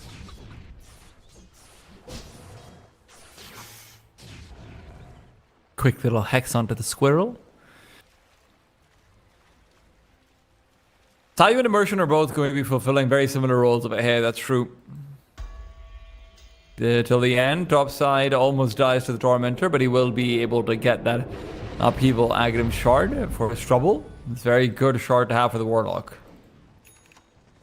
Aegis will be expiring in 30 seconds. This is where League ideally wants to make a move, but the BKB for the Shadow Fiend is still so far away. The Observer Ward did spot out someone coming through the gate, or multiple heroes coming in through the gate. They came in with a smoke though, so the Observer Ward obviously did not catch that, but I feel like Liga team know that something is up. Mirage can't get caught here. I don't think he will. There is a Blink Dagger on the Centaur, so Mirage could very well be caught, but he will just zap away. And the Storm It's hard to get Mirage without the Shadow Shaman being the first one to go in though. As long as the Storm is facing the right way, might still be able to zip out Centaur or no Centaur.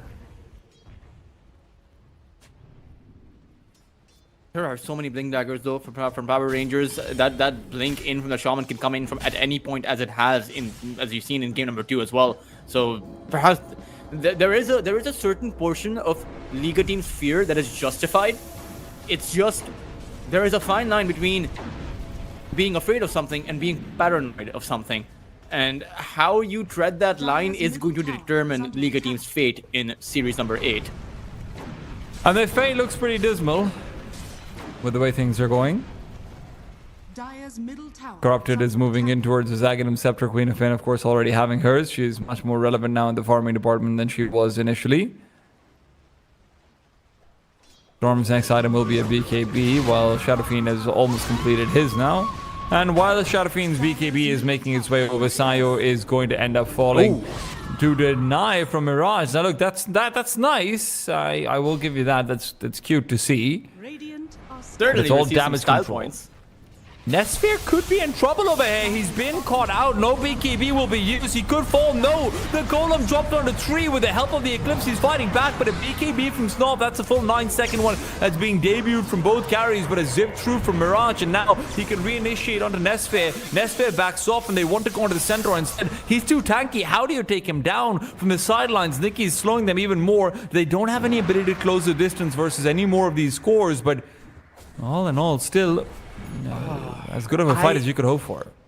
I don't know why he zapped towards that Centaur instead of Nesphere. both of Good those two question. heroes were very vulnerable. Nesphere was so low on his HP, 700, no BKB, vulnerable, easy picking for the Shadow Fiend. All you needed Radiant's was bottom one tower Vortex. has fallen. That was a big opportunity for Liga team to negate the entire lead that Power Rangers had. The Luna being down for about 50 seconds is enough to mitigate this 4,000 lead. Mid lane. Yeah, at least going to be able to find till the end, but till the end, I mean, he's done more than his job with that previous teamfight chaotic offering. So good at making sure that his Luna can stay alive over there, otherwise she would have almost definitely died. The glaive damage reduction is certainly insane, especially when you pack in all of the buffers that Power Rangers bring in too. But Liga team, they are, you know, making missteps in the team fights for sure. I mean, that much is just very obvious, but they are at a good point in the game now that they have taken these, opened up the map around a little bit. Tier 1 tower, bot lane, mid lane, both taken down. And maybe they might be able to find the Luna. The Radiant scan does come out, so Liga team, if they walk on forward, they will be spotted out. So I suppose the Luna knows that something is up. Radiant's middle tower But is Nest, under attack. okay, he knows, but he He's doesn't trying seem to- to care. Trying to bait them out with illusions. Make sure that if there's a smoke gank nearby, then maybe he can also get some information with it. Hard to accomplish that in the modern day and age. You don't see people being particularly trigger happy. Sayu shows that to be the case. They are trying to find someone. That much is certain. Now it's nighttime. Now Luna has one of the highest nighttime visions in the game. So Radiant's courier has been difficult killed. to actually go for those kills without a smoke gank. Nikki does spot at the storm.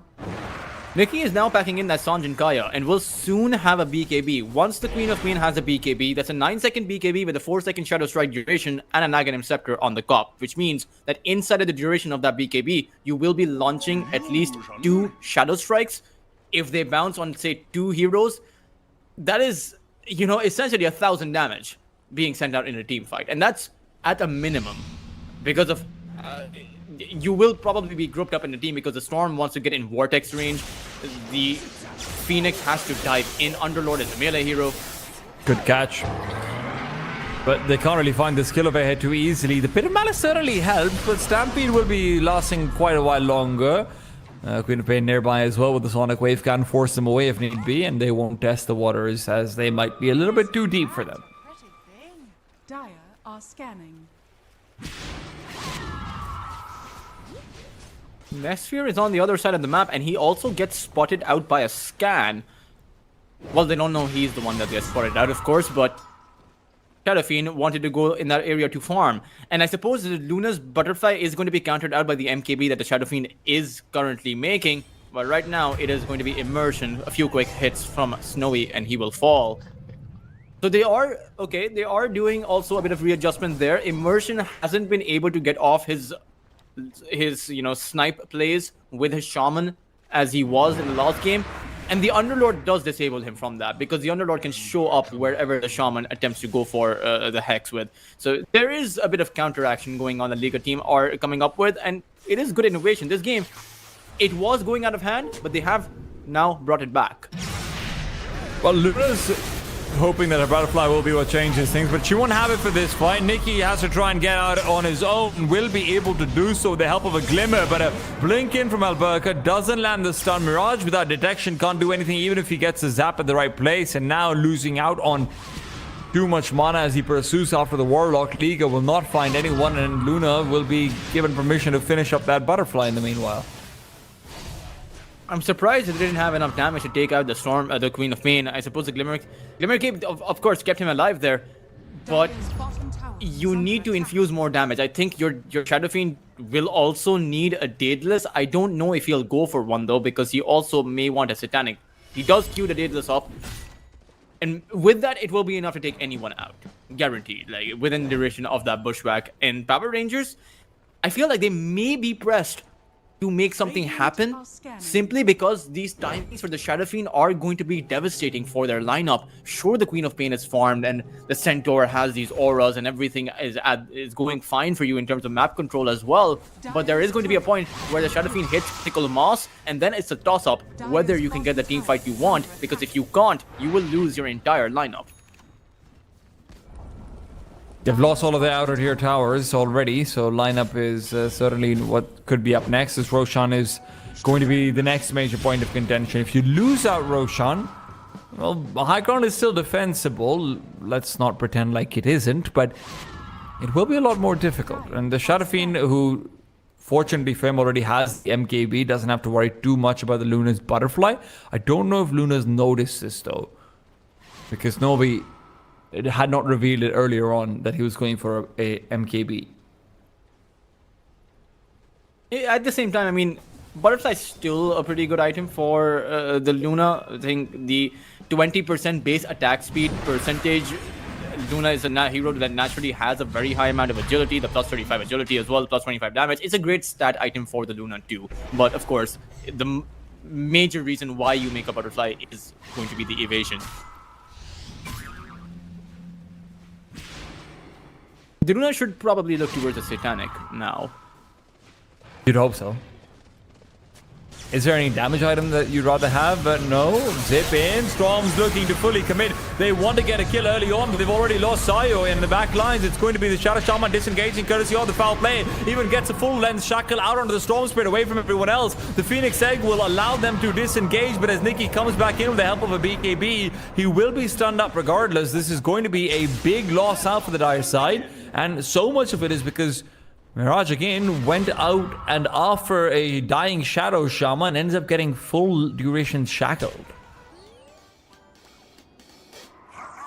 I think it got a bit hairy for the Shadow Fiend there. Snowy was very low on his HP and had to teleport out. Luna was trying to stack up against the Shadow Fiend with the BKB, but wasn't able to output enough damage, considering Respect also brings in that Solar Crest. So maybe you're right, the Luna may opt for a damage dealing item. In that case, it is going to be the Daedalus, assuming that Snowy isn't going for a Butterfly himself. He isn't. So the Daedalus will help him to do that. At the same time, a Satanic wouldn't be that bad. It just depends on what you want out of the fight, because your team fight does depend on a lot of it does come down to the extended team fight the Queen of Pain wants to look for. And your Luna is right now limiting that extension of that team fight because he can't stand in a team fight for longer. The Satanic will enable him to do that. So do you want to be that big juggernaut that can 1v5, or do you want to be playing with your team and making it a 2v5? That is what I feel like a decision comes down to. It's an important crossroads, but before that crossroads, it's an important pathway for them to tread forward. Nesfear is hoping to go out and scout with his BKB, with his Montesalli. He's the one who feels the most confident. If they can find this Phoenix, that would be big. Nikki blinks up. They're so scared. They run away from him. Nesfear will find Respect, intercepts him, and now Snowy has to be careful that he doesn't end up being the one caught out. He's fortunate there isn't a Storm Spirit on the other side. But even the Phoenix going down is a big kill. It's one that should give them the Roshan. They're not contesting this without Supernova. Or are you? You may be able to do it though. It's really hard. So it risky. Is so difficult. They do have Requiem, but they don't have a blink on the Shadow Fiend. How do you close the distance? They're taking too long to set up. They're going to lose out ages before it does. And now if they zip in, they're hoping to go out and just pick themselves up a team fight much the way they did earlier on. Centaur picks up the Roshan's banner as well, so there won't be any prizes left behind. And yeah, Liga, they think about it, but don't take any action.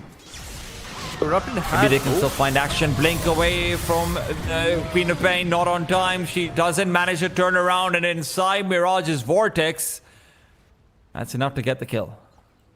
And you have to keep in mind, there is a Fiend's Gate for the Underlord. So this Aegis for Power Rangers, it doesn't mean they're ahead. Because these creep waves, they can be split so easily from Liga team. The Storm, being a Storm, can cut the wave at any point that he wants. For Power Rangers, the only access point to that high ground is by winning a team fight. And Liga team can just avoid a team fight right now. Sure, avoiding a team fight in the early to mid game was certainly hurting them quite a lot. But right now, avoiding a team fight is super easy to do. And you have a Shadow Fiend and an Underlord and a Storm that are super farmed up. So I think Liga team are in a good spot right now, despite of losing that Aegis.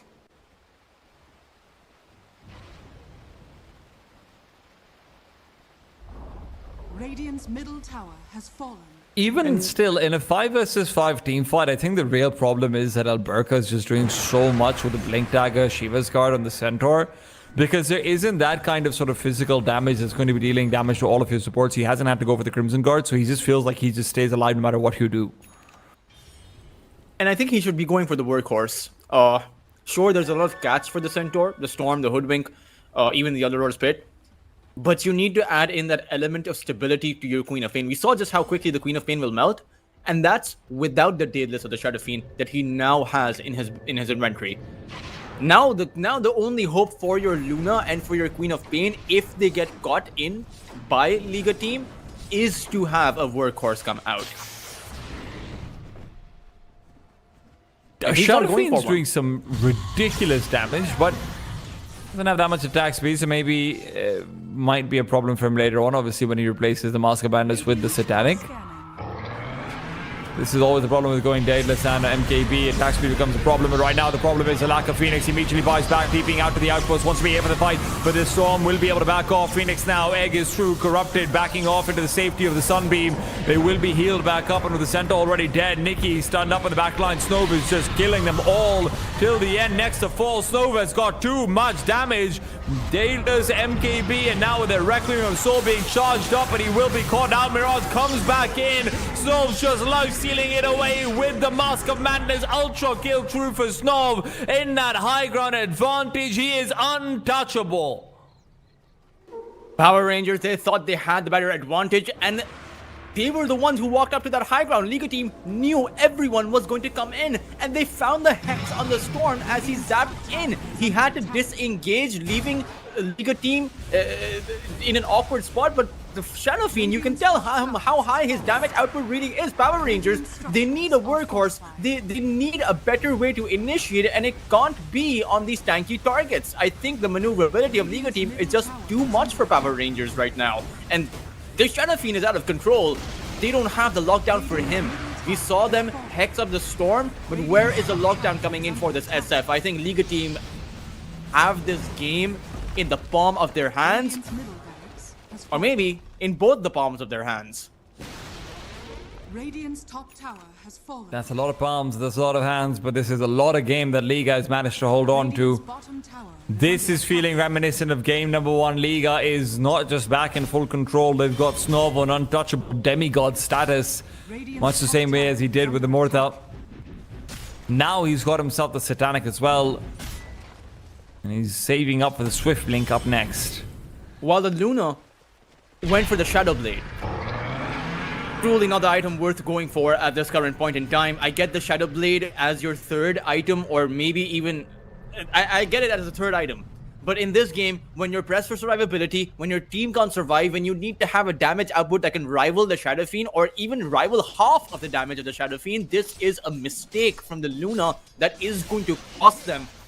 I'm not sure what roaming around the map actually does for you with the Silver Edge. The break, quite frankly, doesn't do anything. I mean, you can break the presence of the Dark Lord. There is that, but it for a team that is more experienced than Liga, they are making some moves that seem a bit inexperienced.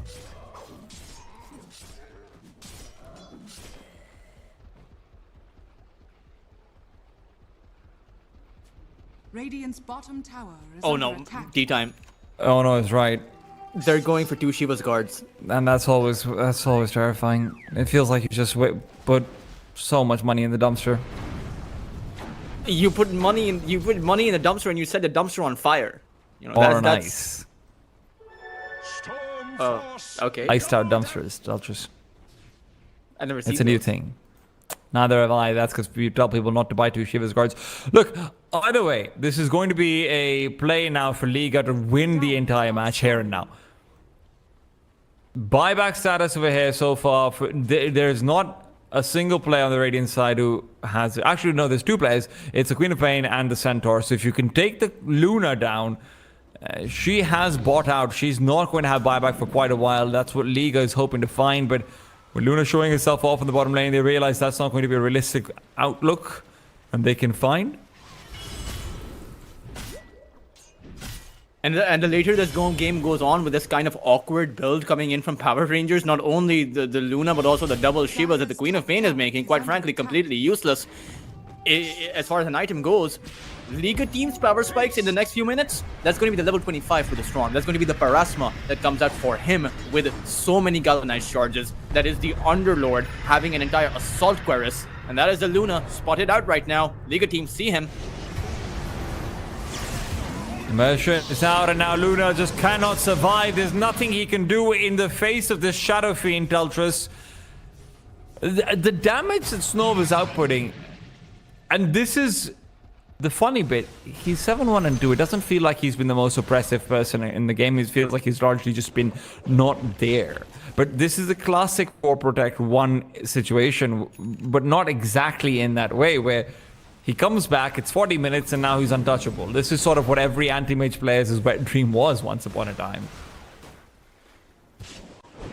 And it's now Liga team who, like you pointed out, there's no buyback on that Luna. There's about 40 seconds remaining. You can go for that high ground and maybe even able to find a new lane of barracks.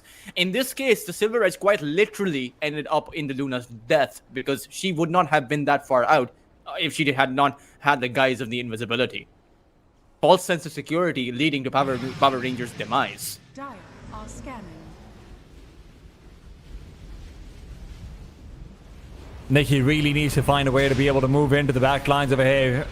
And even if he does, who do you find with those back lines? It feels like damage is so painfully dry on the Power Rangers side. How do you get a kill onto anyone except for maybe the Hoodwink? And even he's got a Yule Scepter to keep himself alive for a while longer. Sayu does not want to die this late into the game.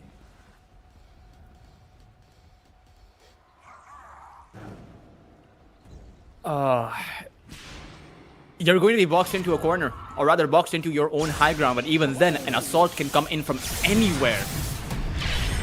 And right now it's coming in right in the middle, but it is a counter initiation. This is exactly what they were looking for, an early kill onto Mirage, and now suddenly Snov is feeling a little bit more vulnerable without his Storm Spirit nearby to continue distracting. Respect is going to be defended from the high ground. Snov's not vulnerable, you're vulnerable. He turns around and rips apart this Queen of Pain who's overextended.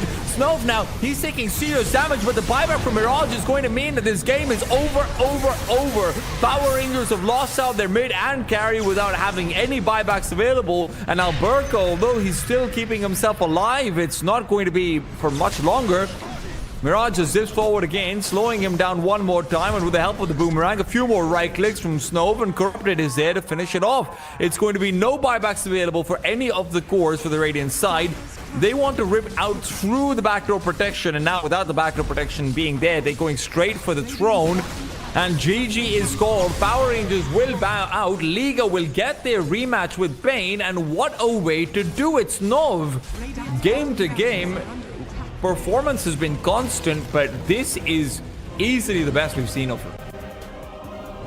Truly the best, and a lot of questions in my mind were present when the Liga team were playing really slow. They were not making the correct moves, but one team fight that went their way, they were able to bring it back. The itemization coming in from Power Rangers, quite honestly, going for a 5th item Silver Edge on your lineup, going for a very late game Shiva's Guard on 2 of your heroes, that just seems a bit lackluster. I feel like Power Rangers, they needed to come in with their entire lineup, but they came in and looking like the inexperienced one.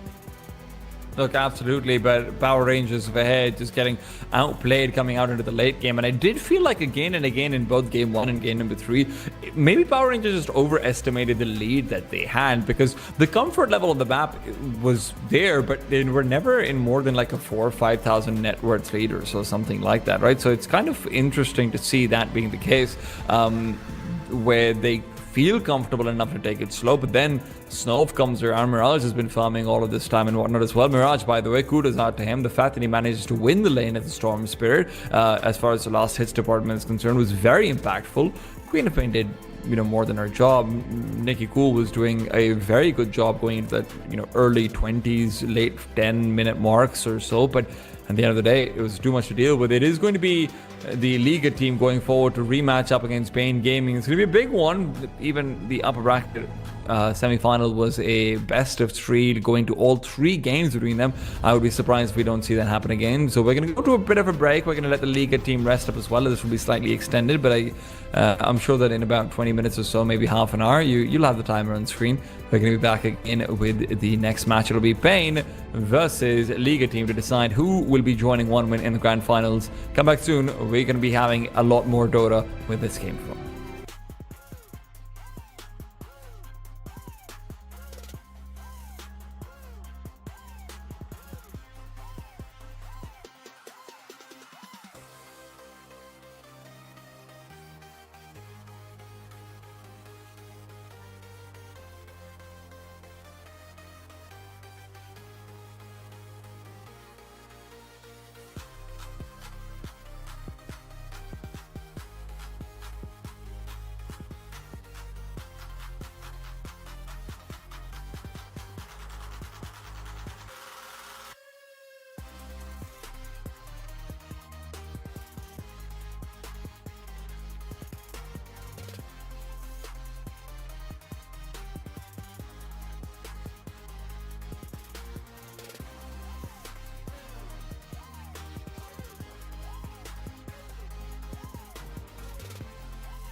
time as we try and figure out who gets a chance to go up against Team OneWin. Is it going to be Liga who get to come through in the grand finals after having taken revenge over Pain, or will Pain have a chance to fight back for a chance of revenge of their own? Pain, of course, beating out Liga team in the upper bracket semi-finals earlier on this week. I'm T-Time. Joining me, as always, is going to be Deltrus. Brackets have been, to be frank, pretty expected so far, Deltrus, except for maybe the upset that we just saw between Liga and Power Rangers. And I would like to add that the Pips 3+4 versus Avilus matchup, that was also a bit of an upset in my understanding. Pips 3+4 has always been a consistent team in the European scene. Avilus, of course, going at it against Power Rangers was always going to be a bit overwhelming for them. Power Rangers came out on top there. Pain Gaming's first game did not go their way against Liga team, and that is something to talk about because the next game, because game number 2 and game number 3, they were complete stomps. And Pain Gaming is a South American organization fielding all South American players. They are going to be playing at CCT here. They weren't in the South American series that we had, but maybe it is because Pain Gaming played Dream League recently, so they may still be based in the European region. We take a look at their roster. They've got ESL 1 Birmingham coming up in 3 days. Yeah, they're definitely still in Europe right now. They're in England, if I'm not wrong. They're boot camping over there. Okay, so I mean, not going to be playing with any ping issues. We will have Pain Gaming play at their very best. Wits coming in, of course, over as their position 1. We did have Parker there before them. Unfortunately, Parker has now found... Well, I mean, he did find a spot with Tundra Esports for their run in PGL Wallachia. But Wits, he is a superstar himself. He is a very young player in South America. A lot of the South American players are really young as well, with Tai Lung being 16 or 17 years old. Some of the other players like Pike is 21 and 22. Wits himself, I believe, is around 17 to 18 years of age. Dark Mago, one of the more consistent players out there. I mean, all of these names, right? Schofield playing with Heroic, a TI contender in Pain Gaming. This is the reason why, in my estimation, Pain Gaming should have won against their series against OneWin. This is the reason why I think Pain Gaming is the superior team, or perhaps the best team in this current iteration of CCT. Well, Pain's definitely supposed to be one of the favorites coming into this one, especially with all of the Tier 1 experience that they do have, but it's also nice to see...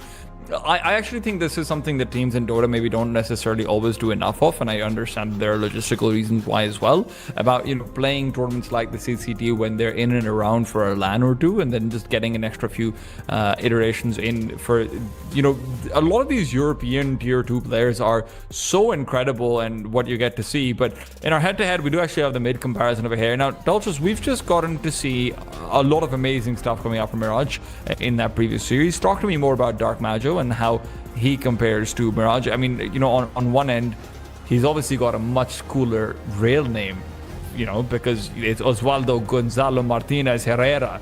That's got some oomph to it, but what about playstyle wise?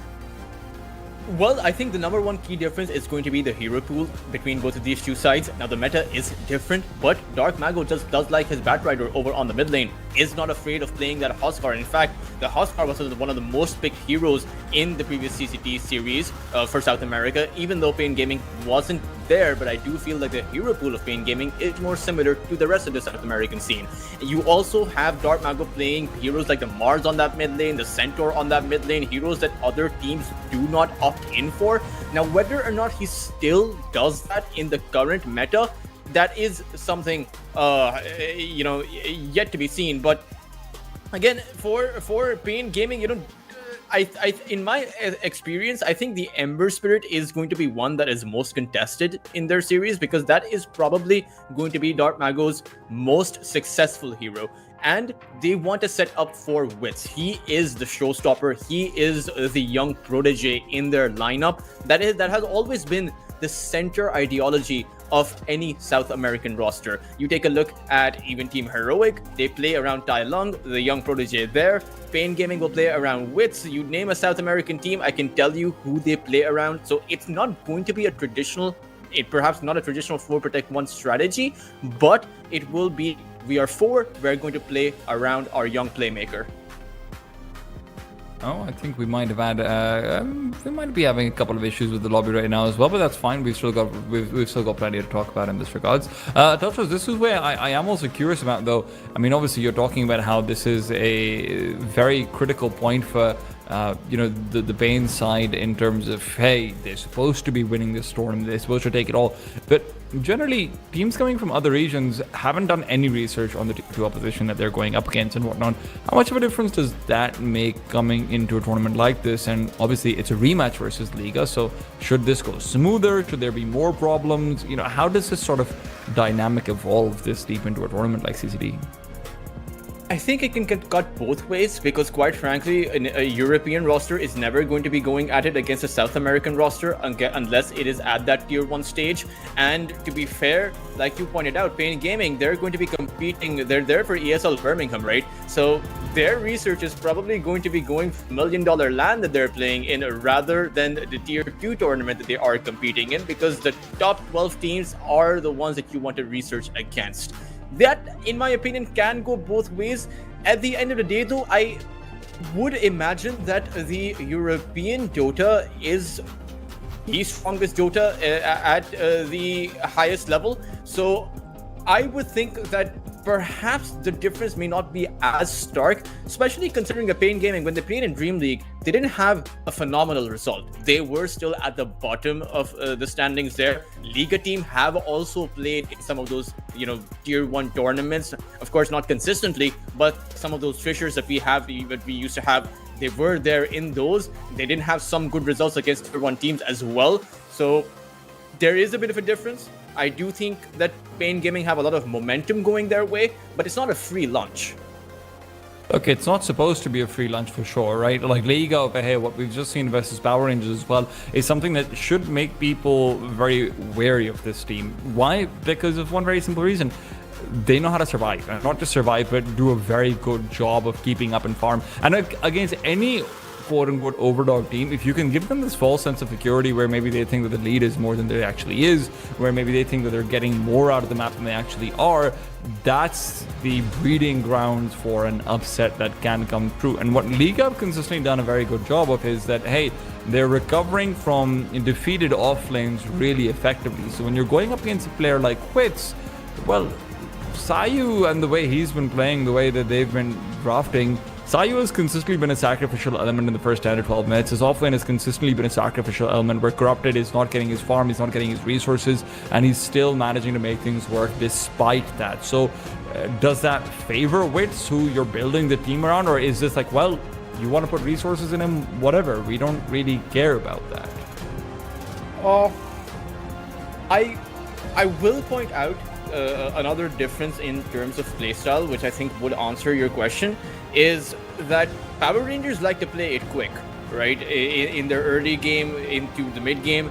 Pain Gaming will play it even faster, because this is South American Dota against Liga team. This is going to be just all-out warfare in the first 20 to 25 minutes. Liga team are not going to have room to breathe, and their playstyle of playing it complacent, it might have worked against Liga team, or rather against Power Rangers in that game number 3.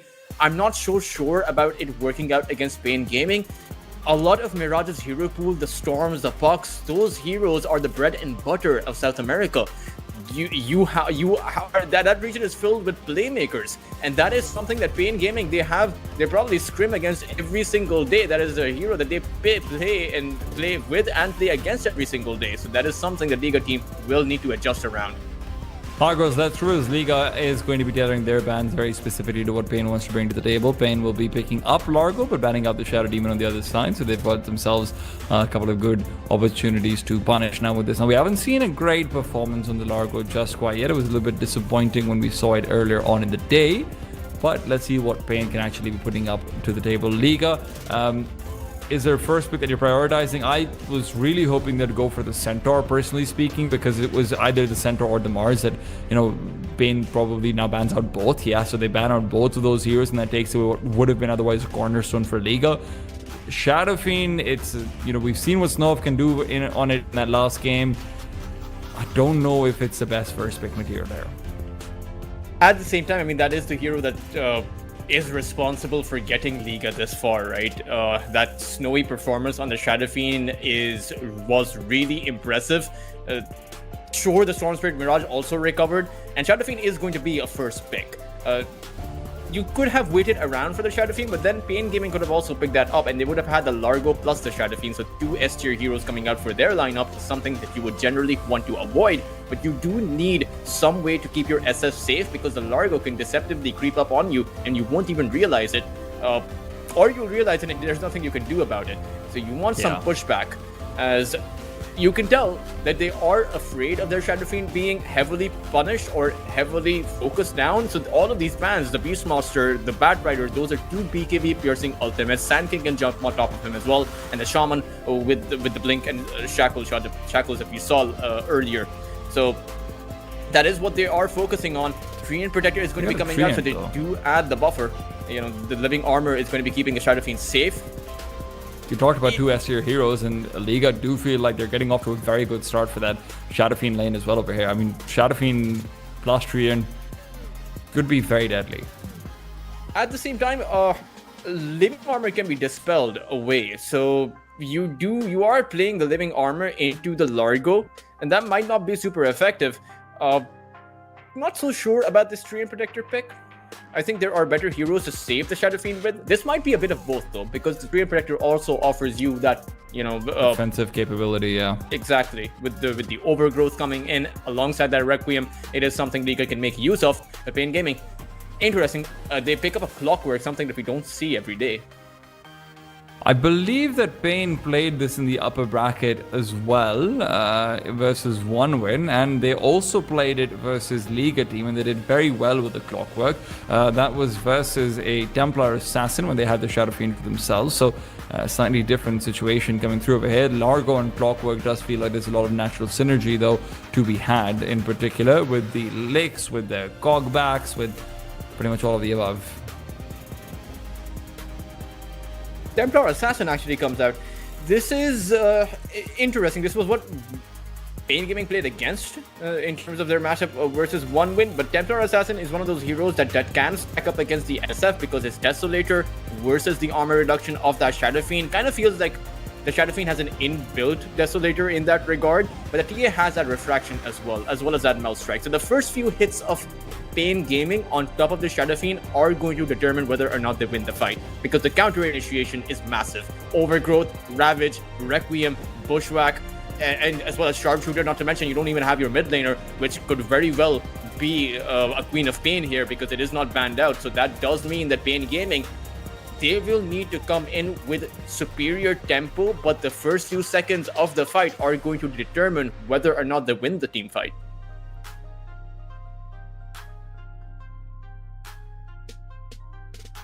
Now, normally the Hoodwink is obviously a pretty threatening position for a hero that you see coming out, but we didn't see... Pain might be going for a Huskar here, or a Viper. They ran out of Sniper. The Liga team need to read this. You could go for a Viper yourself if you're Liga over here. And they do have... Actually, they have last pick, so never mind. So it's one of the few places where it's a very rare example of last pick maybe working against you even. Oh man, I feel like you ban out. I feel like you ban out the Viper over here and pick like a Razor or something versus the Huskar. Kind of have to, right? Because I mean, it is an obvious ban for Pain. They're not trying to hide anything with this. Liga team know what Pain are trying to do. It's just a matter of what you want to opt in for, and Liga team know what the Huskar, or rather what the Viper can do, because they're the ones who played it against Power Rangers, and it did not work out for them. And the Huskar from Pain Gaming is something to be feared, because quite honestly, I think every South American team is an expert with the Huskar. Well, we saw it with a nearly 100% contest rate in this CCT SA Series 3. Queen of Pain ban. Okay, so they immediately pick up the Viper. That was to be a little bit expected. Razor feels like it's one of the only viable heroes still in the pool, and it does actually still give you a lot. Obviously, you can go into the Aura build for the Razor as well and go for an Aghanim Scepter for the Tidehunter, change things around in that way. It's also not the worst hero in the world versus, like the Templar Assassin either, if we're being frank, or versus a Clockwork. It's still a pretty good pick here.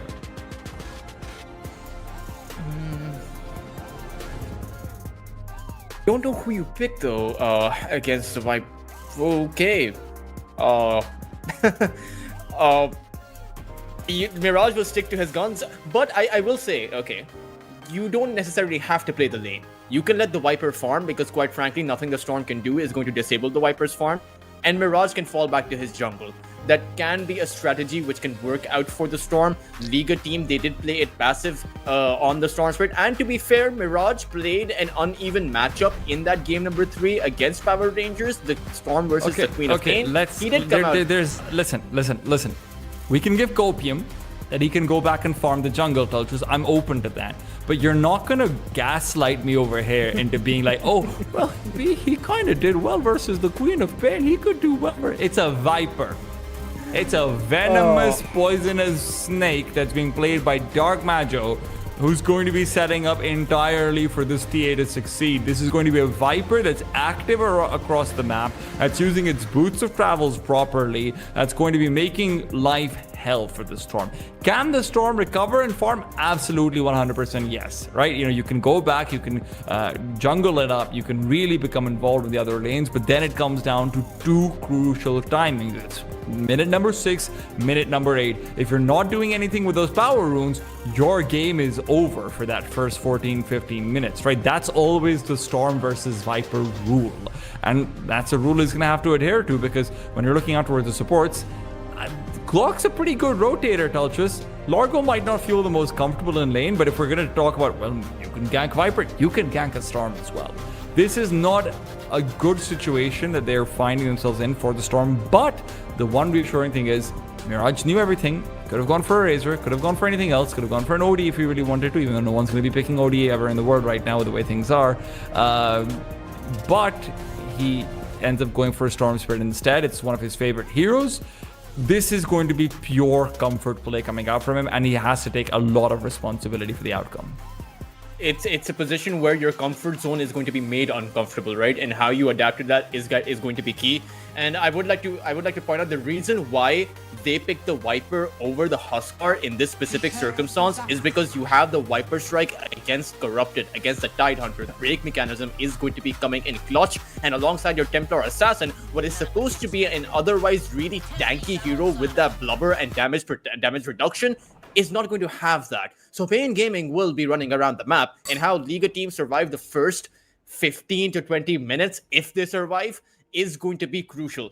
I've even seen El Nisho, he's not going to be playing a docile or passive Warlock. He is going to be going around the map, maybe even through the gate, similar to Power Rangers, and just making plays all around. Snowy, if he's expecting that he's going to have as free of a game as the previous series, he will have to reconcile with the fact that he isn't going to have as much time or as much map control as he did, and will have to somehow make it work. I do think that if the Storm is able to find the recovery, and I still think that the AoE damage coming in from Liga team is enough to win these fights. If you can find that Ravage, if you can find the Bushwhack, as well as the Requiem, and throw down the Overgrowth, not exactly in that same order, you can come out with a team fight win. And there's very limited catch for the Storm. That is something to keep in mind. There is no real stun available for Pain Gaming. The hookshot is definitely there, but it's kind of difficult to land that hookshot against a Storm that is zapping around. It's easy to land the hookshot if you're the one coming in, but apart from that hookshot, you have Largo with the Lick and the Frog Stomp. That is it. That is all you have. So the Orchid has to come out from the Viper. You have to get the TA shard up earlier than usual, because that silence is going to be a crucial control mechanism, not only against the Storm, but also to disable that Ravage or that Overgrowth or the Shadow Fiend's Requiem, and maybe some information building on that Hoodwink if he's hiding inside of those trees. But you need some key things for Pain Gaming in order to actually be online, rather as opposed to them being able to overtake it. First 15 minutes is going to be good, but you need to make use of the advantage of the first 15 minutes are going to get you. When you've got teeth like mine. I've never heard that voice line. If you keep... So do you do the thing where you keep on clicking until you get to the funny voice lines ever? No, I didn't know that was a thing. What? But this one Really? is the one he sent out. So okay, so for every single hero, if you keep on spam selecting them, eventually they go into unused voice lines. Oh. And I don't know if I thought everyone knew this. I thought this was common knowledge. But if you keep on spam selecting a hero that you're playing, even if it's in like a lobby, you end up going to like, these lore based responses. And the Largo one is really interesting because Largo tells like an entire story about how his entire people were sort of like migrated from one point to another and everything. And if you want to go through it faster, if you want to be like, doing that, you can always use like Liquipedia or Gamepedia or something like that, where the voice lines are also stored. You can just listen to all of them. But spam left clicking on the heroes gives you a lot of like really interesting, either funny voice lines or otherwise. One of the origins of this was the funniest thing I've ever seen in a game as an Easter egg was Dota 1. If you had Axe, the character that was Axe, like Mogul Khan from Warcraft 3. But if you kept on left clicking him again and again, he would put his axe up into the air, and then Ice Frog had made it so the character would freeze. So it looked like he's got an antenna coming out of the top of him, and then he'd start playing a radio show, and there would just be a talk show going on that just keeps on going on while you're clicking on him. It was one of the dumbest Easter eggs that I've ever seen, but it's so funny as a child because I was like 9 years old or something at the time. I wouldn't mind a voice line conversation between two heroes or multiple heroes. That would actually be pretty fun. The voice acting, I would have to say, the voice acting in Valve games is spectacular. Like, I've been playing a lot of Deadlock. The voice acting there is phenomenal. And speaking of voice lines, interestingly enough, ESL Birmingham's going to start some of the voice actors that have done these heroes voiceovers. They're going to be there to meet the fans and everyone. So that is going to be a pretty good time. I think the voice actor for Broodmother as well as the voice actor for Pudge are going to be there. So that should be, if I had the opportunity, I would definitely would love to meet. I would say in some ways one of my heroes.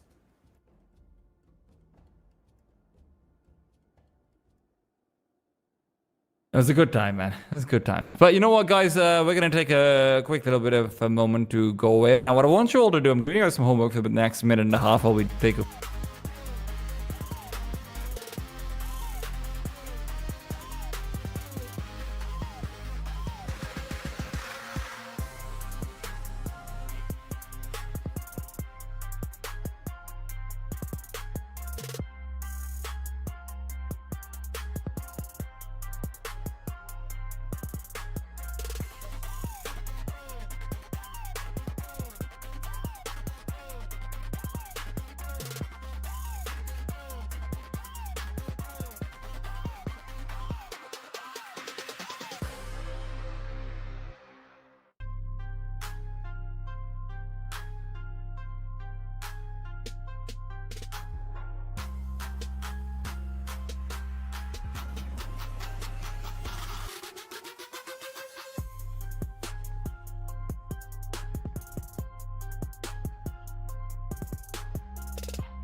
And hopefully you had us open another tab like I told you to. Good boys and girls for listening. Welcome back to CCT Series 8. The lower bracket finals will now commence. It is Liga versus Spain Gaming.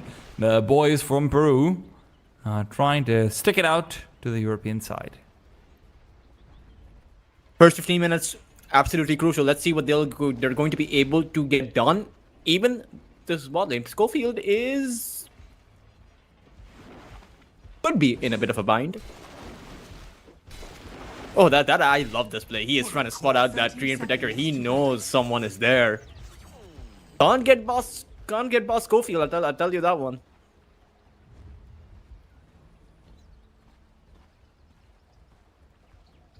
I do love the name Schofield, Ultras.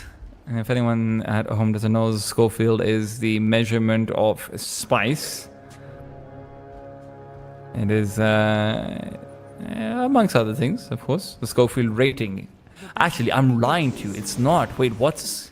You know what? We're not going to know that one for a little while because right now Schofield is just looking to be spicy regardless. Lick back into the cogs and Respect is going to have to pay respects. As Dark Matter will take him away. The Viper getting first blood as well. What was going to be an uphill battle is now going to be uphill with skates on. Yeah, not the hero you want to give first blood to, if I'm being honest. Bounty Rune Exchange gone horribly wrong, as you can already tell. I mean, Darmago, this is going to be a very different lane. And Mirage was playing the Viper, so he knows what he's up against. He knows what how the Viper wants to play and what the Viper is going to be thinking. It's going to be very difficult. At the same time, when I take a look at some of the lanes Liga team have, it's very difficult to apply pressure on this Templar Assassin. Single instances of damage coming in from the Acorn Shot, the Bushwhack, the Anchor Smash, and the Gush means that the Refraction is always going to keep the TA safe, and once the lane gets past a certain point, Almisho can rotate away knowing that there is not going to be much danger to his carry. That's what they're hoping for at the very least. Templar Assassin's still always a strangely volatile carry to have at times. Those are a lot of creeps that Schofield has built up for himself. Or rather, not for himself, for the Largo. One Frogstorm. Frogstorm is actually a pretty decent ability to flash farm. When you have cases like this where there's jungle camps or just a lot of lane creeps built up, you can just take apart the creeps quite easily. I mean, why even flash farm them? This Largo is going to be hoping to maybe even just deny a fair few creeps away the other way. Respect is trying to cut them back in. And look, he will be able to do so for a couple of these creeps, but not all of them, that's for sure.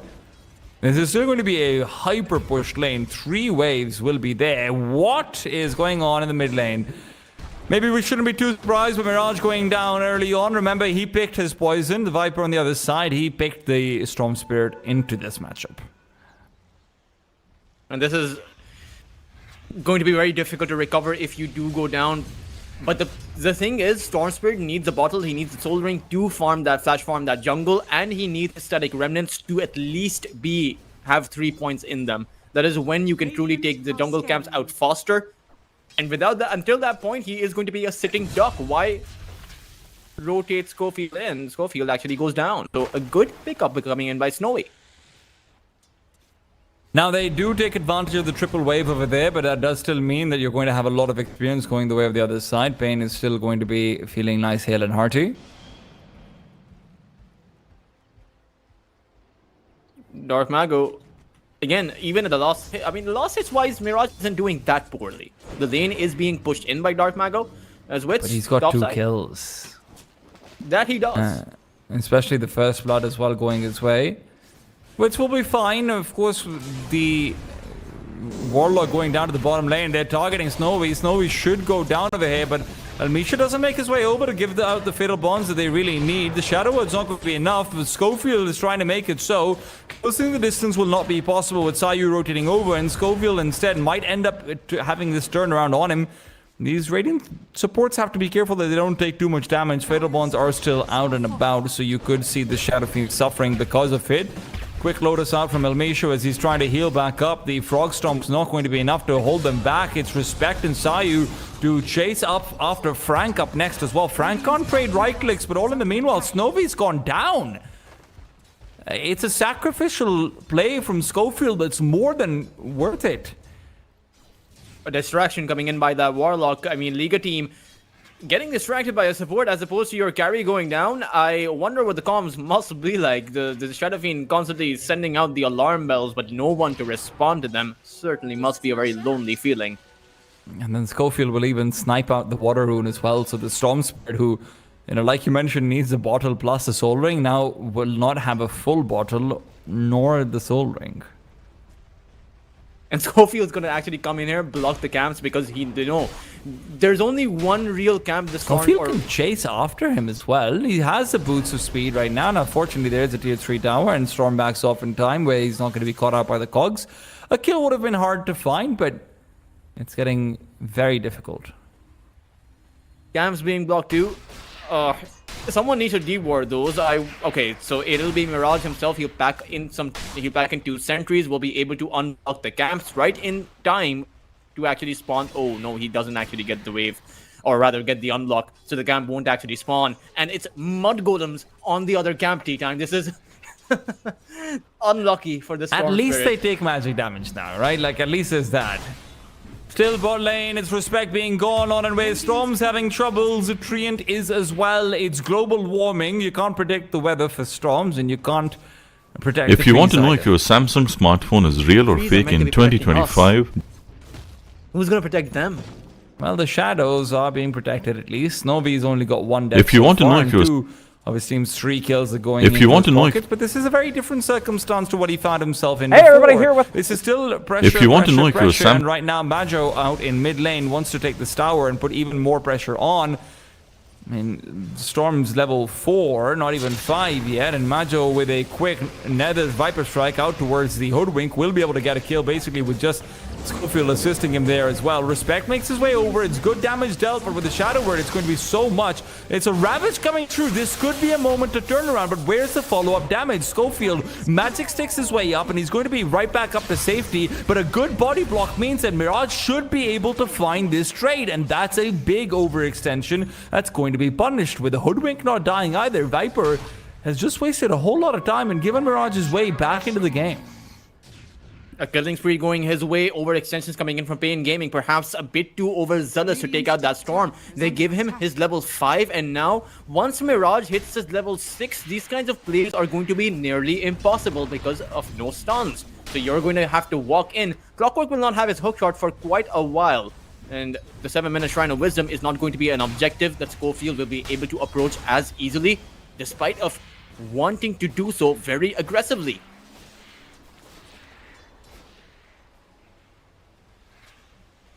Radiant's courier has been killed. Wisdom Rune trade-off, or rather Wisdom Rune standoff. Dark Majo is everywhere.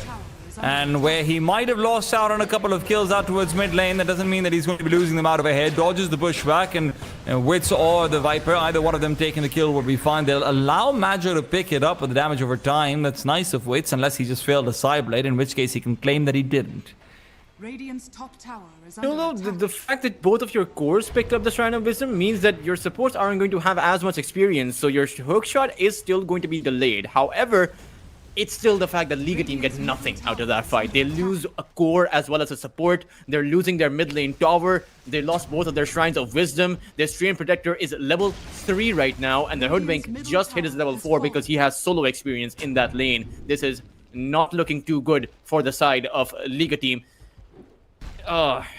In fact, an interesting thing that I usually look at is the experience per minute, and Respect right now has about 150 experience per minute. So at level 12 in the current trajectory, he'll only be level 5 if he doesn't start to just start to farm up a bit more. But you're a Treant, you're not going to be taking your carry's farm.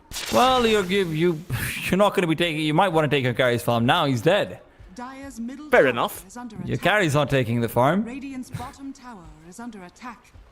Misha is level 6 right now and is sieging up the tower with the help of the golem he dropped to kill Snowy with.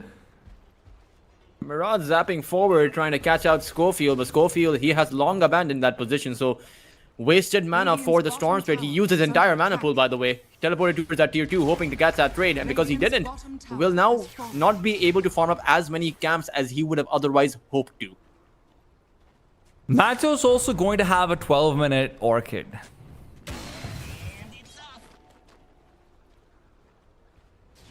Like you said, they picked their poison. I mean, Radiant's Liga bottom team tower is under attack. picked the poison that Pain Gaming Like, set out. This is just... Which poison would you this like is to a- have, sir? would you like to be trading farm with a Razor, or would you like to die as a Storm Spirit? Oh, it feels like that one scene, where Jaime Lannister came in towards, having that poison, telling the person that's poison, and the other person drank it quite happily. I can't remember the character it was.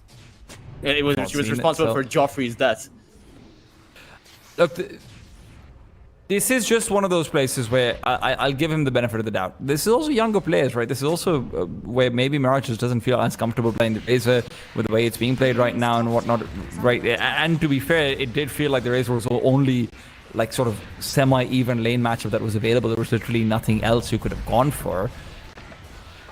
That is a good point. You know, one of the big advantages that Pain Gaming have is that they have one of the most decorated coaches in the South American scene. Inside, Mirage could find himself Schofield, and well, that again, he's giving himself chances, and I will always give Mirage credit for this. He finds relevance somehow, but the problem is, what is the cost of that relevance? Right now, it's still going to be a whole lot of farm and a whole lot of life loss. He's going to have to end up going back into the jungle, and even if he can bottle up and, you know, kill a couple more camps, most of these camps already dead, this is going to be a slow start for the Storm. Honestly, you might want to even consider going for the Yule Scepter directly instead of the Kaya. You have to know that the Orchid from the Viper is going to be there about the same time as your Kaya will be.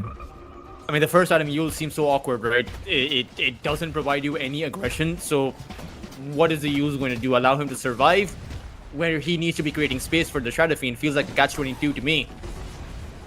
Well, I don't know, it just feels rough because it's not just the Viper who's having a great time. It's true. The Largo. Frank almost has the Aghanim Scepter in about 1.4 thousand gold.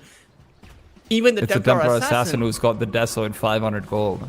Yeah, so all of these things put together with the fact that your Shadow Fiend barely has a Mask of Madness right now is going to be going for that Dragon Lance while your other side is building some tier 2 items is 4,000 net worth advantage 12 minutes into the game is excessive. And this is all without the one big initiation tool coming online for Pain, which is that hookshot. Once that comes up, this aggression is going to only accelerate. And now it's online. Ask and you shall receive. Schofield is now out and about. He's hunting for the Storm Spirit. Now, Storm's one of the only heroes that he probably can't catch, even with the hookshot to help out, unless there's going to be the chaotic offering to help him out in the back lines. Shield Rune picked up by Schofield, stolen away from the Storm Spirit. Storm Spirit wants his payback, but because of the Shield Rune, it might be troublesome to actually find it. Support will not make its way over. Lick down under, and that's not what I meant to say, but hey, it came out that way. Mirage will still get the kill. Good pickup to find. I think Mirage has been taking down Schofield quite a bit. I don't know if this is a distraction play or if Schofield is just playing the sacrificial role, kind of how Sayuv was playing in the earlier series we saw, just to open up the space. Because that is a, you know, as long as you keep Pain Gaming distracted away from your Shadow Fiend and your Storm and your Storm are going to be farming. So that could be one approach, and your Tidehunter is also farming. Your SF is only 1,000 behind the Templar Assassin and the Viper. Your Storm is pretty far behind, but should be able to recover much faster because Viper is not a flash farmer. And the Storm now has the Kaya, so his farm is going to accelerate because of that mana restoration. Telchus, the problem is, I'm with you for all of that, but now you've got the Orchid for Dark Madro. Now he's hunting.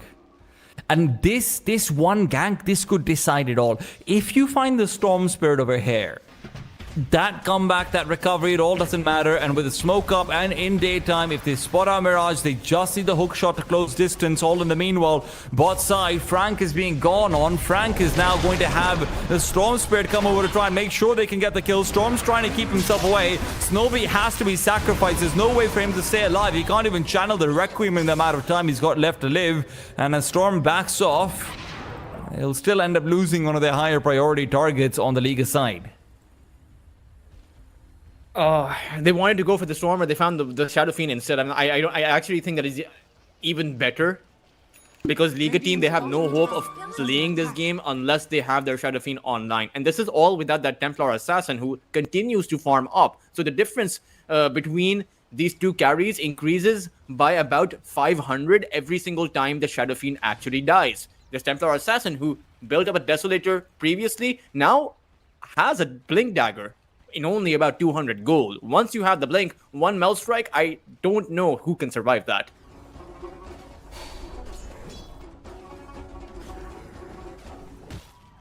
Not very many people. Maybe the Treant, maybe the Tide Hunter, but those feel like targets that you don't really care about that much in the first place.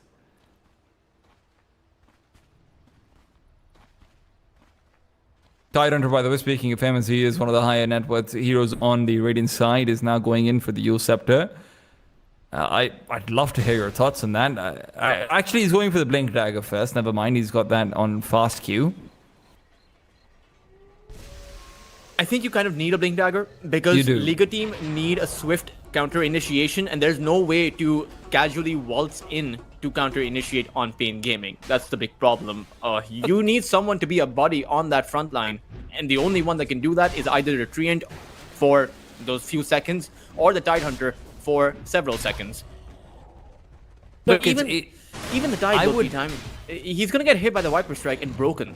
So I would even go as far as saying that even the Shadow Fiend should probably prioritize the Blink Tag over here. He's going for a Manta style, which, you know, look, I know this is the path you're walking down, and speaking of that Viper Strike, we see it coming through over here, and you see how much damage is being dealt to the Tide Hunter because of it. But no, even though, you know, the Shadow Fiend is obviously prioritizing this right-click build, your best bet over here is just a good Requiem and a good Ravage, right? You can put your eggs in the team fight basket and make it work.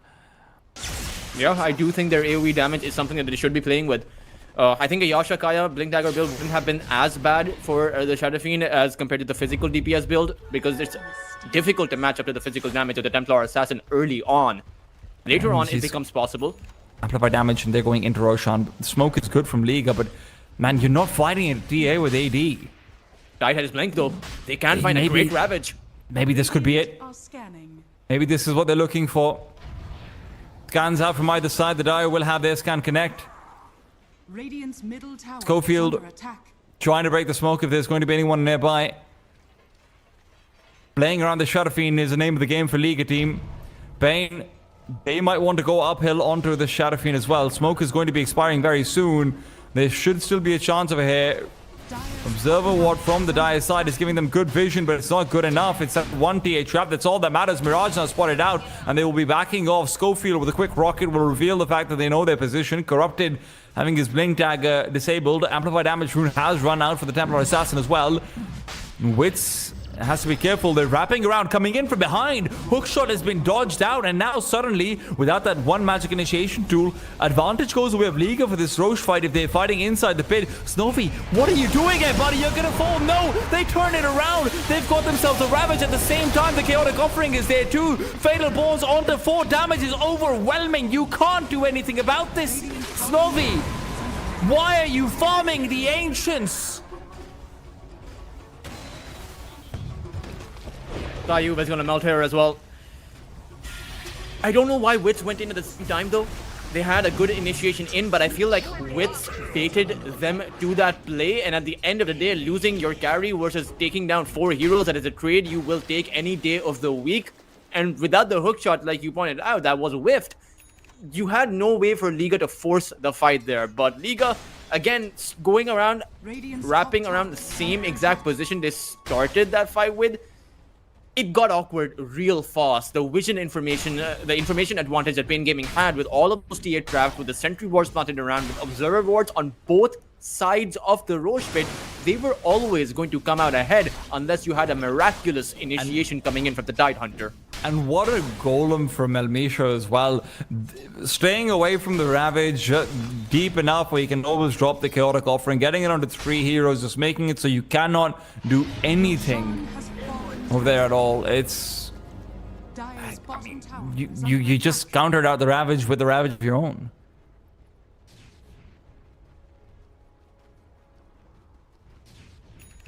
And it is, I mean, these next 5 minutes, they're going to be deciding the fate of this game. I feel like tier 2 towers are the only towers that stand, and it's also the fact that all 3 tier 1 towers for Pain Gaming, they're above 90% HP.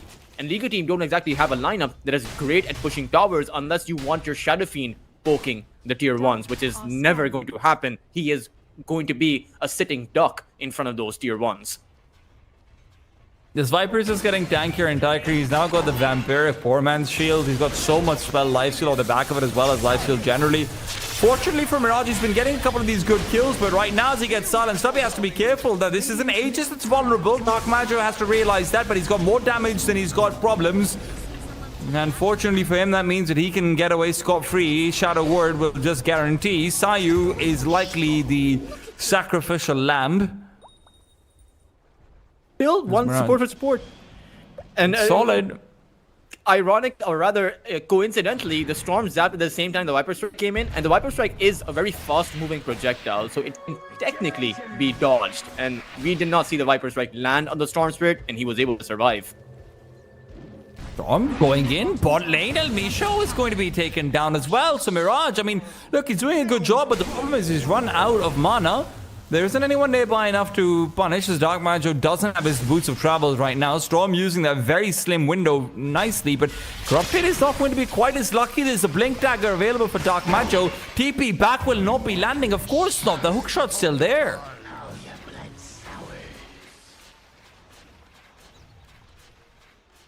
I'm going to be honest, I don't know what the Yules is supposed to do. Because if it's I think it's the fact that because you're broken, your Kraken Shell is not going to pop, and so the silence is not going to wear off where it naturally should. And so he wants a guaranteed way to break the silence himself and set the Ravage off. At least that is my understanding of it, but it's a terrible item for it's a terrible item to make in the circumstance. It suggests that you are so far behind that you need this very super niche kind of strategy to have a chance at taking a team fight. And that's just a chance at taking a team fight. Nothing about winning it. Yeah, you'd rather have the Lotus Orb for sure.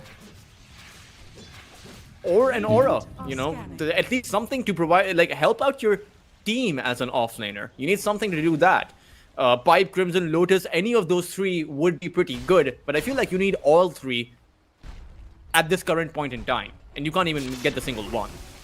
Sayu, sorry buddy, goodbye. All in the meanwhile, there's fights happening elsewhere. It's going to be respect to fall to Dark Majo. Support duos dying across the map while Mirage farms away towards the bot side. Mirage is going for a Manta style. He's got a Manta style. I mean, you can dispel away the silence with that, and you're probably going to create this, or rather make this Kaya into a Sanjan Kaya. This is the build for carry Storm Spirits, not really the build for mid Storm Spirits, but I suppose in the circumstances that he's in, having the dispel is not all that bad. Because it's also going to be multiple silences. But my problem with this build is, or my issue with this build, is that you could rather go for the BKB. That will allow you to consistently take a team fight. That's what it feels like. Zip forward will not be able to catch out the Templar Assassin in time, so Wits can just blink away, feel comfortable doing so.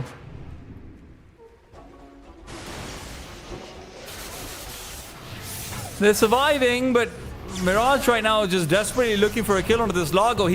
Lago's healing more than the damage that's being dealt to him with the help of the Shadow Word. Add that to the Amphibian Rhapsody, and there's just no way of taking down Frank. You need a nullifier, but there's no nullifier builder either, right? It kind of feels like you need so many items right now.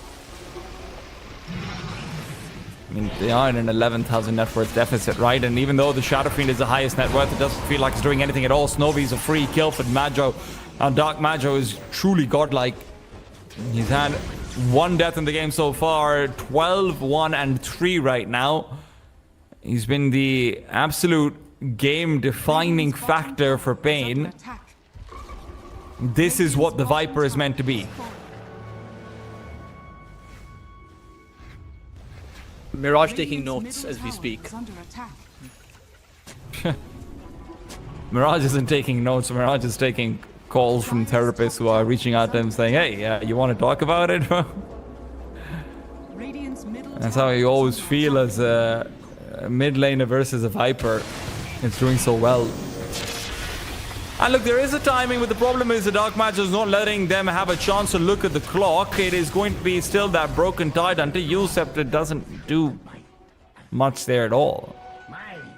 It removed the silence. Shout out to the Yules. Honestly, dude, even a 4-star feels like it might do more. Can I they think catch you just- Wits over here? Look, they do have the Hoodwink coming over. Radiant's middle Wits, tower is under attack. I mean, he's got too much support incoming as well as the Viper. If Viper blinks forward with the silence, Manta style does mean Mirage can back off, but respect, as long as he's not going to be spotted, this is a little bit more space found for the Shadow Fiend. The problem is that you are losing heroes regardless. It's going to be Sayu going down. Had this been... Look, to be honest, Liga's... and again, Tulchus, I don't want to sound like Captain Hindsight because I know this... I'm sounding a bit gloomy right now, but Liga's getting more oppressed mentally than I imagined, because right now there were windows where if Mirage had TP'd top, you know, Largo was very exposed. There's a Shadow Fiend nearby. You can definitely snipe out a Shadow Fiend, rather a Largo with a Shadow Fiend and a Storm Spirit over here. But it's the same complacent playstyle, right? Except it's different because the team fights are just accelerated from Pain Gaming. A lot faster than the ones Power Gaming came in with. And there's Or a Power 17,000 net worth lead, not a 4,000 net worth lead, right? There's Yeah. no mitigation farming that's happening from Liga this time. No consolation prize, a pity prize at best, but Radiant's middle tower that's not what is you under want attack. right now for Liga team. You want to be in the grand finals, or at least you want to find the revenge against Pain Gaming. This is a far cry from their earlier series in the upper brackets, where at least in game number 1 they won. And even though it did go very long, but they still managed to do it. This is looking like a team completely outclassed in every lane, in every sense of the word. Smoke gank up and it smells of desperation, but maybe desperation is what they need. Ravage on to 2. As long as the Warlock can't get the Golem on time, this might be big. Mirage will be able to back off after killing the Largo, and that means Pain will disengage. They've got no way to go back in. Viper's Blink Dagger was still on cooldown as he'd used it to back off earlier into it, so Pain Gaming will actually lose this engagement. But with the Tidehunter committing up to the high ground, you've got to be asking the question about why that's happening. Manta style out from Mirage, he's feeling untouchable, but that's not going to be forever. Schofield getting caught up by the overgrowth as Respect is making sure that he's finding them, but Schofield turns around with a hook shot. Now Shadow Fiend's fighting up into the Templar Assassin. The Manta style will certainly help take down the refraction charges fast, and Macho falls as well. That's a godlike streak going away. Pain, they're falling apart. They bite off way more than they can chew there. They thought they had a very big advantage there, so they stuck around despite of the fact that their offlaner went down. Technically, you know, we talked about a 12,000 net worth advantage, but that in a 5v4 fight without your Largo, that is 14,000 net worth off the board. That is a Liga team that is on par with Pain Gaming there. Dire's middle So I'm not sure sticking around is the right idea Blinken, for Yule Wits. Scepter, Corrupted. You need a little bit more than that to stop the blink of a Templar Assassin. She's got her refraction up. Certainly a wake-up call for Pain Gaming, who have this game under wraps, but disrespecting the other side, not really focusing on what kind of an output can come in from Liga team, or the fact that the Storm has a Manta style, this Shadow Fiend also has a Manta style. We see them sticking around with the same strategy that they've been following for the past 25 minutes, but you need to adjust for the upgrades the other team are bringing in, for the itemization they have, for the Ravage that we saw coming in from Liga. Sure, the Largo is always supposed to be the first point of contact if your Viper does not have the Aghanim Scepter, but you need better ways. You need to make sure that the Warlock can stick around, or at the very least, Schofield isn't getting caught. Because even if the Tidehunter goes in with the Ravage, Schofield can still come in with a hook shot that disables Liga's follow-up. I mean, it's either Schofield or El Misha, right? You even look at El Misha, by the way. Can we take a look at the Warlock for a second? Warlock's making a Crimson Guard. I mean, that's one way to make up for the lack of auras, and I think he has the Crimson Guard. Sorry, he's not even making it. He's just about, what, 500, 600 gold away from his Helm of Iron Will that'll allow him to complete that one. That's kind of insane. If Mirage he has does a also Blink have a Dagger, Shiva, by though. the way.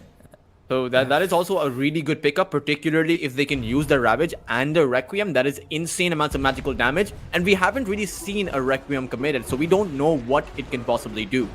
Well, we're probably not going to see a Requiem being a big priority for a little while. Snobby's not going to have a Blink Dagger in for a bit.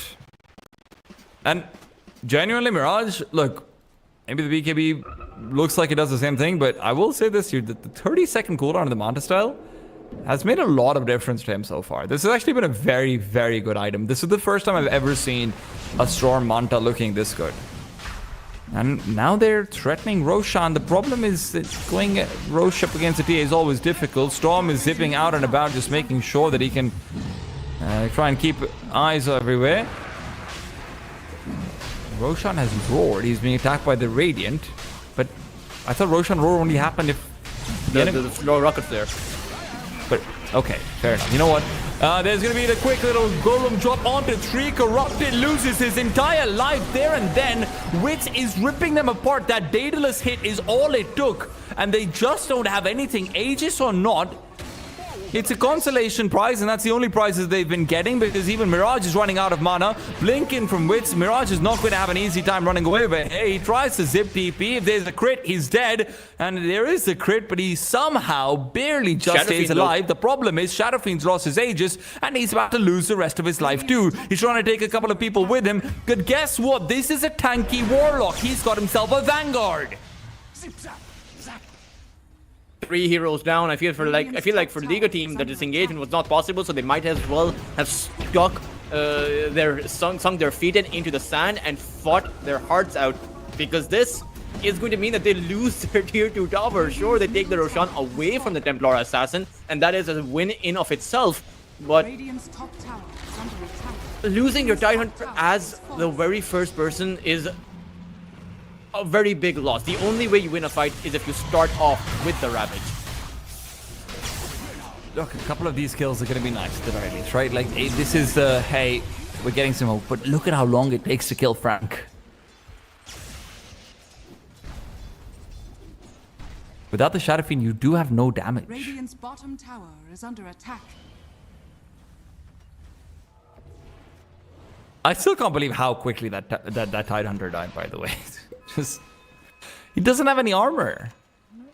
I mean, the break plus the TA, Mel Strike, Daedalus Strike probably deals about 1,000 damage, or maybe probably even more. It's about 1,100, yeah. That's without actually having too many stacks on a Desolator either. He only has a 10 stacks. This has not been the most involved Templar Assassin past the Desolator. But now with the Hurricane Pike as well as the Blink Dagger, he has repositioning way past what the Shadow Fiend can counter out. So it is difficult, but not unachievable, I think. Even with the 19,000 deficit, at the end of the day, your high ground defense is impenetrable because you have so many abilities. You have the Ravage. You even have the Tree Protector with the eyes in the forest. So you will have the information advantage, or rather information similarity between him and Witz with the TA traps. So I think Liga team can fight on that high ground. I think if they can get one team fight win, if they can get 2 team fight wins and hold Pain Gaming back because there is no Aegis, Liga team may be able to take this past the 40-minute mark. And if you can do that, if you can have a Shadow Fiend farmed up, I would take the Shadow Fiend any day of the week versus a TA, because neither the TA or the Viper scales as well as the Storm or SF. Ultras, you know what's kind of scary though? It's 33 minutes in, this TA just bought her BKB now. She's got a 9-second BKB versus the Ravage. The next 2 team fights are going to be impossible. And that's all it takes. Witz blinks in, starts off strong, Mirage is dead, didn't have the Manta style, goes on cooldown for 4 more seconds, must have used it while he was farming, and you can never do that. Now he doesn't have buyback. And now, I mean, Tidehunter's got out in the back lines as well as the Shadow Fiend. Witz is all over the map. Talk about mobility, you talk about Witz, and you're talking about all this damage he's dealing. Snobby is gone as well. Liga team might as well tap out at this point. They have no way of defending this high ground. Impenetrable, you said, Teltris. Well, it doesn't on feel that like high it. ground, T-Time, you need to understand. I said on that high ground, not Mirage dying in the middle of nowhere. Radiant's middle tower is under attack. Radiant's middle tower has fallen. This is mega craze. This is the game over. Yeah. Like you had one high ground defense. That was your Hail Mary. Now you don't have a high ground to defend. And Mary's not healing back. Look, this is the best Pain Gaming we've seen. Just period. Every single objective has been achieved. Every single target has been met. They've won every lane. It's all across pressure. It's Dark Majo being the clear just MVP with the amount of resources put into him in the draft and everything as well. And Liga, they put up a show in a few moments, but a few moments does not make a whole clock. Mirage now goes back in after Mega Creeps have already been lost. He's trying to find a Warlock. Ravage now comes out onto the said Warlock as well, but he's got a Pavis and a Crimson Guard on him. How do you take him down quickly? The answer is you don't, but even a death by 1,000 cuts doesn't feel like it's all the most significant at this point. Frank's the next person initiated upon. Mirage will be able to slow him down, but with a BKB from Frank, it's going to be a disengagement teleportation. Nothing you can do about that at all. The only way Liga team win this game is... I actually don't know how they win this game. It'll take diebacks at this point from Pain Gaming, and quite frankly, Pain Gaming aren't even losing many of their lineups by every single time they go toe to toe. Every single time they go 5v5. This was the best heroes coming out, right? Shadow Fiend, best hero for Snowy. Storm Spirit, arguably the best hero for Storm. Could have gone for the Puck, but the Puck was banned out. And it's now Schofield with a side of Vice. They are prepping up for the last final push. Tower is under attack. And for Liga team, they should already be thinking about how to approach game number 2 differently.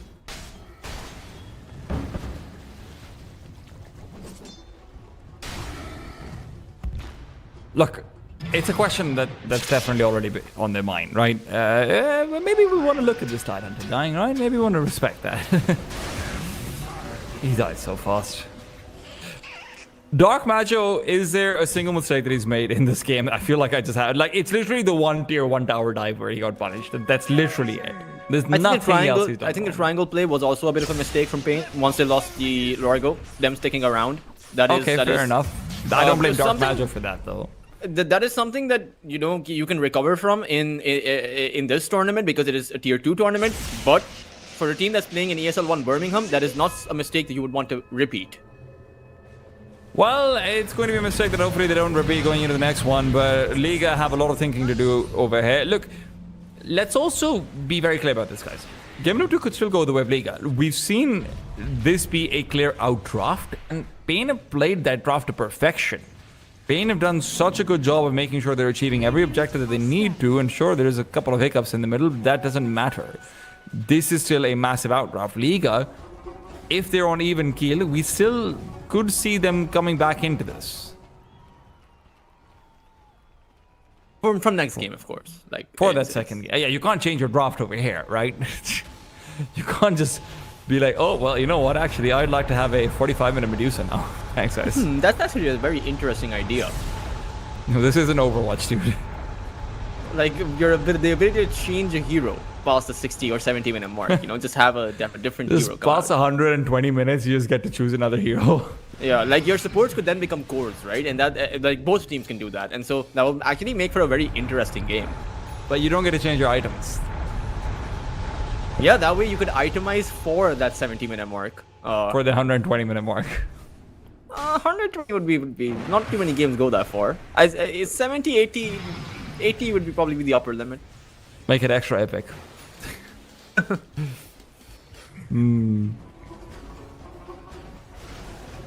It's just a matter of time for Pain right now. I mean, they're probably going to secure Roshan before they go high ground, unless they catch a big fish. Look, there's also, what was that? Just if you're at the top of the mountain, enjoy the view, right? Good old Paulo Coelho. Might as well sit around, chill out, sip a couple pina coladas on the mountain. That doesn't sound that appealing. Pina coladas are quite a summery drink, aren't they? Maybe not on top of an icy mountain. Like a hot chocolate, a hot cocoa. Hot chocolate does sound nice. Or maybe just a warm cup of tea on the base camp, on the K2 base camp. That would be nice. I'm not asking what you want to do. It's about what Pain wants right now. And what Pain wants is that Aegis. They can be able to pick up the Roshan, finish it off real nice and quick. With to pocket. BKB put away because that's how confident he feels. He'd rather have the power shreds over the BKB. He's got an 8-second BKB at 40 minutes into the game, dude. That's crazy. He's not needed to make a BKB till 32 minutes on a Templar Bloody Assassin versus a Tidehunter. That's what Pain's been able to do. Like, I don't think people appreciate how dominant that is, if a TA can just be that greedy. It's the final push. It is Liga team on their last leg. Well, they're hopping mostly on one leg, or maybe standing on their hands at this point. Well, they don't have any option other than to confront reality, and the reality is there is a banner. Your tier 4s are getting poked, and Mirage, he has to go in, or at least the Tide Hunter. And in goes Mirage. Out goes Mirage again. Okay, it has to be Guys, Mirage or the Tide Hunter. you have to call GG if this is not going to be a defense. Tide Hunter's been silenced up, does manage to get the Ravage off successfully. Mirage then goes in, and Frank's in trouble, but Frank's troubles are going to be swiftly solved as he BKBs, heals back up, and he's A-OK. Suddenly, you're back to full HP on everyone. Witch still hasn't used that BKB, brings it back up, and Corrupted finally has the good grace to say GG. Bane Gaming, this game felt like it was over 12, 13, 14, maybe even 15 minutes ago. Liga, some signs of life in the middle, but a clear outcraft coming out versus them. Bane, fantastic crafting and an even better execution. I think the most impressive showing of Pain Gaming was not the plays that they made, was just breaking the other team's resolve. When you have Mega Creeps, when the other side wants to go for a Hail Mary defense, when they have 5 heroes up but are still calling GG, that is them tapping out of the ring without even throwing a single punch. Well, I mean, maybe a couple of those punches just weren't landing earlier on as well. The question is, coming into game number 2, can Liga make sure that the draft goes slightly more in their favor? Dark Majo just was untenable. You couldn't do anything versus him on the Viper. Incredible play coming out from him individually. Easily the MVP of game number 1. But can game number 2 hold better hopes for Liga? We're going to have to wait to find out. Quick break, and we'll be back with the second game draft.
Bane has picked apart Liga coming into game one. There's no other way to put it. It was a big outdraft, and I do think that there were some questions to be asked about Liga drafting into Storm Spirit towards the end. There were questions we asked all game long. Let's move on from that.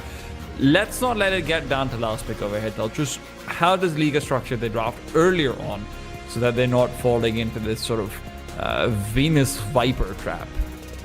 I mean, the Viper is banned out. So is the Largo. First ban Bane. Like, I've literally never seen a first ban Viper, by the way. I think Pain Gaming are just done with it, and they might actually be going for a Huskar this time around. The Phoenix is banned up, so Pain Gaming, there was a bit of question of whether or not they have done their research, and they quite clearly have. They know that Liga team come up with the first pick, Phoenix, but it'll be the first pick Shadow Demon that Liga team led with in game number 1 against Power Gaming. And the tiny pick coming in for Pain Gaming is interesting. That is one of Schofield's most successful heroes. At the same time, Dark Mago also plays it over on that mid lane. So it is They've not found the most success with it on mid lane though recently. They've been losing a lot of Dark Mago mid lane tiny games. That being said, taking the tiny away from Liga as well is maybe, it's a small plus. Liga obviously do like to play a fair bit of tiny. We've seen that across today, but also across the entire tournament so far. The mixed results, but generally speaking, past the 25-minute mark, IUI is very, very good for tiny. So credit where it's due for that. But the question is, what kind of a core Pain Gaming are going to opt in for? Because the Shadow Fiend is also banned, so the hyper S tier carry that, in my opinion, only the Shadow Fiend is in a tier of its own past the S tier in the current meta as far as carries go. But it will be the Jakiro. Okay. That's a very high value pick coming off of Pain over here. That gives them so much more control for whatever they want for their offlane right now. And with basically no offlaners being banned out unless you're counting Batrider as an offlaner, which really isn't these days. Bane has every access point possible, and this is one of the rare places where I say, you know what, pick your carry first, let your offlaner be maybe even your last pick if need be. This is the kind of place where you can maybe pummel down on Liga's carry, because one thing about Liga is for sure, they play through snub. That's just an absolute truth to their game style. No matter what's going on, Mirage will do a lot to enable him, but it's all enabling leading up to that 30-minute Snob activation mark. And I think for Snowy this time around, it should be the Puck instead of the Storm Spirit or instead of a Remnant, and you will have the opportunity to pick that up. I would imagine it should be soon, and you shouldn't give Pain the idea to take that Puck away from Liga team. I think his Puck games have been fantastic, and Puck has the survivability past the point where the Spirit heroes can survive. And as far as the offlanes go, like you mentioned, okay, so it will actually be actually you're the Ember asking Spirit for a Huskar.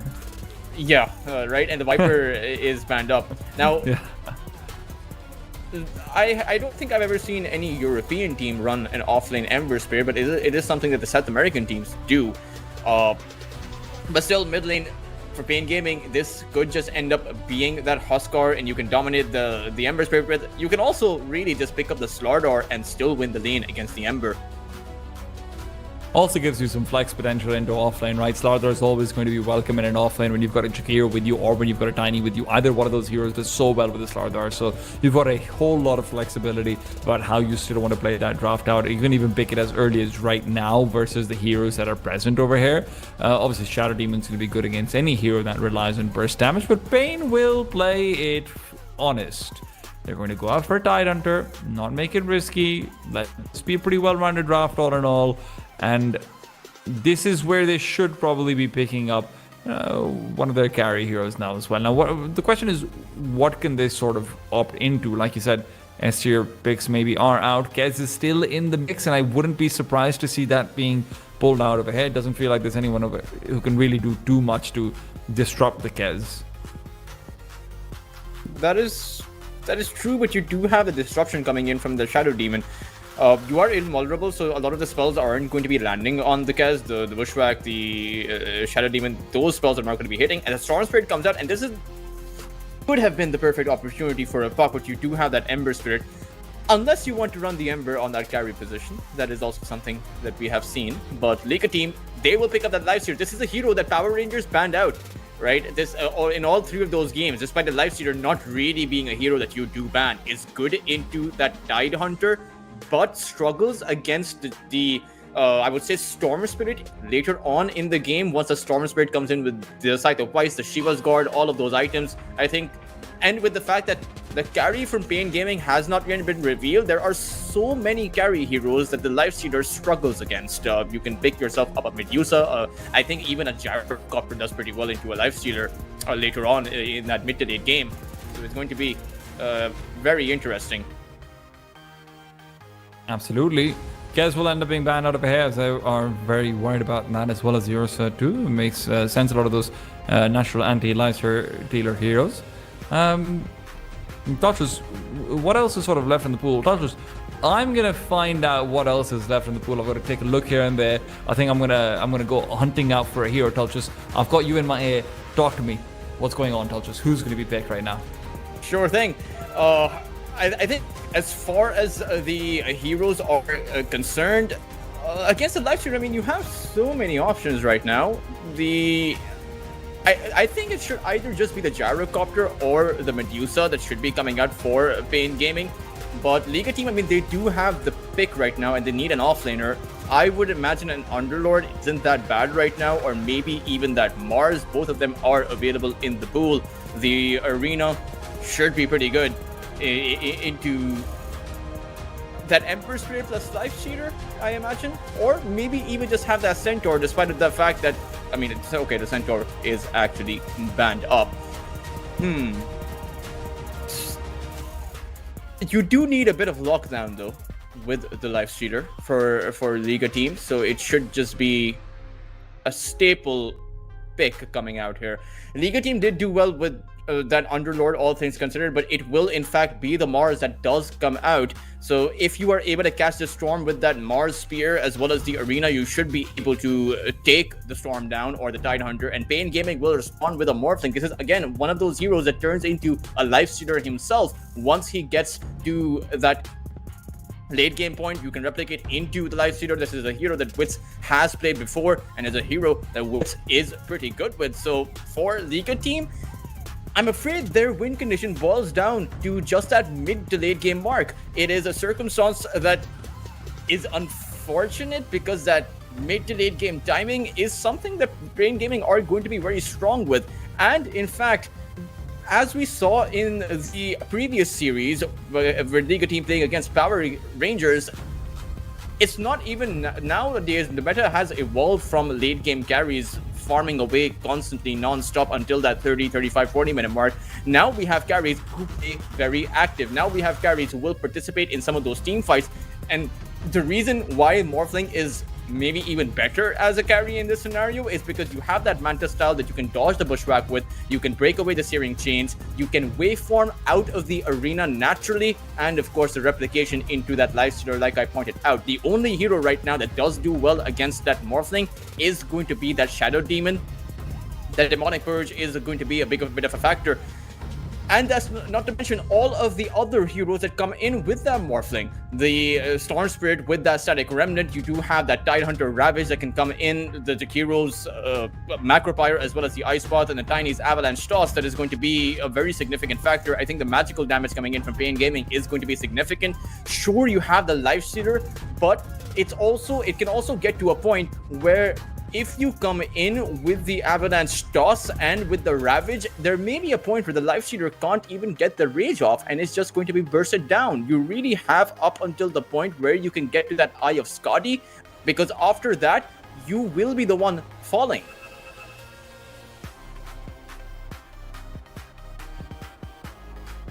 Game number 2 between both of these two sides as Liga team, I mean, they will... Game number 1 was an overall disaster between both of these two, for Liga team. And so they will be able to, or rather, they need to muster up that miracle in order to take this to a game number 3. Pain Gaming looking very well prepped, as they have probably been scrimming against tier 1 teams. They are in England right now for ESL 1 Birmingham. So their experience coming into this is probably going to be something the Liga team is not going to be all that used to. Sure, Liga team is one of the better tier 2 teams out there, So they'll be able to come back.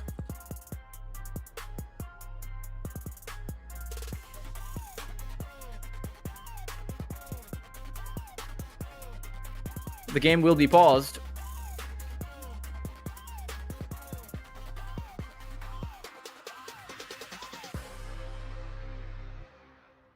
Pain Gaming with the 5-man smoke, but their heroes are on 2 separate portions of the map, of course. Liga team. Just while we have the pause going on, why don't you also talk me through a little bit about the idea? Because, you know, Liga, when you're looking at them philosophically, they have a very clear-cut way of how exactly, you know, they want to play, right? Snova is their primary win condition more often than not.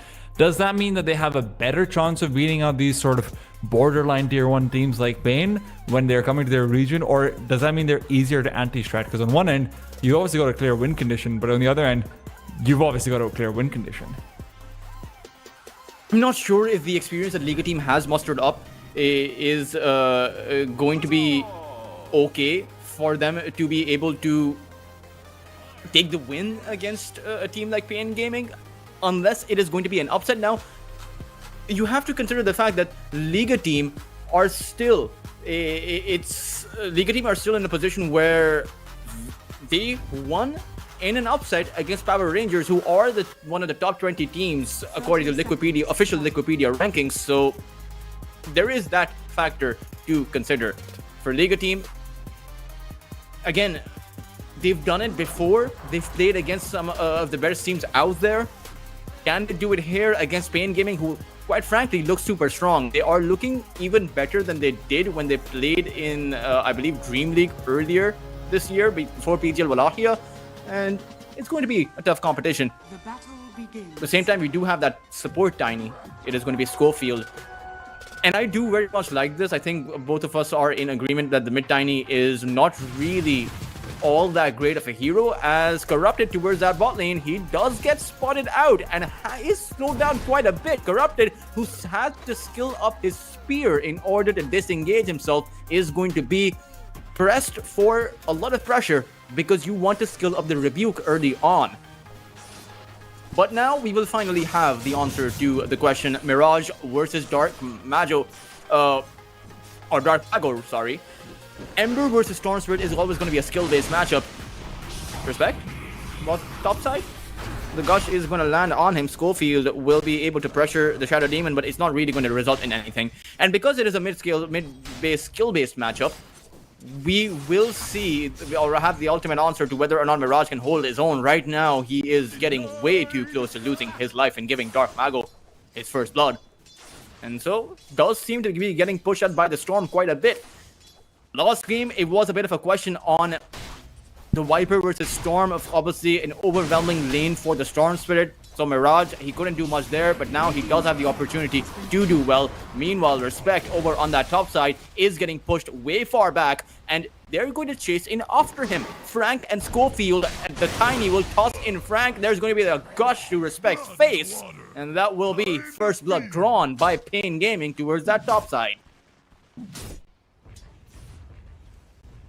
As we see Mirage also not really having the best of times here. He needs his Flame Guard, but he's also level 2 and has not skilled it up, so he may just be thinking about what he actually wants to make, or rather, how he wants to skill build. Because in this kind of a scenario, the Flame Guard will absorb a lot of these static remnants, as well as the Overlord charges coming in for the Storm Spirit, and because he is getting pushed back, he may want to skill that up. At the same time, Tea Time, he would want Searing Chains because that allows him to build up some tempo. That's what you'd expect, but right now it's Schofield in trouble, and although Telchus, we are in agreement, yes, you're right, that maybe the mid-time... Oh my god, look at the body blocks, this is exactly what you need. Schofield does have a bit of a movement speed advantage over here, so Respect might not be able to get that cross, but no, I've lied to you, he's got boots of speed first, so of course he does. There you go, easy peasy. Are we squeezing lemons too? We might be, because Schofield is getting all of the lemons right now, and he's trying desperately to make lemonades from them. As much as we've, said that the mid Tiny is definitely worse than the position 4, position 4 Tiny's not had a good day today on the server. Yeah, first IU and now Cofield. But at the same time, Pain Gaming did get first blood on that off lane. So, and they're able to pressure all three of these lanes. Sure, bot lane is going to be difficult to pressure, but you do have a Jakiro that at the end of the day, El Nisho will be able to win the lane for the Morphling without the Morphling having to lift a finger. And the more you are playing against the clock here, I truly believe that for Liga team, because you have this kind of life stealer who is not going to be able to carry the game against a Skadi on the Morphling. Once you have that one item built up, there isn't exactly a natural vessel builder though, which is the only good thing for the Tiny, or rather, for the life stealer. I just got to be careful, but maybe that goes for Mago as well. This back and forth has been happening quite a bit as Mirage has finally gone for the Flame Guard, so it does have some protection. At the same time, he is behind on last hits, but not by a whole Not lot. abysmally so. Wits on the bot lane is going to be able to find himself an assist. That's not what he wanted with the last hit going the way of Elmisha. That doesn't feel like it's all that worth it for the Morphling. He's not getting much more than experience from the trade, but out in mid, it's going to be a 1 for none. Mirage can back off. Schofield doesn't have the attack speed needed to finish off that Ember Spirit, who's going to be able to back off to safety. The 2-on-2 with the Water Rune going the way of Liga. It was pretty much tied neck and neck even between these two mid laners, but it took an entry in the ring, a surprise entry that we've seen on WWE quite a few times, taking out the Ember Spirit. 2-2. I mean, this is a fairly good start to Liga team. I mean, last game we saw them completely bungle it on every single lane. This time around, they're off to a good start, and they did pick the heroes up for it. One thing I will add though is the fact that in this lineup that they have, they don't have, or rather, actually, they do have a good amount of control. Is being so annoying right now. He's chasing after Sayu, and Sayu has this tendency as a position 4 player to just leave his offlaner into a 1 versus 1 if there's going to be a position 5 rotating away. He doesn't put that much pressure onto the enemy carry. That gives Wits a free lane.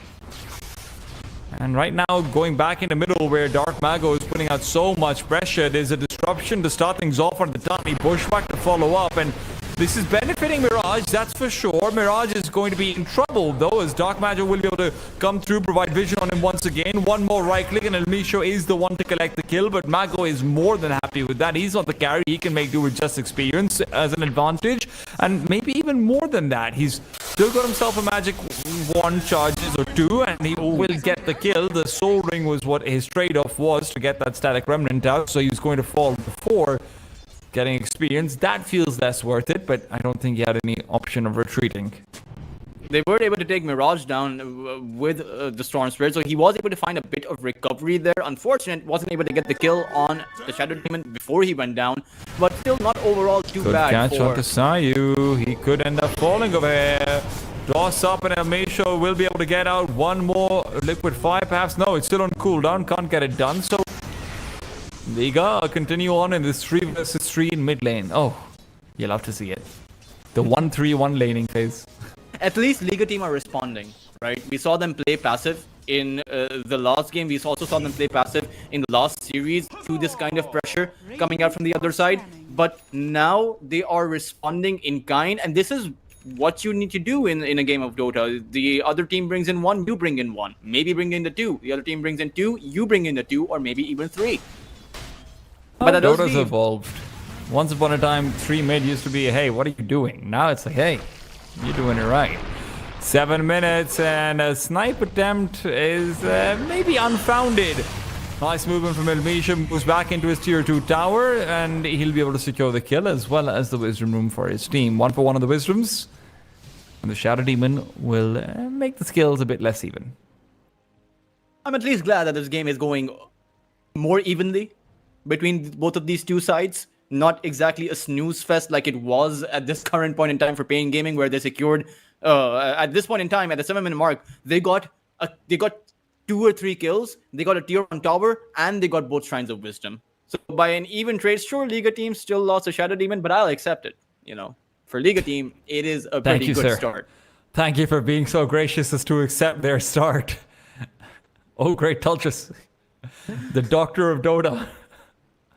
Now Mars is behind, right? It's because of the fact that all of these heroes had to rotate out, but I'm still a bit concerned about why the Mars is behind. Sure, 94 base damage on the Morphling means that he can dish out some serious damage, but Corrupted should ideally be going, or rather, he actually has the Soul Ring now, so he should be able to trade quite effectively against Wits, who is on very little HP. I mean, there's also just the fact that Wits is kind of a beast. Corrupted has been very good at playing low resource offlaners, so generally speaking, that's been a strength of his that Liga has been very quick to lean into. So I'm not that concerned about it. Respect. Sentry ward down to get a quick D ward onto the enemy sentry so they can maintain their observer. Now, the one player who is uninterrupted, completely so, is Snowy. I know I've been calling him Snowy, but that's just how I read it. I'm assuming it's Snowy, but he's been farming up towards that Sacred Relic. He's 1,500 gold in after his initial investments, and there's still no one who can really come through and bother him right now. Power Rune exchange will go the way of Mirage. He's coming out towards the top lane with the Shield Rune. Really wants to be fighting up with this one, but Dark Mago has got a level advantage, and they've got a Ravage advantage. That Ravage was dodged out by Mirage, so he wants to continue fighting in with the help of the arena. Corrupted shows that he's got ultimates too, but Dark Mago can't back off. That's huge for Mirage. He gets a Searing Chain out onto Schofield as well, and as Sayu's backing off, Mirage, he's got full mana, but no spells to use with it. Goes back into the fray. Now, Misha might be next on the menu with the Searing Chains coming off cooldown very soon. There is no Roshan nearby, and Mirage might have bitten off more than he can chew over here. He's going to be having one more Remnant pretty soon, but with the Magic Wand being used, he has to be careful. Schofield can toss him back in, and now there's no Remnant. That's a huge error. He'll lose his life for it, and Snowy can get involved in the kill, but that doesn't matter. Still, though, at the end of the day, even though Mirage goes down, I think he knew his life was going to be forfeit in that scenario. He had no more mana to use the Remnant. He just had the mana for that. He Remnanted onto the Tiny to try and get the kill. I don't think he would have been able to outrun Frank, though, because Frank has the Gush, right? He has a 40% He can just Remnant away. But he would have been chased. I assume he would have been chased. I don't know. It would have been close. It would have been close. Sure, I'll give you that one. But what I'll also give you is a quick kill down mid lane where Respect is just sniped out. A Storm Spirit with the help of a hoodwinked sharpshooter. This is the other problem for the Storm Spirit that we have to remember. Corrupted? Maybe I can't remember it. The only person I can remember right now is the one who just died. Storm is, by the way, going for the Guardian Grease build. He's not going for the Kaya and Yasha build. I mean, that's good. You want that Dispel away from those Searing Chains. And some nice heals for himself and the rest of his team that enables the Tidehunter to be going for some auras, as the Pipe plus Guardian Greaves combo is going to be pretty significant. But I will add, even with the Ember Spirit's lost death, he's doing much better than the Storm, who is just constantly trying to make space, but also dying quite a bit. He is down to 1 Galvanized Charge.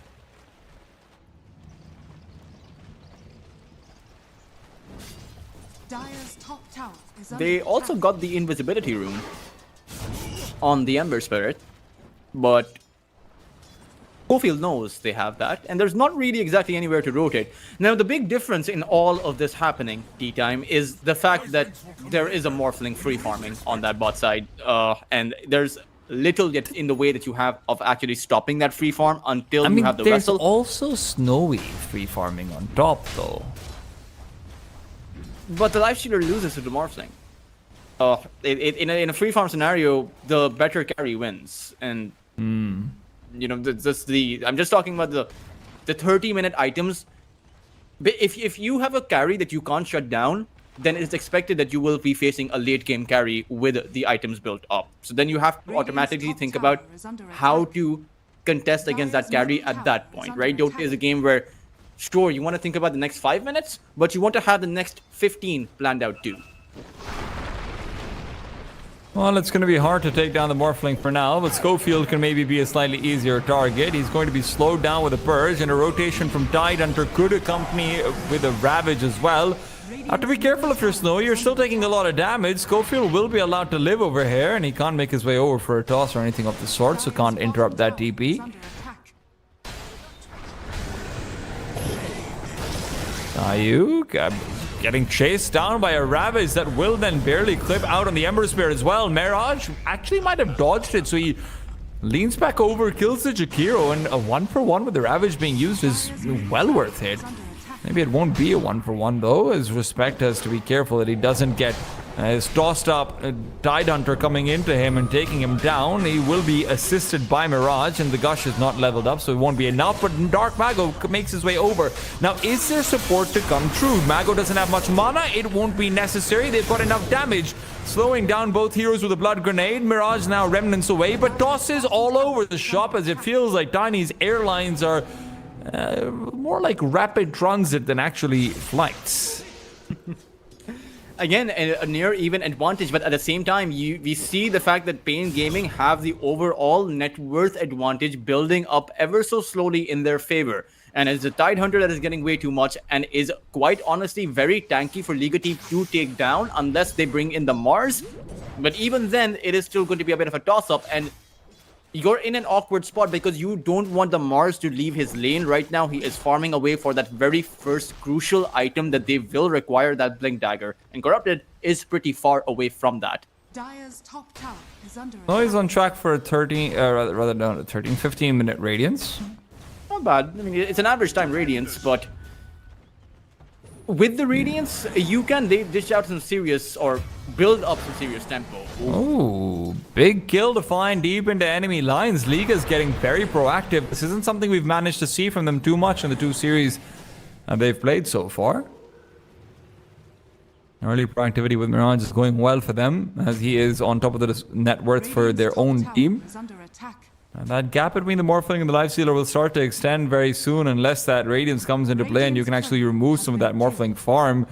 Liga are looking to do just that. You either remove the Morphling farm or you come back in with a couple of kills that you can maybe transition forward. A Demonic Purge on El Misho. He'll settle for a quick D-ward. The death is guaranteed. Respect picking it up, but a return kill perhaps can still come through. Mago will guarantee it, even if there is a pushback to prevent initially. He goes the wrong way, and now with the TP out, he's feeling a little bit silly. Mago.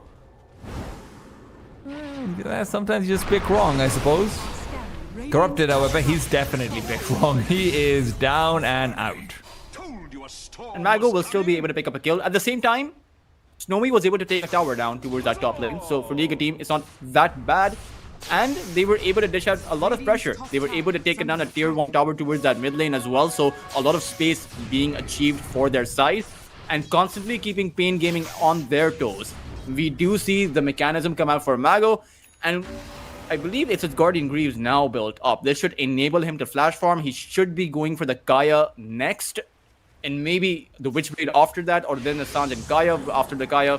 Either one is going to be okay. What I'm concerned about is this lead that the Morphling has. And it seems like Liga team, they're concerned about it as well, because it is the Morphling next up on the menu, on the hit list, and they should be able to find him. Never mind, they run past him. Right past him. Like ships in the night. Okay, they should be able to find him now. There we go. Well, respect's been found elsewhere, but the Morphling is a more than worthy trade for this one. Finally, they're able to give Wits a reminder that he's playing PvP, not PvE. Dire's structures are fortified. Pretty soon we'll have PvAI tea time. We already had that in Dota. We already had that. I mean, Dota's already lost that AI. That's how ChatGPT got its funding. No, genuinely, that's actually true. OpenAI got it. Yes. Mirage, though, in the mid lane is in trouble because there's a Storm Spirit and there's an entire mountain attacking. Mirage has just gone into the ice spot. Mirage? Buddy, what's going on over here? He's traveling across country lines in the Macropire, and Mago is more than happy to finish him off. A big loss there. Maybe even bigger than the Morphling, because that Ember Spirit is your key to unlocking the early to mid game, is the key to making sure that your Lifestealer can continue to farm. Unfortunately for Pain game, for Liga team, their Ember can't afford to make too many mistakes. And for Pain Gaming, this is a silver lining they have. Darmago, he's quite clearly not having a good game, but he can afford to make mistakes as long as the Morphling continues to farm up, because all you really need to do is play for the 35 to 40 minute timing, and you know you will be stronger.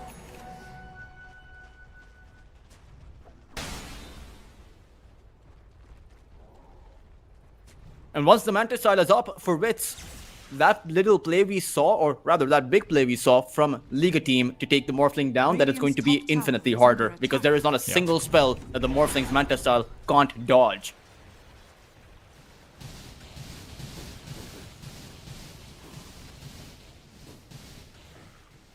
They're also, I mean, how much do you think the invest bomb with the Ember Spirit is going to be a factor in this game? All the point of it, because the Mars is going to be bombed out of existence. He's the other potential infest bomb sort of candidate coming through over here. It's just being passed forward. Man, Schofield's doing a great job on this Tiny, I've got to say. We're getting to see the best out of him. Yeah, he has 2 kills and 12 assists, so he has literally 95% of kill participation. As we see, an equal effort coming out by Liga team. They should be able to break this Tide Hunter. Demonic Purge, one of the best abilities against the Tide, naturally. And Mirage will be able to recover for his earlier death by picking up a killing spree for himself. El Misho. He's being pursued up, but this Lifestealer has to be careful. There could always be TP support, and he's respecting that. Ends up backing off. In style. In true style. And now he starts farming the triangle. That is interesting. There's the real infest bomb that you actually now have in the current meta, the ancient creep pull, because he also has the Gore Storm. It's much safer nowadays. I think teams have realized that, because you don't want to put your mid laner in danger. Storm Spirit's backing off right now. Almisha's already gone. Storm doesn't really have anyone to disable him right now. The Searing Chains are used, and now with the Ravage potentially coming through, they're looking for targets. They can't find them. Mobility is too high on the Liga's side. They can just run away from them. And now as the Rage will finish, Ravage could come through, but will Wits be able to close the distance and actually find the right clicks they need to finish off Snow? That's what the concern is, and it's a valid concern, is they decide not to Ravage at all. Snowy. He's still out and about farming the enemy triangle, as he has been literally all game long. And has equalized the distance away from that Morphling, so he is looking pretty good on that Lifestealer so far. All of these heroes are equal in terms of net worth. The real difference between the net worth here, the 3,000 one that we see on the top of our screens, is between the 2 offlaners, Frank and Corrupted, because the Tide Hunter is nearly 1,500 ahead, and between the Tiny and Shadow Demon, who are both 1,000 of net worth apart. That's the real difference. There is none otherwise. So, Liga team, they're in a decent-ish spot. The only problem is, I think the impact of that Storm Spirit is going to be a lot more than the impact of that Ember Spirit towards that mid-game, because you have 3 jumps for the Ember, Let's see jumps right now, because that Ember's just finished off El Misho, and I have to say, Mirage, even if he's been playing very risky, 3 versus infinite jumps is a separate conversation, Daltas. I just think that this Ember is going to be able to do more damage, because the Storm's gone for the Guardian Greaves build, which is obviously a lot more sustained and a lot more spells being dished up. But when it comes to sniping out these supports in quick succession, Ember's more likely to be able to do that. Especially with the Vessel, right? It is more damage. But you do have the Tide Hunter Blink. I think the Guardian Greaves Storm. Purge out. Tide Hunter. Where are you going to try and run off to? They're going to be chasing him down from all ends of the earth. Mirage is waiting out for the Searing Chains. Will deliver it now, but the open wounds there as well as the Bushwhack. They can break him. No, they can't. They miss it out. DP is ambitious. I mean, come on, man. That's not going to work. You know that just as well as I do. I can't even claim that it's space created, because that just opens or paves open the way for that Tormentor. Schofield may be able to snipe someone out here. He does have his Blink Dagger. He knows the Tormentor is going on. I mean, maybe respect. He does go forward and tries to even get the Tormentor. You gotta appreciate it, I suppose, but you know, 1 for 1. I'm surprised he actually went for Snowy. or rather went for the Hoodwink, because he could have taken the Tormentor out for his team, and that would have been a pretty good shard for the Jakiro there. So And he would have still gotten a kill under respect if he had. Yeah, so a bit of a mistake coming out from Pain Gaming. We see them almost fallible against Liga team. Dire's I current mean, the difference you can see of that mid matchup not being completely one-sided is huge. Mirage has been such an impact so far. A couple of eyebrow-raising moments, sure, but also a couple of, whoa, what's going on over here? You just killed 2 people. And if we can keep this up, it's still... I think that Roshan is going to be decisive for Liga team. If they can take Roshan out and grab the Aegis, then they can build serious momentum. Because for the moment, sure, they're having a good game, but you have to keep in mind, this showstopper, flashy Ember Spirit that we're seeing from Mirage is only keeping the game evened out against Pain Gaming. It's not creating a lead for Liga team because they have no momentum towards some of these tier 2 towers. That Aegis is the key to unlocking your access to those tier 2s. And I do think Pain Gaming, with the way that they stand right now, are going to fight you for Roshan.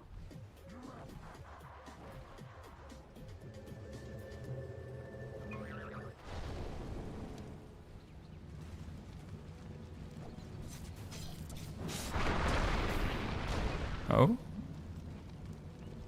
Now, this Morphling does have the butterfly basically completed in about 400 gold or so. So, evasion on invasion versus the Lifestealer with the Radiance, it comes up practically even. It's more about who can get to the supports. And what the Lifestealer normally lacks, Ultras, is obviously mobility. But that's what Mirage is doing a very good job making up for. This isn't your traditional Lifestealer versus Morphling matchup. It doesn't feel quite as guaranteed to go the way of the Morphling. Mirage is taking up some of the Morphling responsibilities of attacking the back lines, right? That's where maybe it comes in, but the back lines aren't all they have to worry about. Mirage shows himself off. Good steering chains out. Do they have the disables necessary? No, they don't. Mago can just back off away. Without the bushwhack, you're not killing the Storm Spirit. The problem that I'm seeing is that the Morphling will have a butterfly, and Lifestealer isn't really a great MKB builder. The Lifestealer wants items like the Nullifier and just team fighting items, while the Morphling will be going for individual 1v5 kind of items. As we see, Frank, they are prepping up for a Ravage play. Radiant's top tower is under attack. Blink in from the Tiny. Initiation comes out, but nothing really found from it. Schofield might actually end up finding death instead. Yule Scepter up. Arena comes through. Not something that we've had to factor in too much, but it's a Ravage to turn things around. 3 people stunned out. It is going to be all over despite the initiation. Mirage's BKB will save him for now, but Snowy's got nowhere to go. He can only rage TP himself out of this fight, and all in the meanwhile, it's spirit on spirit action as Storm tries to chase down Mirage. Will not be able to make that distance through. It is a disastrous fight, and as good as Liga's been, I have to say, we've not seen the best from Corrupted so far, Doltrus. He did not manage to land his spear combo while he put up the walls of that arena, but I don't think it would have mattered because the real vulnerability for Liga team came towards that bat line once the Storm jumped for that Shadow Demon and Hoodwink, and the Morphling followed pursuit. It turned out the Liga team's backline can't actually stand for more than 2 seconds against that Morphling or Storm Spirit. So unless Liga team supports offer up some better positioning, which to be fair against the Storm is kind of impossible. Because the Storm will be zapping for days trying to spot you out, and your Shadow Demon naturally, because you want to exist as a demonic for your demonic purge and as the saving grace for anyone that gets caught, you will have to put yourself in a precarious spot. And that's what Pain Gaming are counting on.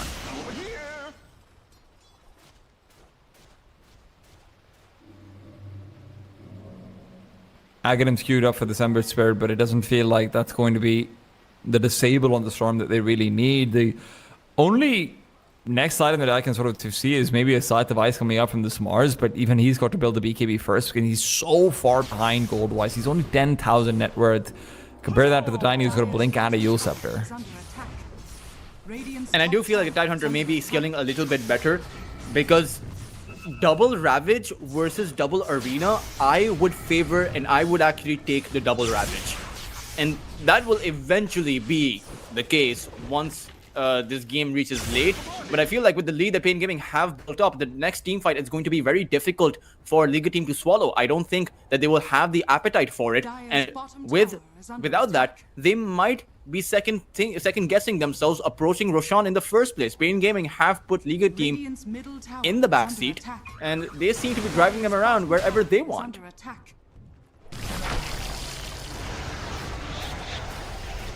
Well, that Yule Scepter isn't going to help him versus Snowy. I suppose that's to be expected. 617 gold. Oh man. Don't want to give that kind of kill away. Solo kills just matter so much in the mid to late game these days. Oh, mid lane, there'll be a break. That should be enough to take down this Tidehunter. He's got a Ravage, but with no one nearby to actually commit in with it, it shouldn't be much that you can do.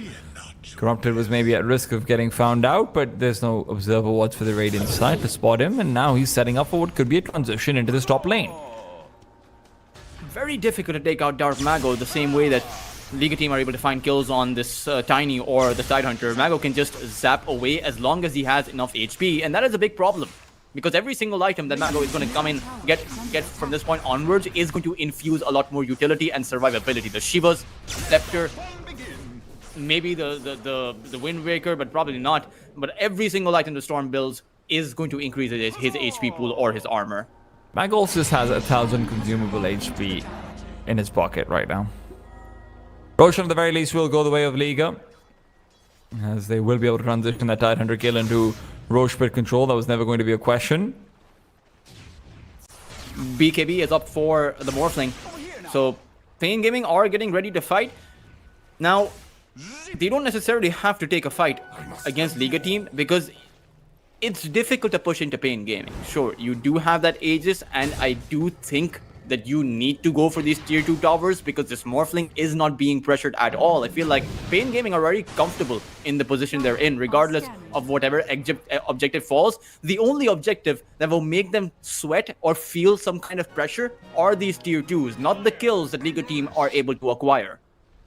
Yeah, unless you're getting kills in the mid or the carry, it really does feel like, hey, okay, cool, this is keeping you in the game, certainly, but this isn't taking us out of it.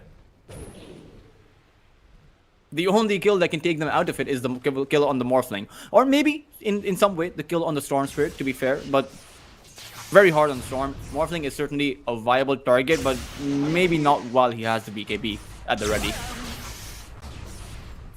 Yeah, BKB plus Butterflies, it's a rough ask. I mean, what is going on over here? They're trying to chain up with Snowy, but Snowy's so far removed from the rest of his team. He wants to take out a support, but he's got no detection to do so. His rage will run out. They're going back in to try and spread them apart, and on the backlines while Jakiro dies, Hoodwink's being targeted by the Storm. Storm's been caught out by a spear though from Mars. He's stunned up. Hoodwink again. Sayu's being very, very elusive with his scurry. It's arena on Ravage action, but with 3 players caught out in the arena, Snowy's getting a chance to actually man-fight Waits, who still hasn't used BKB. Now pulls it out on a Dark Mago reinitiating with all that extra mana that he has from his consumables. This is still going to be Snowy man-fighting away.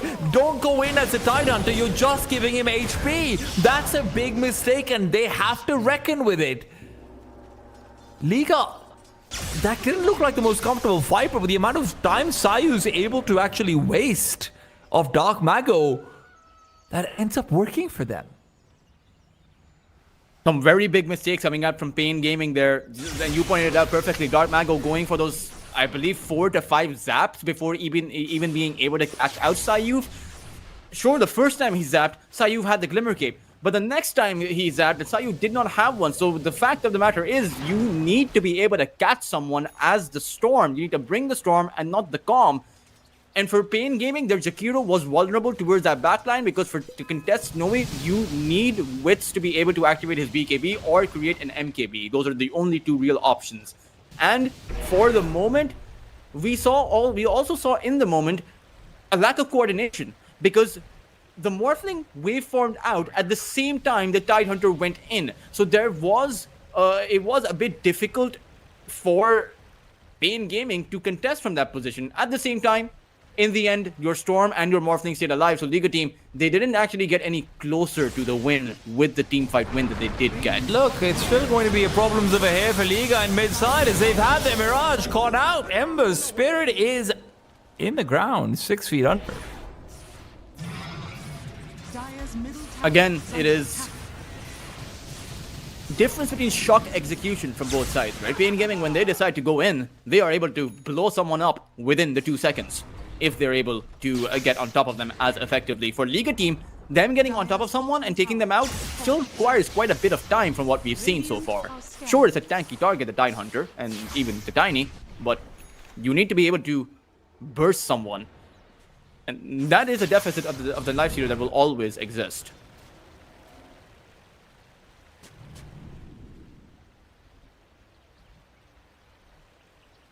Morphling Wits is packing in a Daedalus now. This is where you interesting can item. man fight the life stealer. With Actually, BKB, you know yes. what? Life stealer still has the MKB. He's got the advantage. Yeah. Is under attack. And actually, sorry, I will actually correct myself. The BKB no longer helps you pierce through the evasion of Yeah. that radiance because it's flat evasion. It's not a burn chance not coming the- in from the it's not radiance the aura itself. evasion anymore. Exactly. So you need an MKB to cut through the evasion. Otherwise, and it's a substantive amount of evasion from that radiance. It is 25%, just 10% below that butterfly. So 25% means 1 in 4 hits of this Morphling is not going to land. That could be a critical strike that you need. Dire are scanning. But still, I think the approach is always going to be take everyone else out and then deal with the life stealer. As the rest of Liga team, they don't have any HP to survive. But as we might just see, but respect, he will break the smokes.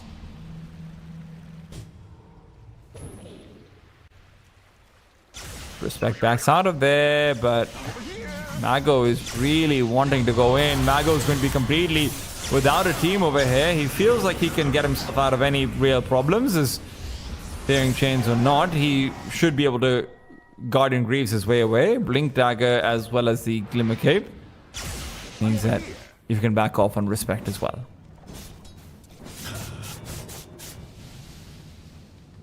Novi almost has that Eye of Skadi. He is building up in a way that he recognizes the Morphling to be the big threat. I mean, that is pretty much obvious. That should be obvious to any team out there. And maybe with the Eye of Skadi plus the MKB, if you're able to find the relevant lockdown, perhaps that Mars Scythe of Vice that is going to be there. I mean, Corrupted has 4,000 gold. If he is able to get to that Scythe of Vice, it is certainly a very achievable objective taking this Morphling down. So Liga team, they do have options. The Morphling may be stronger 1-to-1, but the Morphling can also be caught out in a concerted team effort. Liga team can put in. We are going down on BKB timings though, with the 7-second BKB now on the Ember Spirit and 8-second for Corrupted. Well, Corrupted's still fine, but come 6-second mark and suddenly that Tide Hunter starts feeling a lot more dangerous once again as well. It's a double Shivas. Amazing. Why do they keep doing this? I'm actually going to the next time I have a podcast with the pro player, I am actually going to flat out ask them, just so that we can settle the debate, because this is this is mind-boggling. Yeah, I'd much rather have the Assault Cries. Or Refresher, you know. I don't think Refresher is as good in this game. You're against a Lifestealer. You want to have the armor. Or Scythe of Vice. I mean, whichever Scythe item of he Vice, wants fair to go enough. for next, Literally everything else, right? You yeah. can get that. You can get that first before the Shivas, or rather by skipping the Shivas.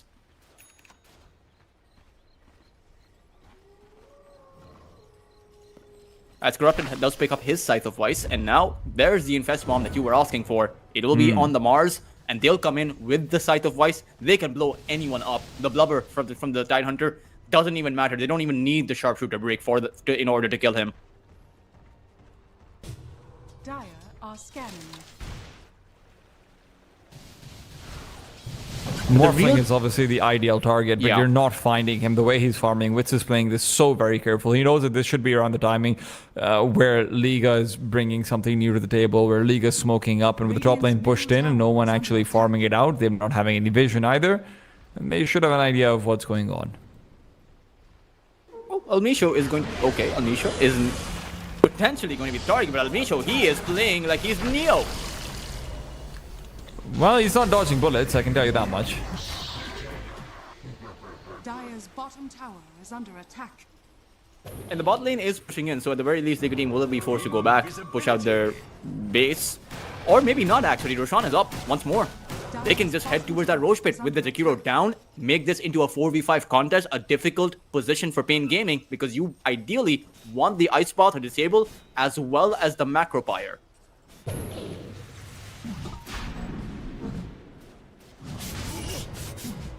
And Roshan falls very quickly. You know, this is a fully packed in Lifestealer. Roshan is going to roar. The only one that can actually come in to not contest, but swipe the Aegis from underneath Liga team is the Storm Spirit, but he is showing no intention of doing that.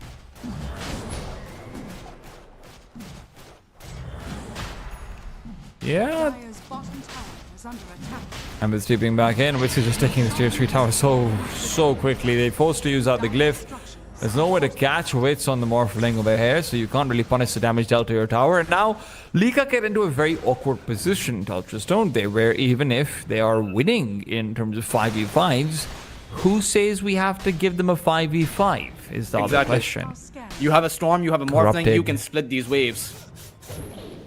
Corrupted is trying to bait out the Ember Spirit. He really wants to go in. But a ping comes through from the Storm Spirit. I think they've spotted out the Radiance Burn, or maybe even just straight up the Mars.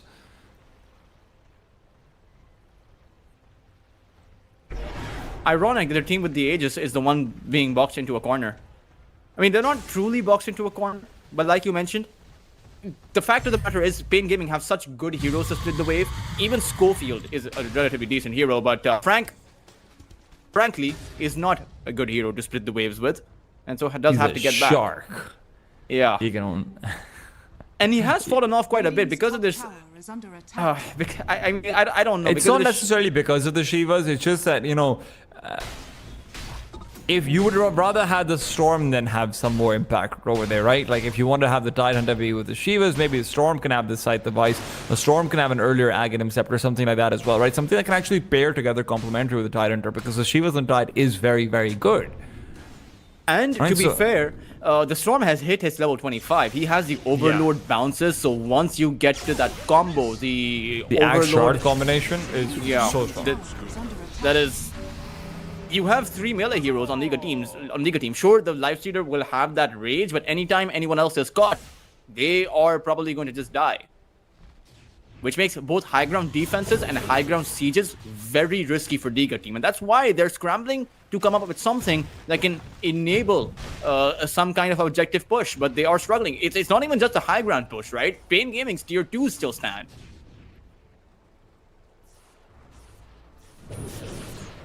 And this Aegis is not going to be giving them anything with the way things are going right now.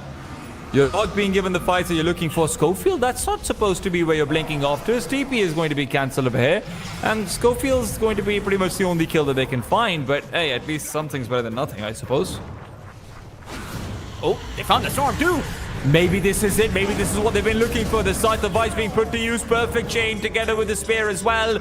Dark Mago, what's he doing sticking around over there? He was farming the Ancient Camp. He had his priorities. The priorities weren't good. Maybe they're not the priorities he should have had, but he had priorities. Yeah, you know, a bad plan is better than no plan.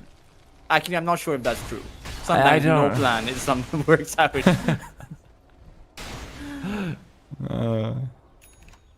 And the lead is being chipped away, but again, you have to solve the ultimate equation of how to break open the base. As long as you don't do that, these kills are meaningless. You can go for the 60-minute mark, the 70-minute mark, and for as long as Pain Gaming are able to outmaneuver you, this is going to be a game where Liga team fall behind ever so slightly again and again. They are going to be able to take this tier 2 tower down though, over on that bot lane. And the Morphling is very far away from any of these waves and is actually splitting the map in a lane where the tier 2 tower still stands for Liga team. So this could be potentially a great opportunity for them to head towards that high ground, because the Storm is also without a buyback. That's true, but they're not collected together. Pain is assuming that they won't be able to start that initiation. Ember Spirit tries to move in onto Schofield.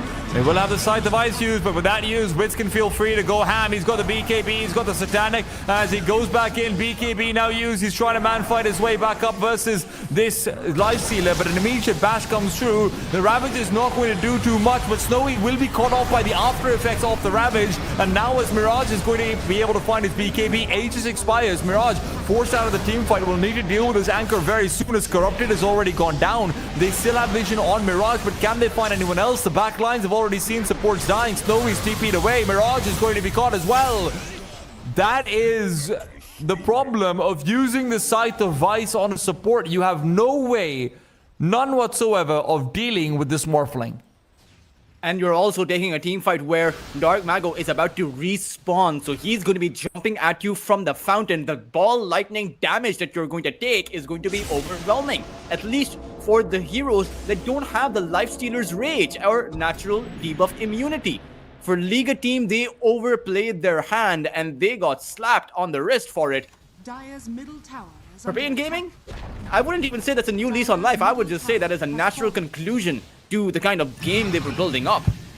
And I mean, it's something we haven't talked about Tulchus at all, but obviously Wits morphing into the Lifestealer, that extra 7 seconds BKB that he gets as a Morphling, who already has a BKB and a Satanic. How do you kill this guy? You can't. I feel like they haven't been able to kill him. He's got 1 death. Yeah, and that was at that the bot lane tier 1 mark. So he hasn't died in the past 25 minutes. 600 last hits. You can tell this guy's been having the dream position 1 game. Burning would be proud. I'm sure he would.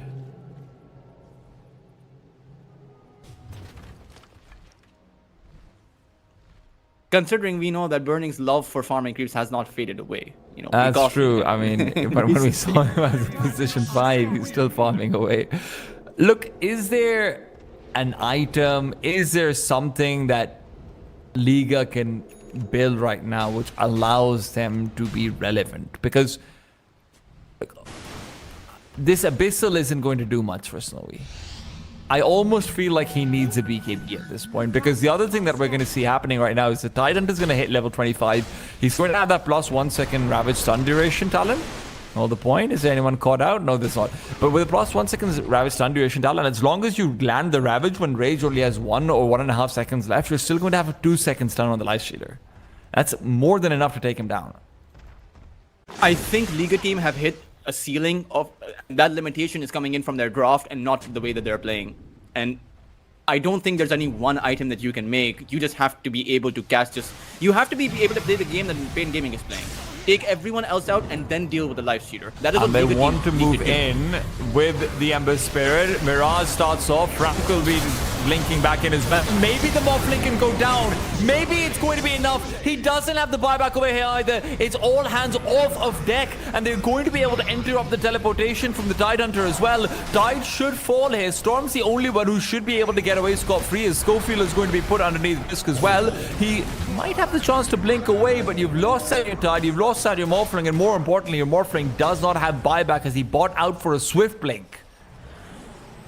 That is going to hurt them. I mean, the Tidehunter does have a buyback available, and you have a Storm Spirit, so you should be able to defend. And at the same time, the Mars doesn't have had to teleport back because the creep waves were pushing in. But Liga team, this is perhaps the best opportunity that they are going to get all game long, and they will have to seize it and go for that high ground, potentially even out the game by taking out 2 lanes of barracks. But it's not going to be easy. No, we will be allowed to get 1 lane, that's for sure. They don't need to buy back this Tidehunter only for 1 lane of barracks. They've got the glyph for this one as well. That glyph will be refreshed at the end of that tier 3 tower's life. Mago moves in. Is there a chance to just take him down? Not with the disruption coming through on the other side. Respect wants to stay alive over here as the backlines are being attacked. Tidehunter still hasn't got back. This is 3 versus 5. Schofield is going to go down. He's got buyback, but they're trying to find space for this Morphling. They're trying to bait it out as if they don't have buyback on everyone, and this might work out against them. The Storm Spirit is getting dangerously low. He'll be tossed back to the fountain. Mago will be able to escape because of Schofield Airlines as he bought back, but it has to be a rage TP from this Lifestealer. As Lifestealer will get out of there, you can't say the same about the Shadow Demon. He will fall. They don't get a tier 3 tower. No buyback needed from that Tidehunter either. The only person who buys back is a Tiny. They got baited so hard, Liga team. They had the opportunity to go for the barracks, but they fell prey to what Pain Gaming were trying to do. At the end of the day, Pain Gaming held onto their tier 3 at just the back of Schofield buying back.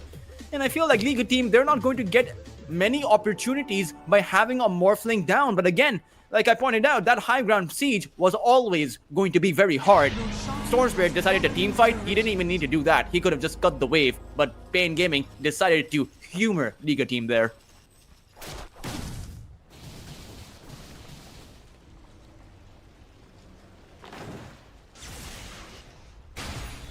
And the Roche on Morphling, you can kill him once. We've seen that.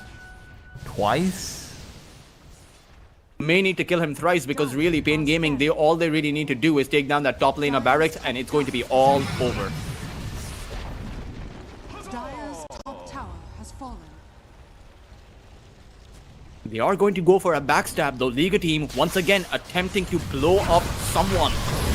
And in they go, maybe they can catch them. 2 people summed up. How do you keep on doing this? Morphling is down. The Storm Spirit buys back. He's going to have to zip from the outpost, and that's exactly what he'll do. But in the meanwhile, the Ravage is used. It's going to be a dead Mirage. He should have buyback. Surely he does. Doesn't even need to use it for now. This is the best possible outcome, but will it stay the case? So he's going on to the Tiny. Tiny tosses him away. Now Tiny's being kited. Buyback from the Emperor Spirit.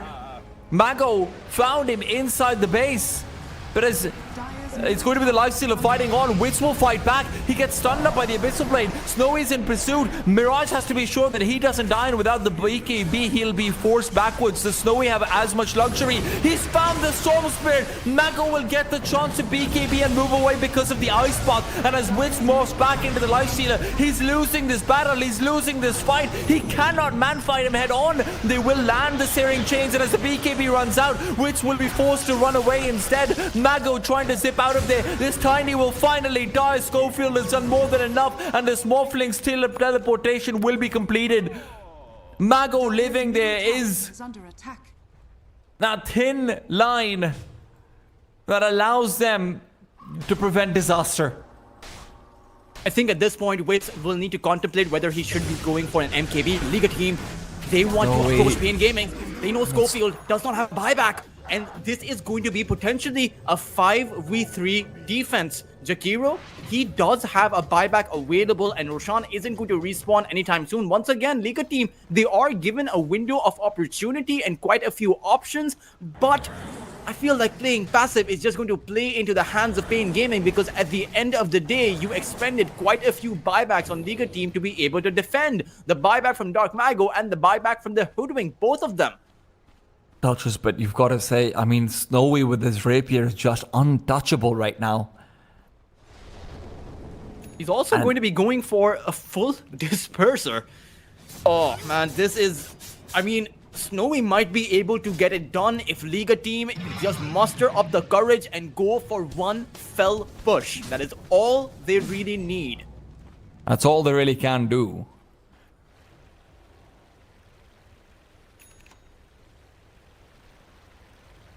I was wondering how he kept coming out on top in the trades with the Morphling. Then I saw the Divine Rapier.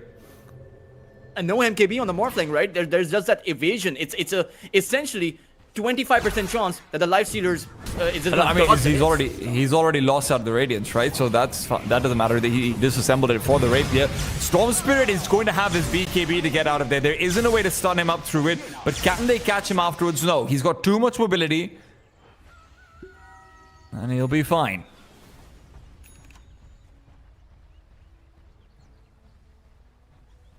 Both teams struggling to close this out.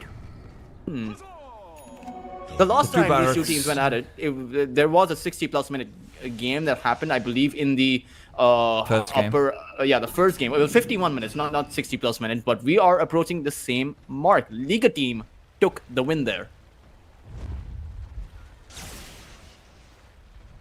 You can't help but root for a game number 3 with the way this second game has gone. Of course, you want more of it. Schofield He'll be able to spot out the Ancient, but who's spotting out who? They've used the Scythe of Ice out onto the Tiny. Tiny doesn't have buyback. That is a certainty. They know it as well. Now you're 5 versus 4. 2.5 minutes for his buyback. At the same time, you do have Sayuf forced in this position where he has to hang back, so it's not exactly going to be a 5v4, but Sayuf can teleport towards the outpost at any given point, and he will do that now. Liga team, they have ran out of patience, and they want to seize this opportunity right now. Roshan's banner is going to be enough to help them out through the macro buyer over here as well. The Morphling Illusions will not be able to take it down in time. Frank is looking for a window of opportunity to use that Scythe of Ice. They know that they need to find the Lifestealer with that, otherwise there's no way to really take him down if you don't hex him up. That Lifestealer will get plenty of opportunities to pull out some rages as he keeps on going up with the rage, bashing away on that tier 3, backing off immediately after it as well. Roshan Banner will have infinite timing out and ready with it, and with the Ember Spirit always able to come back into the fight whenever need be. This is just going to be a poking battle, and Snowy is a very pokey man. Not a Pokemon, that would be a copyright issue. We know how Nintendo gets with those. A bit too aggressive. Yes. That is how that ends up. Liga team don't actually equalize the entire game, but they equalize enough of it for them not to have to worry about this mid lane constantly pushing in. So they open up an avenue for themselves. Pain Gaming seems like they've had enough of being picked off. They want to go for a pick off from their own side. But again, they need to find the right target. There is now a Scythe of Whites as well as a refresher up for this Tidehunter. Refresher for the Tidehunter as well as the Scythe of Ice. Refresher for the Mars as well as the Scythe of Ice. This is going to be down to the double Scythe more than the double ultimate for either one of these heroes. Maybe for the Tidehunter, the double Ravage matters, but frankly speaking, the arena feels pretty much immaterial.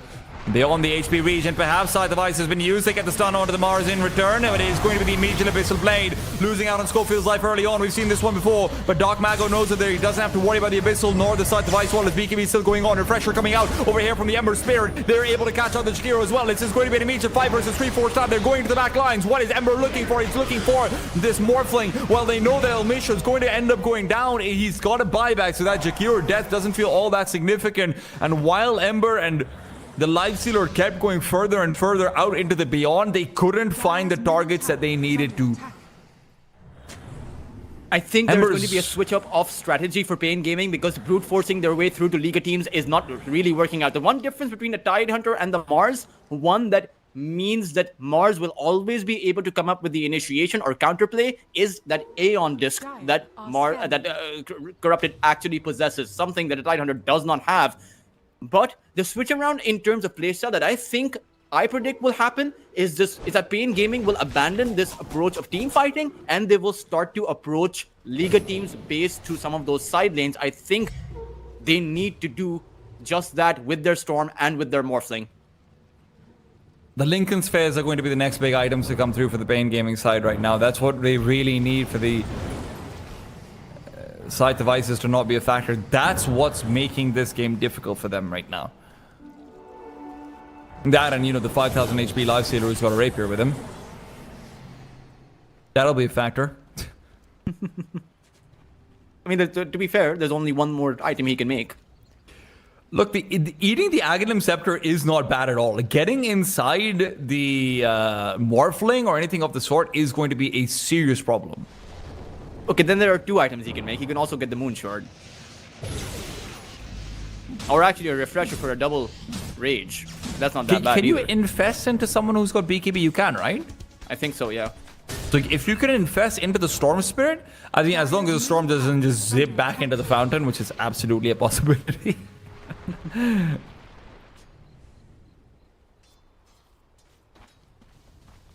Corrupted, he is looking for someone.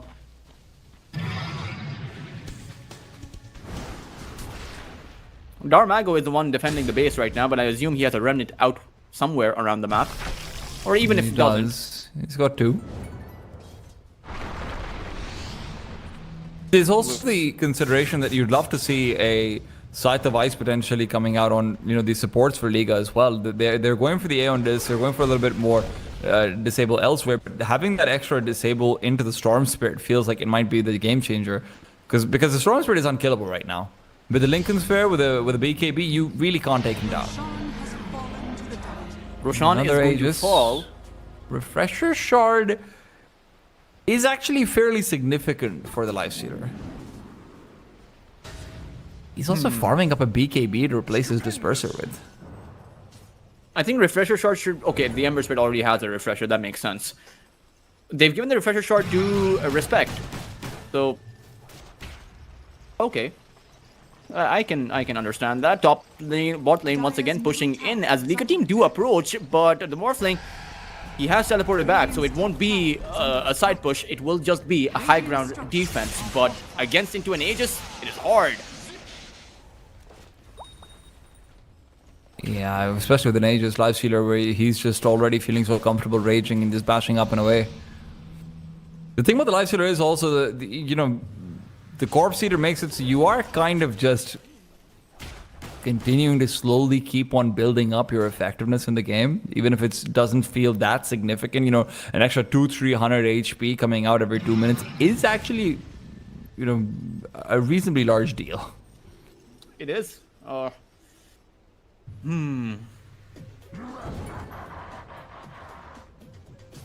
Sure, the pressure must be on for both of these two sides. For Liga team, they really do need the win. They are the ones on the brink of elimination. So for Pain Gaming, it's not as much pressure as the other side. But still, Morphling Schofield wants to blink in. Go in and toss someone backwards. It's going to be the Mars. Maybe that's a mistake. He's got the Aeon. He'll be able to spare them backwards, but in the back lines, it's Mango who's gone in and got his Vortex out on the tree. They can't finish off the Jakiro either. Ravage number 1, Ravage number 2. It's going to be the Lifestealer who's now forced to fight. He comes back through. He's got the Aegis, and he's taking apart Wits. He can't do anything on this Morphling. Snowy's just being kited, but buybacks come out of the rest of his team. They're going to make their way back over via the outpost, but can they do anything with these buybacks? It's a 5-on-4, yes, of course it is, but this is still a fully possible defense to come through from the Radiant side. It feels like even the Storm and the Morphling alone should be able to defend. As they go back in, they're going to target down Corrupted. The Aeon Disc is back because of the pressure. They weren't prepared for it, and now as Corrupted is saved once again by the Lifestealer, Lifestealer will give up his own life for the Aegis. He'll come back in, and the Storm Spirit is up next. If there's even a single bash attempt, then maybe it can be the kill, but he backs away. Snowy can't close the distance. Instead goes out on Frank. Frank is going to be bashed up and taken down. Mirage is getting low, but remember, he still has that buyback. He didn't use it just quite yet. He can come right back into the fight, and that's exactly what he'll be looking to do over here. No, he doesn't have the remnants. He doesn't have any remnants. He's not going to be here at the fight. Snowy had to do it all on his own.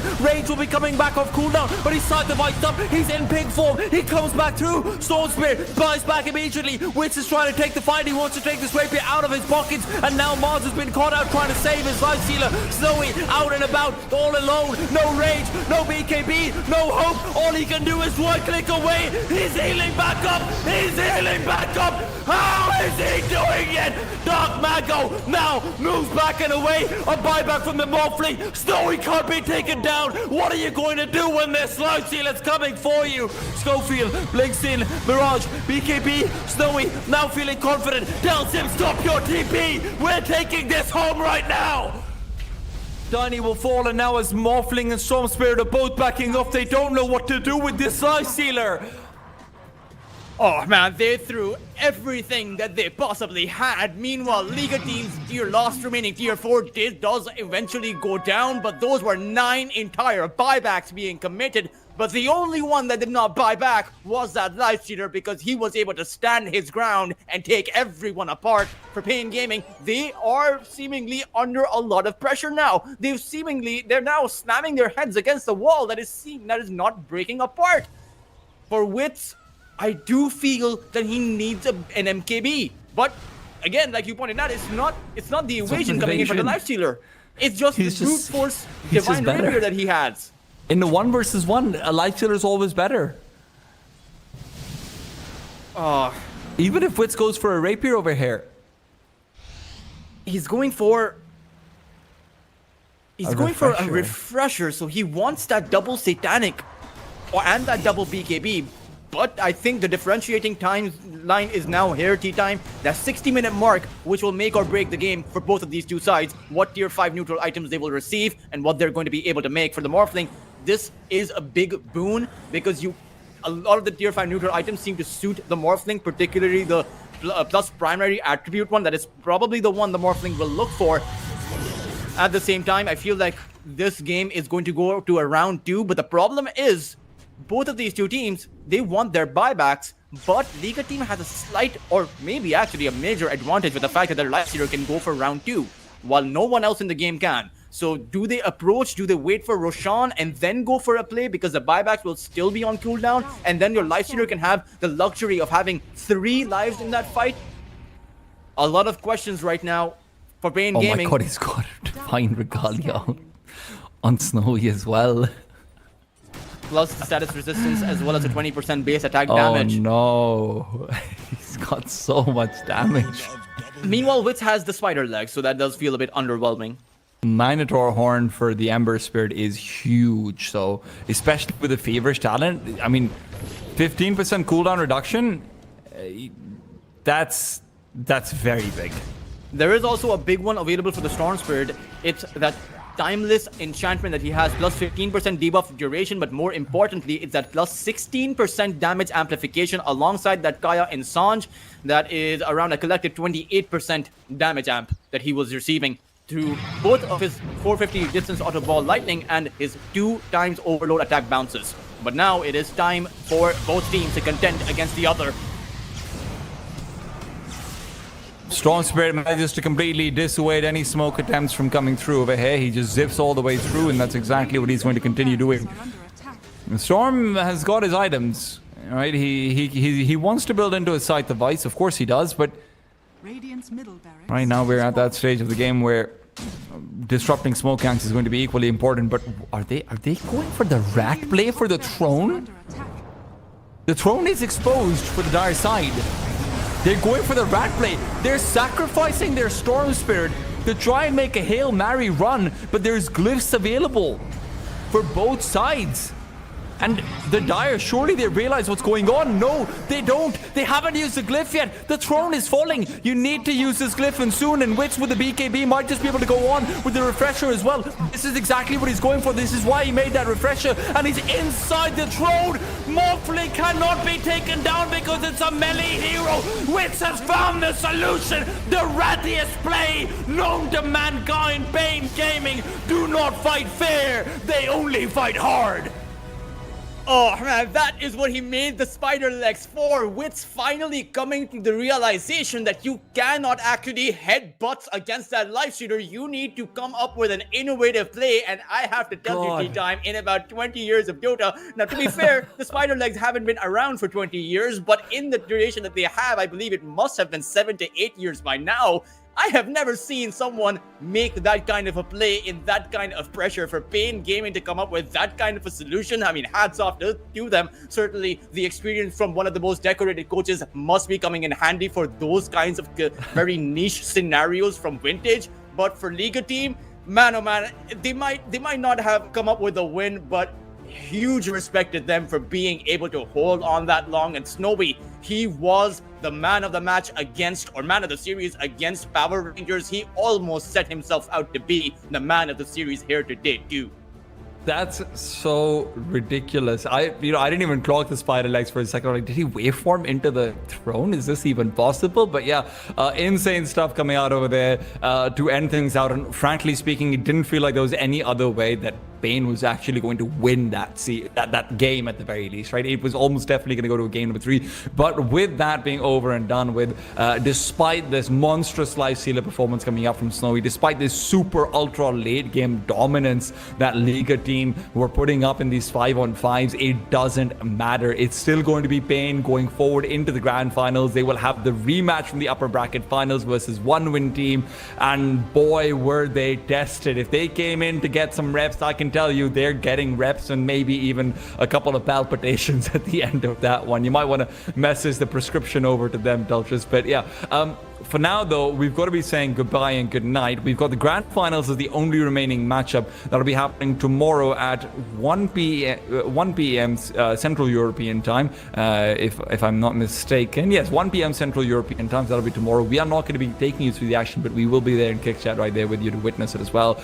Incredible games in CCT Season 8, and I'm sure that grand finals will be just as good. For now, though, we've got to be signing off. We're going to see you guys in chat instead tomorrow. See you guys next time.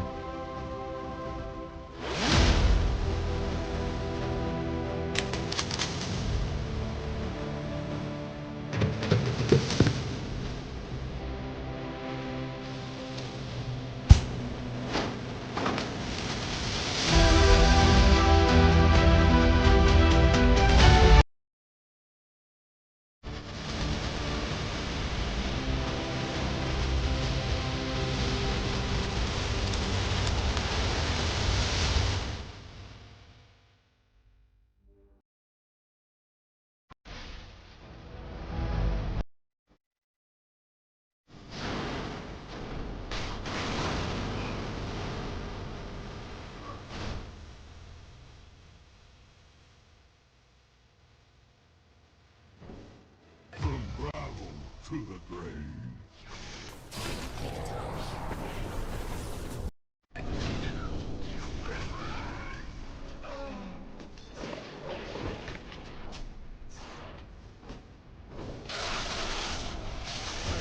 Dire's middle tower is under attack.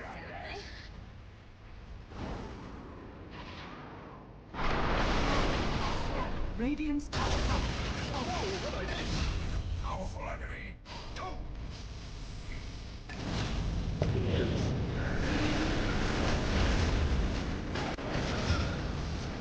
Dire's middle tower